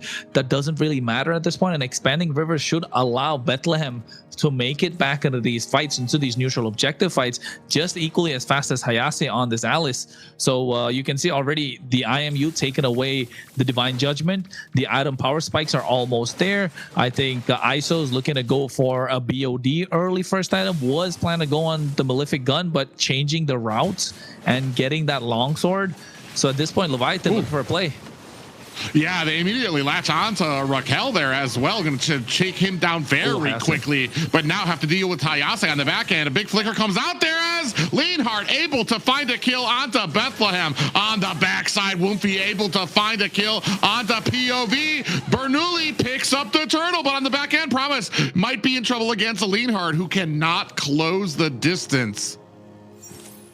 Yeah, 1-1 traded, if I'm not wrong, in that fight. But at the same time, Leon getting the turtle is not looking good for Leviathan. You can see a lot of damage coming out from Bethlehem in these fights. But if you're a Phoveus, you want to be in these extended fights, right? That's where the Phoveus kind of excels. And so does the Valentina a certain way. So does the Beatrix. But on the top side, I think they're looking to get down on Leonhardt. Yeah, they're going to be able to find that kill very quickly. And I kind of had the same thing in mind too. Bethlehem hasn't been a huge factor in a lot of these fights, and I feel like he was going to fall off when you start getting to that mid game. And we want to find a point where he's going to be useful. Ooh, Demonic Force does slam down, but Raquel able to create some distance between him and Leviathan. 2-3 right now, a small lead in favor of Leviathan. And you can see on the bot side, though, Bernoulli needs to get a push going. No turtle, no neutral objective, but no minion waves to respond to either. So even Leviatan playing the macro game to almost to near perfection at this point. They just need to get a couple of towers maybe, and I think it has been on the top side. They need to keep this Freya at bay, who already has 2 kills in her pocket, and once the Freya starts popping off, it's going to get difficult for Leviathan to make any sort of comeback. And that's why you can see Bethlehem not really making a lot of oh no, never mind. Top side, Divine Judgment could come in. Yeah, they were looking for it. 4 players actually go up there and they just don't find the target. I feel like Leviathan did such a great job reading the map, understanding what they see and what they don't see, and responding correctly. They didn't see the rest of Lyon. They're like, okay, let's just assume they're going to start coming for us. So they immediately backed up there. Oh, Promise dipping in and out, really dancing around. Divine Judgment, IMU coming out from Leviathan. Won't be able to find a kill onto Raquel as well. Leonhardt's going to have to use that flicker to get out of harm's way. Gets bounced back by Bethlehem. Is that going to be enough as Wolfie finds a kill onto Leonhardt? 2 down for the side of Lyon. Won't. That's what it was this time for Leon. Won't be able to pick up a double, and they get 1 more in the hands of ISO as well. So that's 3 kills if I'm not wrong. And Leviathan doing a fantastic job, able to get the 3rd turtle of the game just when they needed to up the tempo. And now all of a sudden, whatever Leon has done in the early few minutes, the first 6 minutes has kind of been rendered useless because Leviathan were able to maintain that goal lead. And now look at the way of the dragon. Oh, another ultimate comes out there. Raquel's gonna have to try to find himself the safety of the tower. Promise comes out with a flicker of his own. Might be a little bit too much for him as he finds himself an escape with that Jeet Kune Do and that Cho. What a great disengagement there from Leviathan, even when you thought Leon had the catch. Yeah, I think Leon kind of could have got that kill, right? Promise kind of lucky to get away with it. They get the tier 1 on the top side. They respond with another tier 1 on the bot side. So towers in the favor of Leon. 1 gone on their side, 2 for the side of Leviathan. Bethlehem able to get that War Axe right now, so you know he's going to start hitting harder in these team fights. He's going to sustain a little bit longer. Promise, another way of the dragon. Yeah, Raquel taking a heap of damage. Gonna have to use that flicker, but still not enough as Bethlehem comes in from the backside. Ooh, POV in trouble. Electrifying beats coming out from Wolfie. Might not be able to make an escape. Evil Queller with some damage from Bernoulli, able to finish the job in reply as well. You can see the big pressure mounting at the mid lane, but Leon able to clear out the minions. Whoopi is fantastic on these assassins, bring a little bit of flavor to MCT North, if you ask me. And Leviathan just doing a fantastic job so far. Leon able to get that shutdown onto Whoopi in the hands of Bernoulli. Now they need to find a way to scale, and Bernoulli needs to get more kills on the board. Otherwise, it's looking dire because Leviathan have nice late game power spike with that Beatrix, a marksman in the late game. Pav, on the other hand, hasn't had the best game so far. 0-2-3, and ISO just getting that malefic gun. Well, it's looking dicey. Pav gets the blood wing, so I'd say 50-50, but still, in terms of damage, Leviathan have a lot more to offer than Leon. Bernoulli needs to find a way to pop off, otherwise it's going to get difficult for Leon to do anything. And you can see they're already blitzing away this Lord, able to get this one in their hands, so buying some more time for themselves as Leviathan look to get a pickoff after pickoff. Yeah, but the thing is, Leon, we need to be able to kind of make some plays here. I feel like we've been very, very passive in the early game where we were supposed to have the advantage. Promise on the back end, putting some damage onto Bernoulli, getting stunned, might be in a little bit of trouble, is still able to find that escape. There was this little point at the beginning where Leon had the advantage, but they weren't pressing it. They weren't looking for engagement. They were free to just let the Leviathan kind of pass them by. Now they might have a little bit of that opportunity out again as they go ahead and try to put some pressure onto this mid tower. In comes the demonic forces as well. Big pop-ups landing out of the Bethlehem, able to find a kill onto Raquel. Evil Queller coming out from Bernoulli, dashes in, looking for the soul sever, but the damage coming out from Bethlehem is more than enough to take him down. A big reply by Leonhardt gets answered by Bethlehem again, putting us into a 10-4 lead for Leviathan.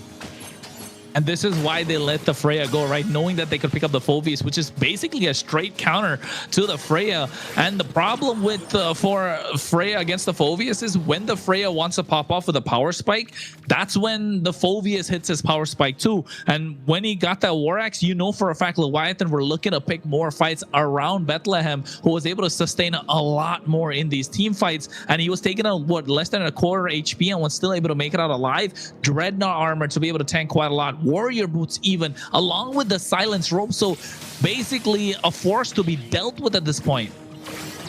Yeah, you can see right now we do already have the Holy Crystal picked up there by Woompy, so putting on the damage.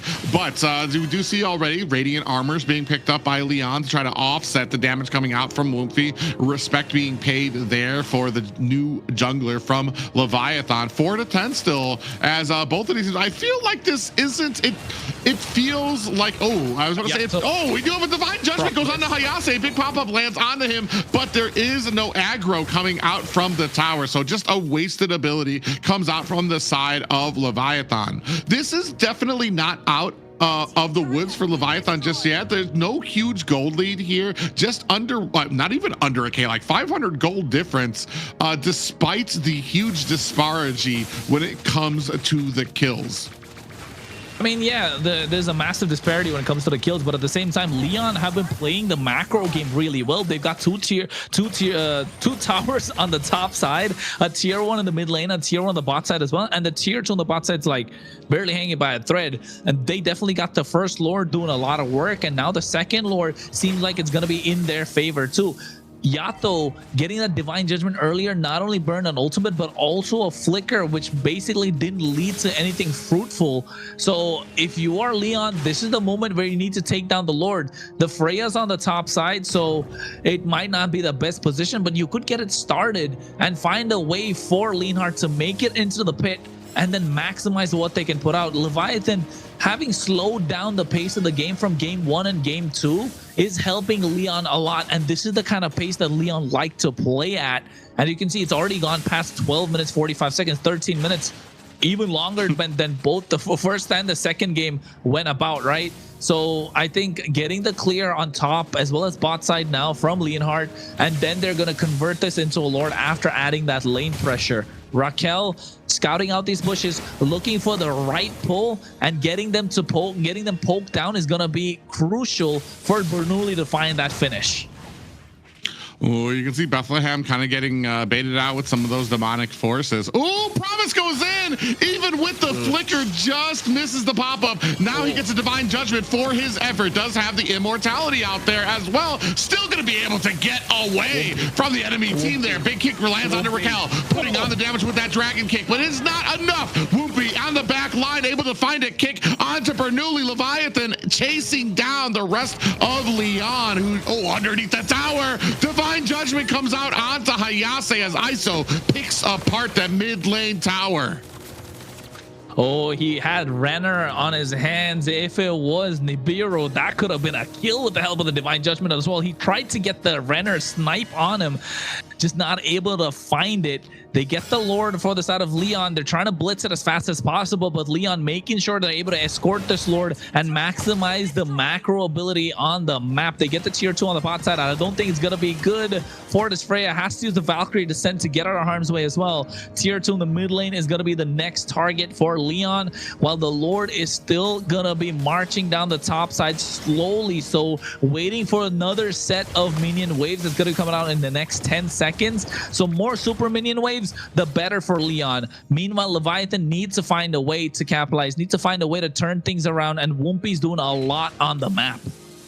Yeah, this is just a classic game of why kills are not as important as a macro. Leon doing a great job of kind of making sure even when they're losing fights on one side of the map, they're winning towers on the opposite side of the map, all the way down to almost the high ground towers at the mid lane as well. Leviathan kind of scrambling a little bit, starting to lose a little momentum as we're moving into the 15-minute mark already, the longest game of this this series for Leviathan, but they're on the back foot, and I feel like this is a pretty firm advantage on the side of Lyon because there's not really too many entry points for the side of Leviathan to try to get in there, and they've just got an uncanny ability right now when it comes to really kind of syncing up these lanes, making sure that they're pushed before a lot of these objectives go out. And you would think that Lyon have the advantage, right? But look at the goal lead. It's 50-50. And that's one good thing for Leviathan, just because of the fact that they have a Beatrix, a Marskin that can pop up.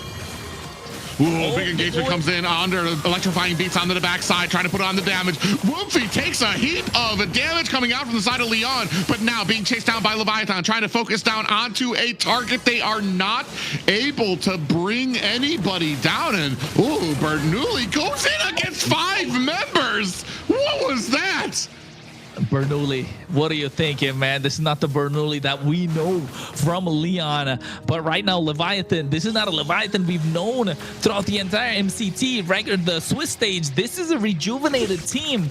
Again, I guess, this is like the 3rd time I've said it. Call me a broken record, but they've been so fantastic so far in the entire series. And if this is going to be a 3-0, it's a massive statement coming in from Leviathan. And you know that this is a team that can take it all. This is a team that can get the big wins. And with this newly added jungler breathing in life to this lineup, allowing the rest of the team to play like they'd want to. Yato looks like a different player right now. ISO is allowed to play the game he wants. Promise coming to the own position. We're looking at a Cho 1-0 and 10. And how many times did he get pulled by the Divine Judgment? It's something we've not seen. The immortalities are keeping him alive. Right now, he doesn't even have it. He's able to find the right pickoff. The communication is on point for Leviathan. Meanwhile, Lyon are looking like a shadow of their former selves, where Bernoulli's not able to get the victories, not able to get the kills that he wants to, and Raquel, without having the Kufra, is not able to find the right pace for the rest of the team.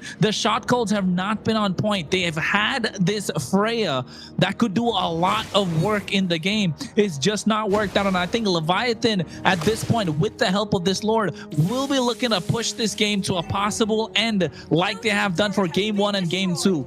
We're 17 minutes 45 seconds in, and they want to pull the trigger, and all flickers are available. Yeah, right now, my draw was just stuck to the ground there, trying to figure out what Bernoulli was trying to do there. That enabled, they knew they had a retribution down. Leviathan immediately turned to go ahead and pick up the Lord. Now they've already matched up all of the towers out here as well. They do have to answer back, as the Leonhardt is doing a great job of creating that pressure up at the top. But when you talk about, I mean, Leviathan was on the back foot too. They were disengaging from the team because they didn't want that fight. And Bernoulli went in.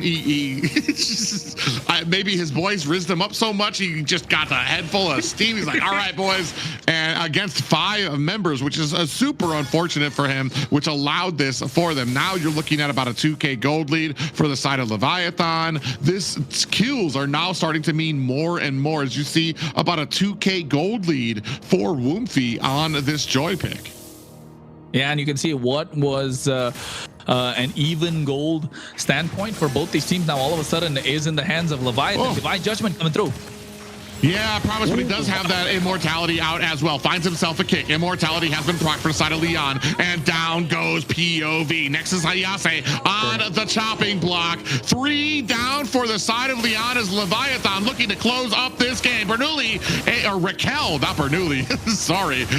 Raquel does take a little bit of damage, still has the immortality, but the rest of Leviathan have to answer this Freya. Leonhardt at the bottom lane, chopping away at this tower, now getting chased down. You can see that Yato and a Promise trying to chase him down. Leonhardt gets hit with a Way of the Dragon kick there. Yato trying to rain on some more damage. Ooh, Promise actually has to get away. This is the strength you have of the Leonhardt. But, ladies and gentlemen, with a clean sweep, Leviathan advance in the playoffs. Somebody get the broom, because Leviathan just swept the Lyon in a dominating fashion. Yes, the 3rd game went a little bit back and forth, but never did they lose control of the entire game. They had control. I have to give it to Lyon for really giving it their best in this last game.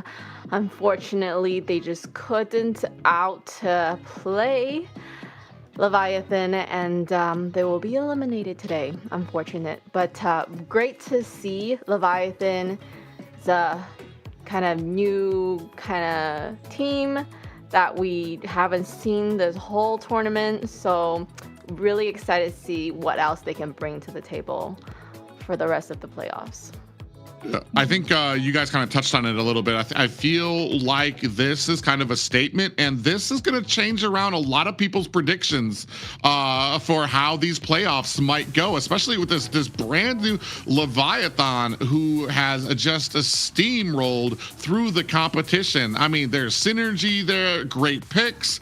They're very patient when it came to that game too, waiting for just the right mistake to come out of Lyon.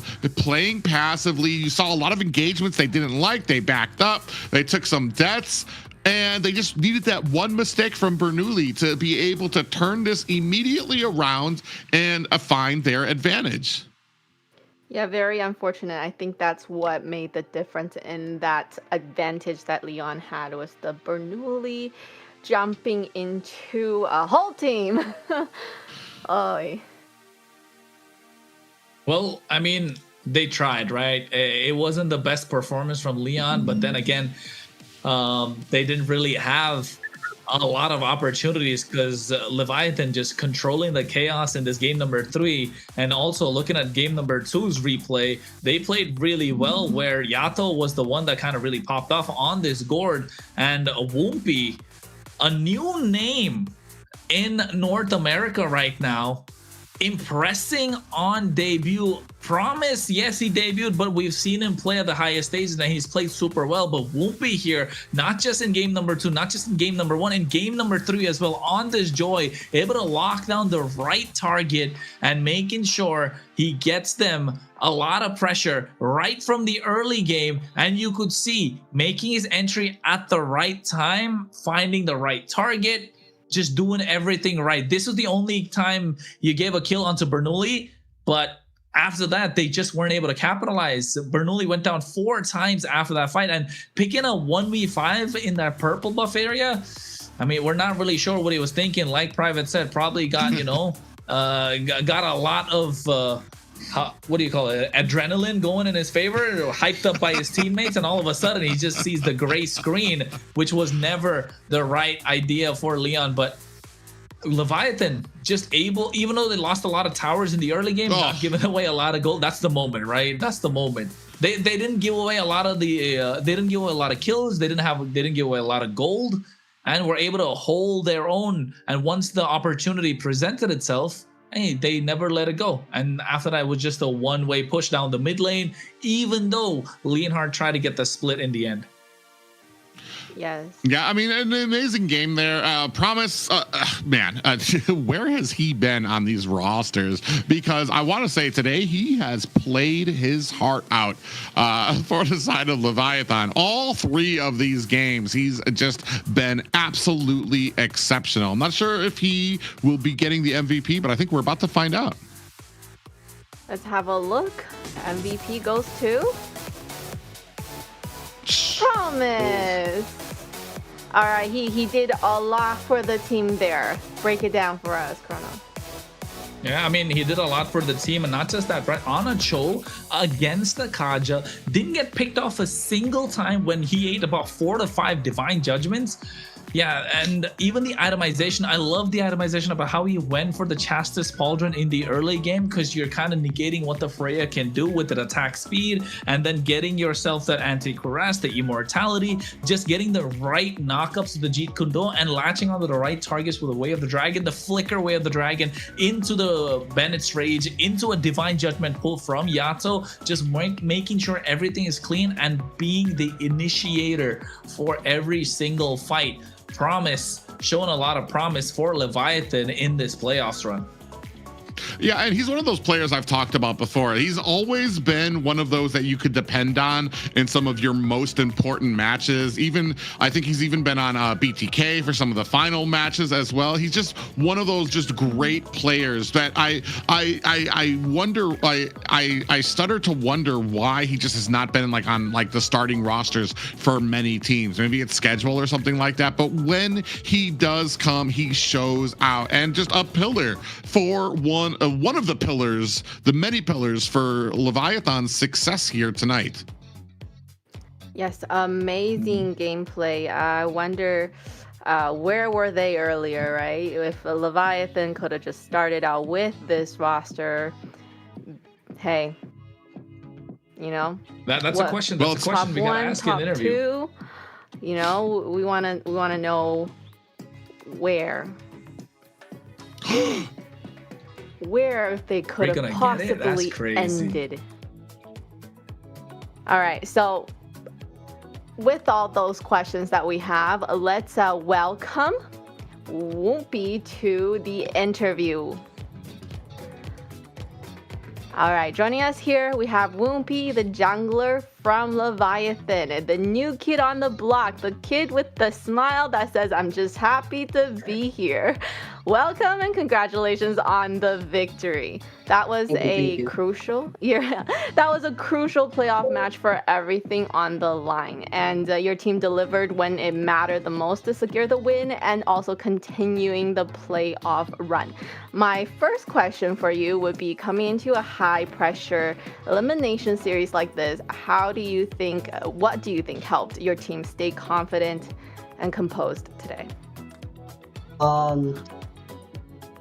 It's just my team is making sure that they'll calm and everything, especially Bodge and I saw keep saying that just no pressure and everything, and Arashi as well. Yeah. So they're like, don't worry about it, just come and play. We got you. How do you feel about your team backing you up as a jungler? I feel it really good that they actually DM'd me, that they said that, hey, Whoopi, come play for us and everything. And I was surprised because, this is my first time being pro, playing professional and stuff. So I was kind of excited and everything. I was actually kind of curious about that because I want to say you're relatively unknown. I've been casting since 22 in North America, and I don't remember you at all. And I was very curious, what was it that they sent up the Whoopi sign, the Whoopi signal up into the sky to be able to call you down for that? And what was that like? Can you tell us a little bit about yourself? You're brand new to the North America, to the pro scene. So tell the viewers, everybody who's going to remember the name Whoopi, tell them a little bit about yourself and how long you've been playing this game and how you know a lot of these guys. Okay, so the first time I played this game, it was actually season 1 when I used to watch my brother plays, but I couldn't play because I was little kids. And then I met my team Leviathan just a year ago, 2025, and they just saw me how I play good, and they just DM me to play a lot. And yeah. Well, Whoopi, you made your debut in MCT AMER. How are you feeling first up? Are you feeling good? Feeling happy? I feel happy, but I'm also kind of nervous during the first game. Yeah, I was kind of nervous in the first game. It was my first match in the pro scene. But yeah, trust me, we didn't see the nervousness at all. We saw the fanny pop off. It was fantastic, and hopefully this experience channels into a lot more for us to see you in the many more years to come for MLBB in North America. But where were you, bro? Where were you during the Swiss stage? Why didn't you get the call up earlier? I heard you were in another lineup in the qualifiers. What happened there? I was put in as a sub, and after that I just quit. I just didn't play. I just had no passion playing. And then ISO just DM me 2 weeks ago, and they said if I want to do some scrim and play, so I just did. And here I am. Okay. now you're not going to be a sub anymore, bro. You're not going to be a sub anymore 100%. With that kind of a performance, with that kind of a dominating performance, hopefully we get to see a lot more from you. And are you looking forward to the next game that you have to go through in the series that's tomorrow? Yep. I think the next one is against Vendetta. Are you confident to go against Tarzan in the jungle, the king of the jungle? You're trying to take that title? I'm very confident. Yeah, I am trying to. It's good, I will. All right. Keep the confidence going. We want to see a lot more from you, and hopefully we get to see a different angle and not just assassin, some of those tank jungles, fighter jungles as well, and be the full package. Because, you know, at the moment, with not a lot of names being there for the best jungler in NA, if you're coming in at the right time, hey, the throne is empty. It's just waiting for someone to take it. Be that one. Yeah. I'll take it. I'll definitely take it. There you go. There's the confidence. Woompy, your future, I feel like, is going to be brighter than your smile right now. Thank you. Once again, congratulations on the victory, and thank you so much for joining us today. Best Thank of you. luck to you and your future tournament. All right, thank you. Thank you.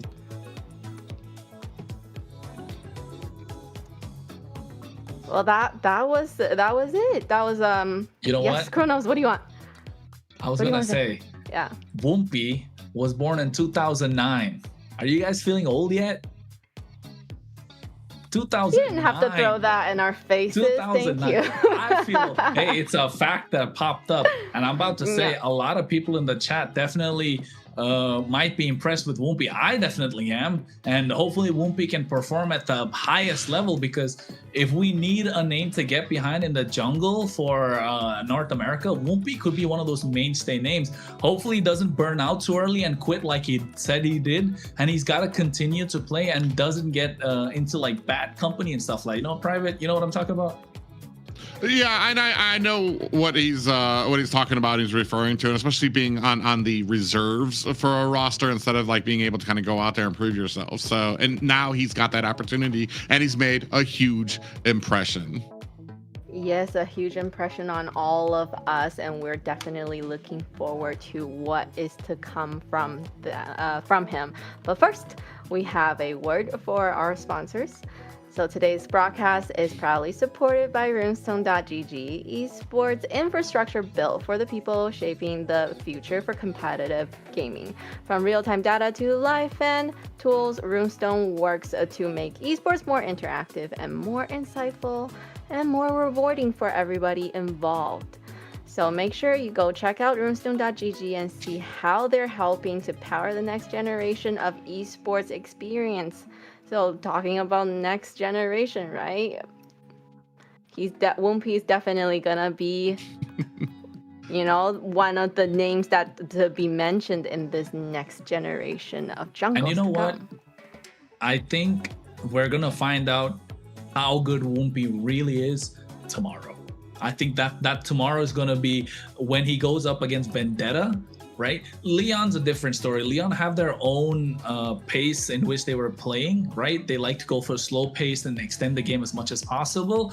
But against Vendetta, which is a team that plays their own tempo regardless of how fast the opposition has, how much momentum the opposition has, that will be a good test to see how Woompy plays in the jungle, and so does Promise in the roam position, right? So with the true test is tomorrow, although there will be no eliminations tomorrow and they'll go down to the lower bracket. Vendetta against Leviatan looks like a matchup that could, you know, that could steal the show. Yeah, and it's definitely going to be one for the books, especially like I said, this completely turned around a lot of people's faces and how they thought that Leviathan was going to be performing, from something that could be etched as maybe a disappointing performance in the Swiss stage, that now that they, with just the change of 2 members, and I've been kind of going on this broadcast and even before the broadcast when I was talking with you guys, that sometimes the roster changes can be a bit frustrating to look at, especially as a fan of North America and a lot of the teams, and what, you know, a lot of these people are capable of. That synergy always being shaken up because you have to get into new roster. But there are some of those diamonds in the rough that when you find that perfect team, that it just takes off. And I think that's what we saw here tonight when it comes to the inclusion of Promise, who I've already known, and I knew he was going to do a stellar job, but Woomfy was that wild card for me.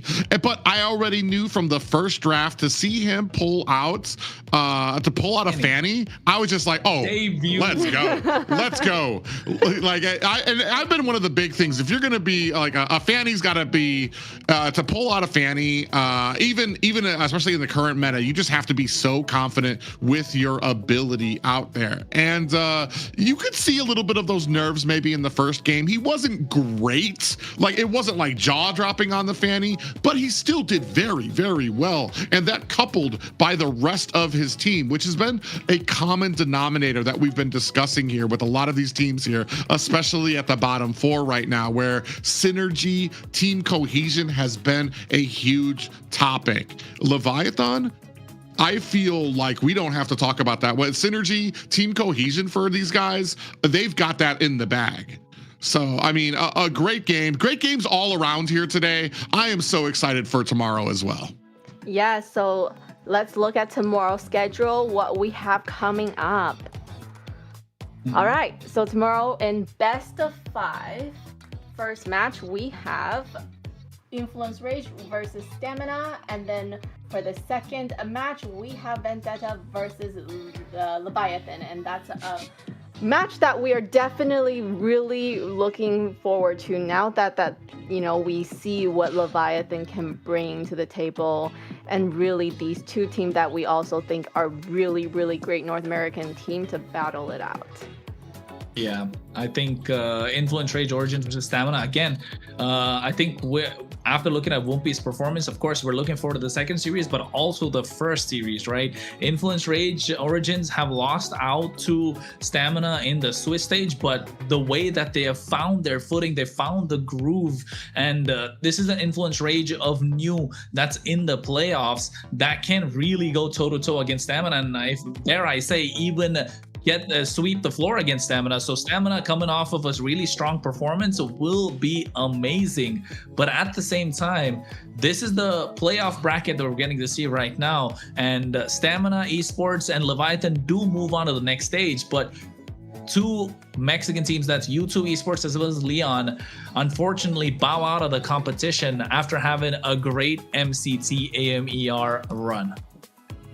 Yeah, and as you can see here from the knockout stage, I feel like it gets more and more exciting as the days go on. You talked about the history, Stamina, Dez finally coming online, finding that synergy that was kind of lost with his teammates. They kind of had a little bit of a juggle around there as the matches progressed. Like I said, game 4 was that type of synergy is what we need to see always coming out from Stamina. That going up against this newly invigorated Rage Origins is going to be a huge match tomorrow. And I think we've already talked about until we're blue in the face about Vendetta and Leviathan and how exciting that match is going to be. And it just keeps on getting more and more exciting here in AMER North.